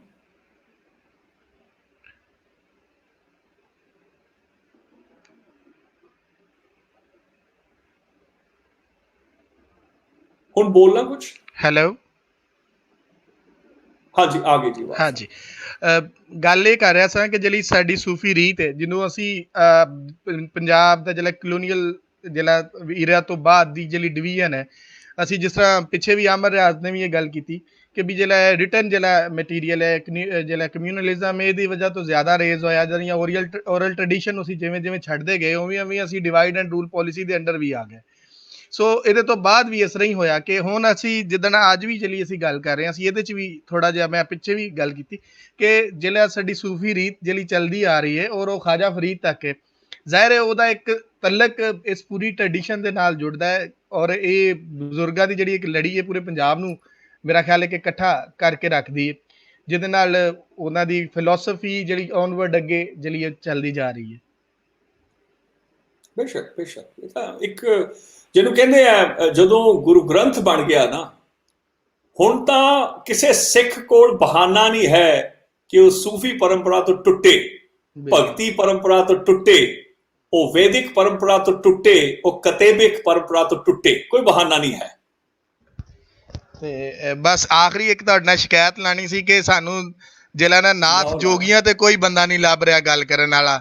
ਸਾਰਿਆਂ ਤੇ ਲੱਭ ਰਹੇ ਨੇ ਪਰ ਨਾਥ ਜੋਗੀਆਂ ਤੇ ਸਾਨੂੰ ਕੋਈ ਬੰਦਾ ਨਹੀਂ ਲੱਭ ਰਿਹਾ। ਉਹਦਾ ਬੰਦਾ ਲੱਭਣਾ ਵਾ ਕਿ ਉਹ ਆ ਕੇ ਗੱਲ ਕਰੇ। ਗਵਾਚਿਆ ਪੰਜਾਬ ਉਹ ਹੀ ਸਾਨੂੰ ਦੱਸੇ। ਸ਼ਿਕਾਇਤ ਕਾਹਦੀ? ਇਹ ਤਾਂ ਦਰਖਾਸਤ, ਤੁਸੀਂ ਰਿਕੁਐਸਟ ਕਰ ਰਹੇ ਹੋ, ਤੁਸੀਂ ਕਹਿ ਰਹੇ ਸ਼ਿਕਾਇਤ ਕਰਨੀ ਹੈ। ਅਸੀਂ ਸ਼ਿਕਾਇਤ ਇਸ ਤੋਂ ਕਰ ਰਹੇ ਹਾਂ ਕਿ ਤੁਸੀਂ ਇਕੱਠਾ ਕੀਤਾ ਤੇ ਤੁਸੀਂ ਉਹਨਾਂ ਦਾ ਕਿਉਂ ਨਹੀਂ ਕਿਹਾ ਸਾਨੂੰ ਕੁਝ? ਨਹੀਂ ਦੇਖੋ, ਜਿਹੜੀ ਨਾਥ ਔਰ ਜੋਗੀ ਪਰੰਪਰਾ, ਦੇਖੋ ਮੈਂ ਜਿਹੜੀ ਦੇਖੋ ਨਾਨਕ ਪੰਥੀ ਹੋਏ ਸਾਰੇ, ਜਿੰਨੇ ਨਾਥ ਸਨ, ਜਿੰਨੇ ਜੋਗੀ ਹੋਏ ਸਨ, ਗੁਰੂ ਨਾਨਕ ਦੀਆਂ ਜਿਹੜੀਆਂ ਵੱਡੀਆਂ ਸਿੱਧ ਗੋਸ਼ਟੀਆਂ ਹੋਈਆਂ, ਜਿਹੜੇ ਜਿੰਨੀਆਂ ਵੱਡੀਆਂ ਵੱਡੀਆਂ ਬਹਿਸਾਂ ਹੋਈਆਂ, ਉਹਦੇ ਵਿੱਚ ਤੁਸੀਂ ਦੇਖੋ ਕਿ ਉਹ ਤੁਸੀਂ ਡਿਸਕਾਊਂਟ ਨਹੀਂ ਕਰ ਸਕਦੇ, ਕਿ ਜੇ ਅਸੀਂ ਗੁਰੂ ਸਾਹਿਬ ਦੀ ਰਚਨਾ ਇੱਕ ਹੈਗੀ ਹੈ ਜਿਹੜੀ, ਕਈ ਨੇ, ਇਹ ਮੈਂ ਤੁਹਾਨੂੰ ਕੰਪੋਜੀਸ਼ਨ ਸੁਣਾ ਦਿੰਦਾ ਜਿਹੜੀ ਜੋਗੀਆਂ ਦੀ ਪਰੰਪਰਾ ਚੋਂ ਮੇਰੇ ਕੋਲ ਆਈ ਹੈ। ਜੋਗੀਆਂ ਤੇ ਨਾਥ ਪਰੰਪਰਾ ਚ ਇਹ ਰਾਗ ਵੀ ਉਹਨਾਂ ਦੇ ਗਾਇਆ ਜਾਂਦਾ, ਰਾਗ ਜੋਗੀਆ, ਇਹ ਉਹਨਾਂ ਦਾ ਕੰਸਟਰਕਟ, ਜਿਵੇਂ ਕਬੀਰ ਪੱਥੀਆਂ ਦਾ, ਕਬੀਰ ਸਾਹਿਬ ਦਾ ਫੇਵਰਿਟ ਗੌੜੀ ਸੀ ਜੀ, ਤੇ ਇਹ ਰਾਗ, ਇਹ ਜਿਹੜੀ ਧੁਨ ਹੈ, ਇਹ ਉਹਦਾ ਗੁਰੂ ਨਾਨਕ ਦੇਵ ਮਹਾਰਾਜ ਨੇ ਸੂਹੀ ਵਿੱਚ ਗਾਈ ਸੀ, ਪਰ ਇਹ ਕੰਪੋਜੀਸ਼ਨ ਕਾਬਲੇ ਗੌਰ। ਅੱਜ ਮੈਂ ਪਾਰਵਤੀ ਹੋਣਾ ਨੂੰ ਵੀ ਕੁਦਰਤੀ ਸੁਣਾ ਰਿਹਾ ਸੀ, ਤੁਹਾਨੂੰ ਮੈਂ ਤੁਹਾਡੇ ਰੈਕੋਰਡ ਲਈ ਸੁਣਾ ਦਿੰਦਾ। ਕਈ ਨੇ ਪਰ ਇਹ ਮੈਂ ਤੁਹਾਨੂੰ ਸੁਣਾ ਦਿੰਦਾ। ਕਿ ਜੋਗ ਨਾ ਖਿੰਥਾ, ਜੋਗ ਨਾ ਡੰਡਾ, ਜੋਗ ਨਾ ਭਸਮ ਚੜਾਈ ਹੈ, ਜੋਗ ਨਾ ਮੁੰਦੀ ਮੁੰਡੀ ਮੁੰਡਾਈ ਹੈ, ਜੋਗ ਨਾ ਸਿੰਘੀ ਵਾਈ ਹੈ, ਅੰਜਨ ਮਾਹਿ ਨਿਰੰਜਨ ਰਹੀ ਹੈ, ਜੋਗ ਜੁਗਤੀ ਪਾਈ ਹੈ, ਗੱਲੀ ਜੋਗ ਨਾ ਹੋਈ, एक दृष्टि कर संसर जाना, जोगी कहिए सोई, जोग न बाहरी बड़ी मसानी, जोग न ताड़ी लाइया, जोग न देसी संतर भव्या, जोग न तीर्थ नाइया, अंजन माही निरंजन रहिया, जोग जुगति पाइया, सतगुरु भेटा त सहसा टूटा, धावत वर्ज रहाइया, निझर झरा सहज धुनि लागे, घर ही परचा पाइया, अंजन माही निरंजन रहिया, जोग जुगति पाइया, नानक जीवत्या मर रही है, ऐसा योग कमाई है, वाजे बाजों सिंगी वाजै, तो निर्भव पद पाई है, अंजन माहे निरंजन रही है, जोग जुगति ताओ पाई है। पहला इव सी, हुण ताओ, देन ओनली देन।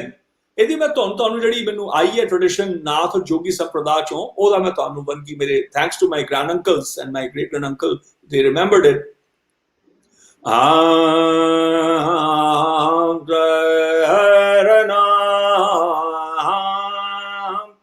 ਰਣਾ ਰਣ ਰਣਾ ਰਣਾ ਤਾਰ ਨਾ ਜੋਗੀ। ਇਹ ਹੁਣ ਦੇਖੋ ਆਨੀ ਇਟਸ ਇਹਦਾ ਐਨਾਲਿਸਿਸ ਤੁਸੀਂ ਕਰੋਗੇ ਨਾ, ਮੈਂ ਉਹ ਲੰਬਾ ਘੰਟਾ ਲੱਗ ਜਾਏਗਾ ਮੈਨੂੰ ਕਰਦਿਆਂ, ਪਰ ਇਸ਼ਾਰਾ ਦੱਸਦਿਆਂ ਇਹਦੇ ਕਨਸਟਰਕਟਸ ਬੜੇ ਇੰਤਹਾ ਦੇ ਨੇ ਕਿ ਜੋਗੀ ਸਾਥ ਕਿਉਂ ਨਹੀਂ ਕਹਿਤਾ, ਜੋਗੀ ਗਲੀ ਜੋਗ ਨਾ ਹੋਈ, ਜੋਗੀ ਗਲੀ ਜੋਗ। ਜੋ ਗੰਧਾਰ ਆਸ਼ੀਰਵਾਦਾਤਮਕ ਸਵਰ ਹੈ, ਜਿੱਥੇ ਅਰਜੋਈ ਕੀਤੀ ਜਾਂਦੀ ਹੈ ਤੇ ਗਿਆਨ ਵੀ ਗੰਧਾਰ ਤੇ ਮਿਲਦਾ ਹੁੰਦਾ ਹੈ, ਉਹਦਾ ਨਾਮ ਹੈ ਆਸ਼ੀਰਵਾਦਾਤਮਕ ਸਵਰ। ਜੋਗੀ ਗਲੀ ਜੋਗ ਨਾ ਹੋਈ, एक दृष्टि कर समसर जान, जोगी कहिए सोई, जोगी कहिए सोई, जोगी गली जोग ना होई। जोग न खिंथा जोग न डंडा, जोग न भस्म चढ़ाइया, जोग न मुंदी मुंडी मुंडाइया, जोग न सिंगी वाइया। अंजन माहे निरंजन रहिया, अंजन माहे निरंजन रहिया, जोग जुगति पाया, जोगी गली जोग ना होई, जोगी। ਇਹ ਉਹ ਜੋਗੀ और नाथ परंपरा तो आई हुई है रीत मेरे को, जिਵੇਂ ਬਾਬੇ ਨੂੰ ਗਾਇਆ। ਸੋ ਬੜਾ ਕੁਛ ਹੈ, ਲੇਕਿਨ ਇਹ ਨਹੀਂ ਹੈ ਕਿ ਡਿਸਕਾਊਂਟ ਕਰ ਰਹੇ ਹਾਂ, ਕਿਉਂਕਿ ਦੇਖੋ ਅੱਜ ਕੀ ਹੋ ਗਿਆ ਕਿ ਤੋੜ ਦਿੱਤਾ ਗਿਆ, ਯਾਨੀ ਕਿ ਜਿਹੜਾ ਆਪਸ ਚ ਫਲੂਇਡ ਜੋ ਰਿਸ਼ਤਾ ਸੀ ਨਾ, ਜਿਵੇਂ ਰਾਮਕ੍ਰਿਸ਼ਨ ਪਰਮਹੰਸ ਦੇ ਵਾਹਿਗੁਰੂ ਦਾ ਜਾਪ ਹੁੰਦਾ ਸੀ, ਉੱਥੇ ਗਾਂਧੀ ਜਾ ਕੇ ਉਹਨਾਂ ਨੂੰ ਕਹਿੰਦਾ ਕੀ ਕਰ ਰਹੇ ਹੋ। ਰਾਮਕ੍ਰਿਸ਼ਨ ਪਰਮਹੰਸ ਦੀ ਸ਼ਾਗਿਰਦ ਨੇ ਕਿਤਾਬ ਲਿਖੀ ਹੋਈ ਹੈ, ਉਹਦੇ ਤੇ ਜ਼ਿਕਰ ਹੈਗਾ। ਸੋ ਇਹ ਜਿਹੜਾ ਇੱਕ द्वैत पा देना, यानी कि महाराज ने जोड़ दिता सी सानू साडा फर्क के पूजा और नमाज होई, पूजा ते नमाज च कहते इको चीज है, फर्क ही है नहीं कोई। ਉਹ ਤੋੜ ਕੇ ਕਹਿੰਦੇ ਨਾ ਨਾ ਤੁਸੀਂ ਪੂਜਾ ਕਰਦੇ ਹੋ, ਅਸੀਂ ਨਮਾਜ਼ ਕਰਦੇ ਹਾਂ, ਅਸੀਂ ਪੂਜਾ ਕਰਦੇ ਹਾਂ, ਅਸੀਂ ਤਿਲਕ ਲਾਉਂਦੇ ਹਾਂ, ਅਸੀਂ ਜਿਹਨੇ ਅਸੀਂ ਗਾਤਰੇ ਵਾਲੇ ਹਾਂ, ਅਸੀਂ ਪਾਠ ਕਰਦੇ ਹਾਂ। ਇਹਦੇ ਵਿੱਚ ਕਿੱਥੇ ਤੁਸੀਂ ਗਿਆਨ ਲੱਭੋਗੇ? ਇੱਥੇ ਰੱਬ ਦੀ ਪ੍ਰਾਪਤੀ ਨਹੀਂ ਹੁੰਦੀ, ਇੱਥੇ ਨਫ਼ਰਤ ਦੀ ਪ੍ਰਾਪਤੀ ਜ਼ਰੂਰ ਆ। ਉਹ ਹੋਈ ਸਾਰੇ ਸਾਰੇ ਐਨਲਾਈਟਨਡ ਨੇ, they are all full of hate, full of nonsense। ਬੜੀ ਵੱਡੀ ਪ੍ਰਾਪਤੀ ਹੈ, ਬੜੀ ਰੱਬ ਨੂੰ ਬੀਟ ਕਰ ਚੁੱਕੇ ਨੇ। ਵਾਹ ਜੀ ਸਰ, ਇਹਦੇ ਨਾਲ ਹੀ ਬਹੁਤ ਸ਼ੁਕਰੀਆ ਸਰ, ਤੁਸੀਂ ਸਾਨੂੰ ਟਾਈਮ ਦਿੱਤਾ, ਔਰ ਅਸੀਂ ਤੁਹਾਡੇ ਕੋਲ ਟਾਈਮ ਹਜੇ ਹੋਰ ਵੀ ਲੈਣਾ ਹੈ। ਸਾਰਿਆਂ ਦੇ ਸਾਹਮਣੇ ਅਸੀਂ ਤੁਹਾਨੂੰ ਰਿਕੁਐਸਟ ਕਰ ਰਹੇ ਹਾਂ ਕਿ ਤੁਸੀਂ ਫੇਰ ਕਿਧਰੇ ਸਾਨੂੰ ਟਾਈਮ ਦੇਣਾ, ਤਾਂ ਕਿ ਅਸੀਂ ਮਜ਼ੀਦ ਜਿਹੜਾ ਨਾ ਉਹਦੇ 'ਤੇ ਗੱਲਬਾਤ ਕਰ ਸਕੀਏ, ਇਸੇ ਟਰਡੀਸ਼ਨ ਦਾ ਜਿਹੜਾ ਨੈਕਸਟ ਫੇਜ਼, ਕਿਉਂਕਿ ਲੱਗਦਾ ਕਿ ਗੱਲਾਂ ਅਜੇ ਕਾਫੀ ਪਈਆਂ ਨੇ ਅਤੇ ਟਾਈਮ ਜਿਹੜਾ ਨਾ ਉਹ ਘੱਟ ਹੋ ਗਿਆ ਖਤਮ। ਸੋ ਇਹਦੇ ਨਾਲ ਹੀ ਸਰ ਤੁਹਾਡਾ ਬਹੁਤ ਸ਼ੁਕਰੀਆ, ਬਹੁਤ ਮਿਹਰਬਾਨੀ। ਮੈਂ ਬਹੁਤ ਸ਼ੁਕਰਗੁਜ਼ਾਰ ਹਾਂ ਤੁਹਾਡਾ, ਤੁਸੀਂ ਮੈਨੂੰ ਸੱਦਿਆ, ਤੁਹਾਡੇ ਸਾਰੇ ਜਿਹੜੇ ਨਾਲ ਜੁੜੇ, ਮੈਂ ਉਹਨਾਂ ਦਾ ਸ਼ੁਕਰਗੁਜ਼ਾਰ ਹਾਂ। ਮੈਂ ਇਸ ਯੋਗ ਨਹੀਂ, ਮੈਂ ਫਿਰ ਦੁਹਰਾ ਦਿਆਂ, ਪਰ ਮੈਂ ਬਜ਼ੁਰਗਾਂ ਕੋਲ ਜਿਹਨਾਂ ਨੂੰ ਮਿਲਿਆ, ਉਹਨਾਂ ਦੇ ਕੋਲੋਂ ਪ੍ਰਾਪਤ ਮਿਲੀਆਂ ਗੱਲਾਂ ਜਿਹੜੀਆਂ ਉਹ ਸੁਗਾਤਾਂ, ਉਹਨਾਂ ਦੇ ਬਾਰੇ ਮੈਂ ਥੋੜ੍ਹੀ ਜਿਹੀ ਝਾਤੀ ਤੁਹਾਨੂੰ ਮਰਵਾ ਸਕਿਆ, ਬਸ ਇੰਨਾ ਹੀ ਮੇਰਾ ਕੰਮ ਸੀ। ਬੜੀ ਮਿਹਰਬਾਨੀ ਸਰ। ਸਾਰਿਆਂ ਨੂੰ ਮੇਰੇ ਵੱਲੋਂ ਸ਼ੁਭਕਾਮਨਾਵਾਂ, ਮੇਰੇ ਵੱਲੋਂ ਅਰਦਾਸਾਂ, ਆਸ਼ੀਰਵਾਦ ਤੇ ਦੁਆਵਾਂ ਸਾਰਿਆਂ ਲਈ। ਬਸ ਜੀ, ਬੜੀ ਮਿਹਰਬਾਨੀ। ਤੁਸੀਂ ਅੱਜ ਸਾਡੇ ਲੈਲਪੁਰ ਆਏ ਹੋ। ਲੈਲਪੁਰ ਦੇ ਵਿੱਚ ਤੇ ਮਿਊਜ਼ਿਕ ਕਾਨਫਰੰਸ ਬਹੁਤ ਪੁਰਾਣੀ ਹੁੰਦੀ ਬਾਬੇ ਲਸੂੜੀ ਸ਼ਾਹ ਦੇ, ਉਹ ਤੇ ਹੁਣ ਨੁਸਰਤ ਫਤਿਹ ਅਲੀ ਖਾਂ ਤੇ ਇਹ ਸਾਰਾ ਜਿਹੜਾ ਝੰਗ ਬਾਜ਼ਾਰ ਪੂਰਾ ਹੀ ਆਰਟਿਸਟਾਂ ਦਾ ਸੀ। ਅਜੇ ਤੀਕਰ ਵੀ ਸਾਡੇ ਲੈਲਪੁਰ ਦੇ ਵਿੱਚ ਤਕਰੀਬਨ 200 ਤੋਂ ਜ਼ਿਆਦਾ ਕਵਾਲ ਪਾਰਟੀਆਂ ਨੇ ਜਿਹੜੀਆਂ ਕਵਾਲੀ ਕਰਦੀਆਂ ਨੇ। ਮਾਈ ਦੀ ਚੁੱਗੀ ਪੂਰੀ ਫਨਕਾਰਾਂ ਦੀ ਹੈ। ਸੋ ਉਹੀ ਜਿਹਨੂੰ ਫੈਸਲਾਬਾਦ ਵੀ ਕਹਿੰਦੇ ਨੇ ਅੱਜ ਕੱਲ, ਕਹਿੰਦੇ ਨੇ ਜੀ। ਆਇਆ ਤੁਹਾਡੇ ਪਤਾ, ਮੈਂ ਆਪਣੇ ਮੁਹੰਮਦ ਹਫੀਜ਼ ਖਾਂ ਜਦੋਂ ਫੌਤ ਹੋਏ ਨੇ, ਮੈਂ ਕਿਹਾ ਸਾਂ, ਮੈਂ ਆ ਚੁੱਕਿਆ, ਅੱਛਾ ਅੱਛਾ, ਬਸ ਅਸੀਂ ਉੱਥੇ ਦੇ ਹੀ ਹਾਂ ਜੀ। ਠੀਕ। ਲੋ ਸਰ, ਬੜੀ ਮਿਹਰਬਾਨੀ ਸਰ। ਜ਼ਰੂਰ ਰੱਬ ਰੱਖਾ ਆਵਾਂਗੇ, ਜਨਾਬ। ਛੇਤੀ ਆਵਾਂਗੇ, ਬਹੁਤ ਮਿਹਰਬਾਨੀ, ਸਤਿ ਜੀ। ਜੀ ਸਾਰੇ ਦੋਸਤਾਂ ਦਾ ਬਹੁਤ ਸ਼ੁਕਰੀਆ ਜਿਹੜੇ ਸਾਡੇ ਨਾਲ ਜੁੜੇ ਰਹੇ। ਮਾਜ਼ਰਤ ਕੇ ਕੁਐਸਚਨ ਜਿਹੜੇ ਸਨ ਤੁਸੀਂ ਕੀਤੇ, ਲੇਕਿਨ ਸਾਡਾ ਜਿਹੜਾ ਟਾਈਮ ਅਸੀਂ ਜ਼ਿਆਦਾ ਸੁਣਨਾ ਚਾਹੁੰਦੇ ਸਾਂ ਉਹਨਾਂ ਦੀ ਗੱਲਬਾਤ, ਉਹ ਕੀ ਕਹਿ ਰਹੇ ਨੇ, ਤੇ ਕੁਐਸਚਨ ਜ਼ਾਹਿਰ ਹੈ ਜ਼ਰੂਰੀ ਨੇ, ਉਹ ਅਸੀਂ ਉਹਨਾਂ ਦੇ ਆਨਸਰ ਜਿਹੜੇ ਨੇ ਉਹ ਉਹਨਾਂ ਦੇ ਨਾਲ ਸਕਾਲਰ ਤੁਹਾਨੂੰ ਕਰਨਗੇ, ਰਿਪਲਾਈ ਲਾਜ਼ਮੀ ਕਰਨਗੇ। ਸੋ ਟਾਈਮ ਸਾਡੇ ਕੋਲ ਥੋੜ੍ਹਾ ਹੁੰਦਾ ਹੈ, ਔਰ ਇਸ ਕਰਕੇ ਅਸੀਂ ਜ਼ਰਾ ਜਲਦੀ ਇਹਨੂੰ ਖ਼ਤਮ ਕਰਨ ਦੀ ਕੋਸ਼ਿਸ਼ ਕਰਦੇ ਹਾਂ। ਸੋ ਬਹੁਤ ਮਿਹਰਬਾਨੀ, ਤੁਸੀਂ ਜੁੜੇ ਰਹਿਣਾ।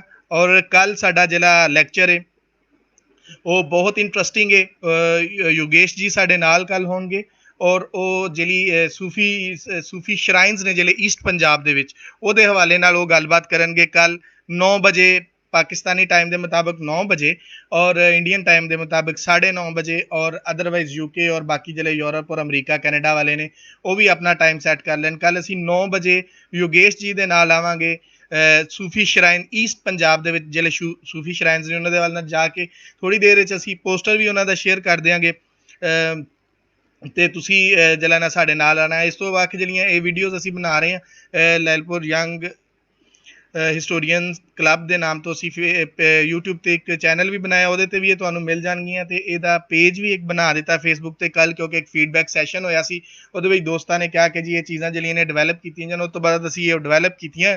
ਤੁਸੀਂ ਇਹ ਜਿਹੜੀ ਲਾਈਵ ਟਰਾਂਸਮਿਸ਼ਨ ਨੇ ਜਾਂ ਲਾਈਵ ਜਿਹੜਾ ਅਸੀਂ ਆਨੇ ਮੇਰੇ ਆਪਣੀ ਵਾਲ ਤੋਂ ਇਲਾਵਾ ਲਾਇਲਪੁਰ ਯੰਗ ਹਿਸਟੋਰੀਅਨ ਕਲੱਬ ਦੀ ਵਾਲ ਤੋਂ ਵੀ ਤੁਹਾਨੂੰ ਮਿਲ ਸਕਦੀ, ਤੁਸੀਂ ਉਹ ਪੇਜ ਵੀ ਲਾਈਕ ਕਰ ਲੈਣਾ। ਤੇ ਇਸ ਤੋਂ ਬਾਅਦ ਜੇ ਤੁਸੀਂ ਪੂਰੀ ਵੀਡੀਓ ਜਿਹੜੀ ਹੈ ਉਹਨੂੰ ਵੇਖਣਾ ਚਾਹੋ, ਜਦੋਂ ਮਰਜ਼ੀ ਵੇਖਣਾ ਚਾਹੋ, ਇਸ ਤਰ੍ਹਾਂ ਹੀ ਅਸੀਂ ਇਹ ਜਿਹੜੀ ਪੂਰੀ ਲੈਕਚਰ ਸੀਰੀਜ਼ ਹੈ ਜਿਹੜੀ ਪੰਜਾਬ ਹਿਸਟਰੀ ਨੂੰ ਲੈ ਕੇ, ਕਲੋਨੀਅਲ ਪੰਜਾਬ ਦੀ ਸਾਰੇ ਐਸਪੈਕਟ ਨੂੰ ਲੈ ਕੇ ਅਸੀਂ ਸ਼ੁਰੂ ਕੀਤੀ ਹੈ, ਉਹਦੇ ਸਾਰੇ ਜਿਹੜੇ ਲੈਕਚਰ ਨੇ ਉਹ ਅਸੀਂ 1 ਬਾਈ 1 ਜਿਹੜੇ ਅਪਲੋਡ ਕਰੀ ਜਾ ਰਹੇ ਹਾਂ, ਤੁਸੀਂ ਉੱਥੋਂ ਵੇਖੋ।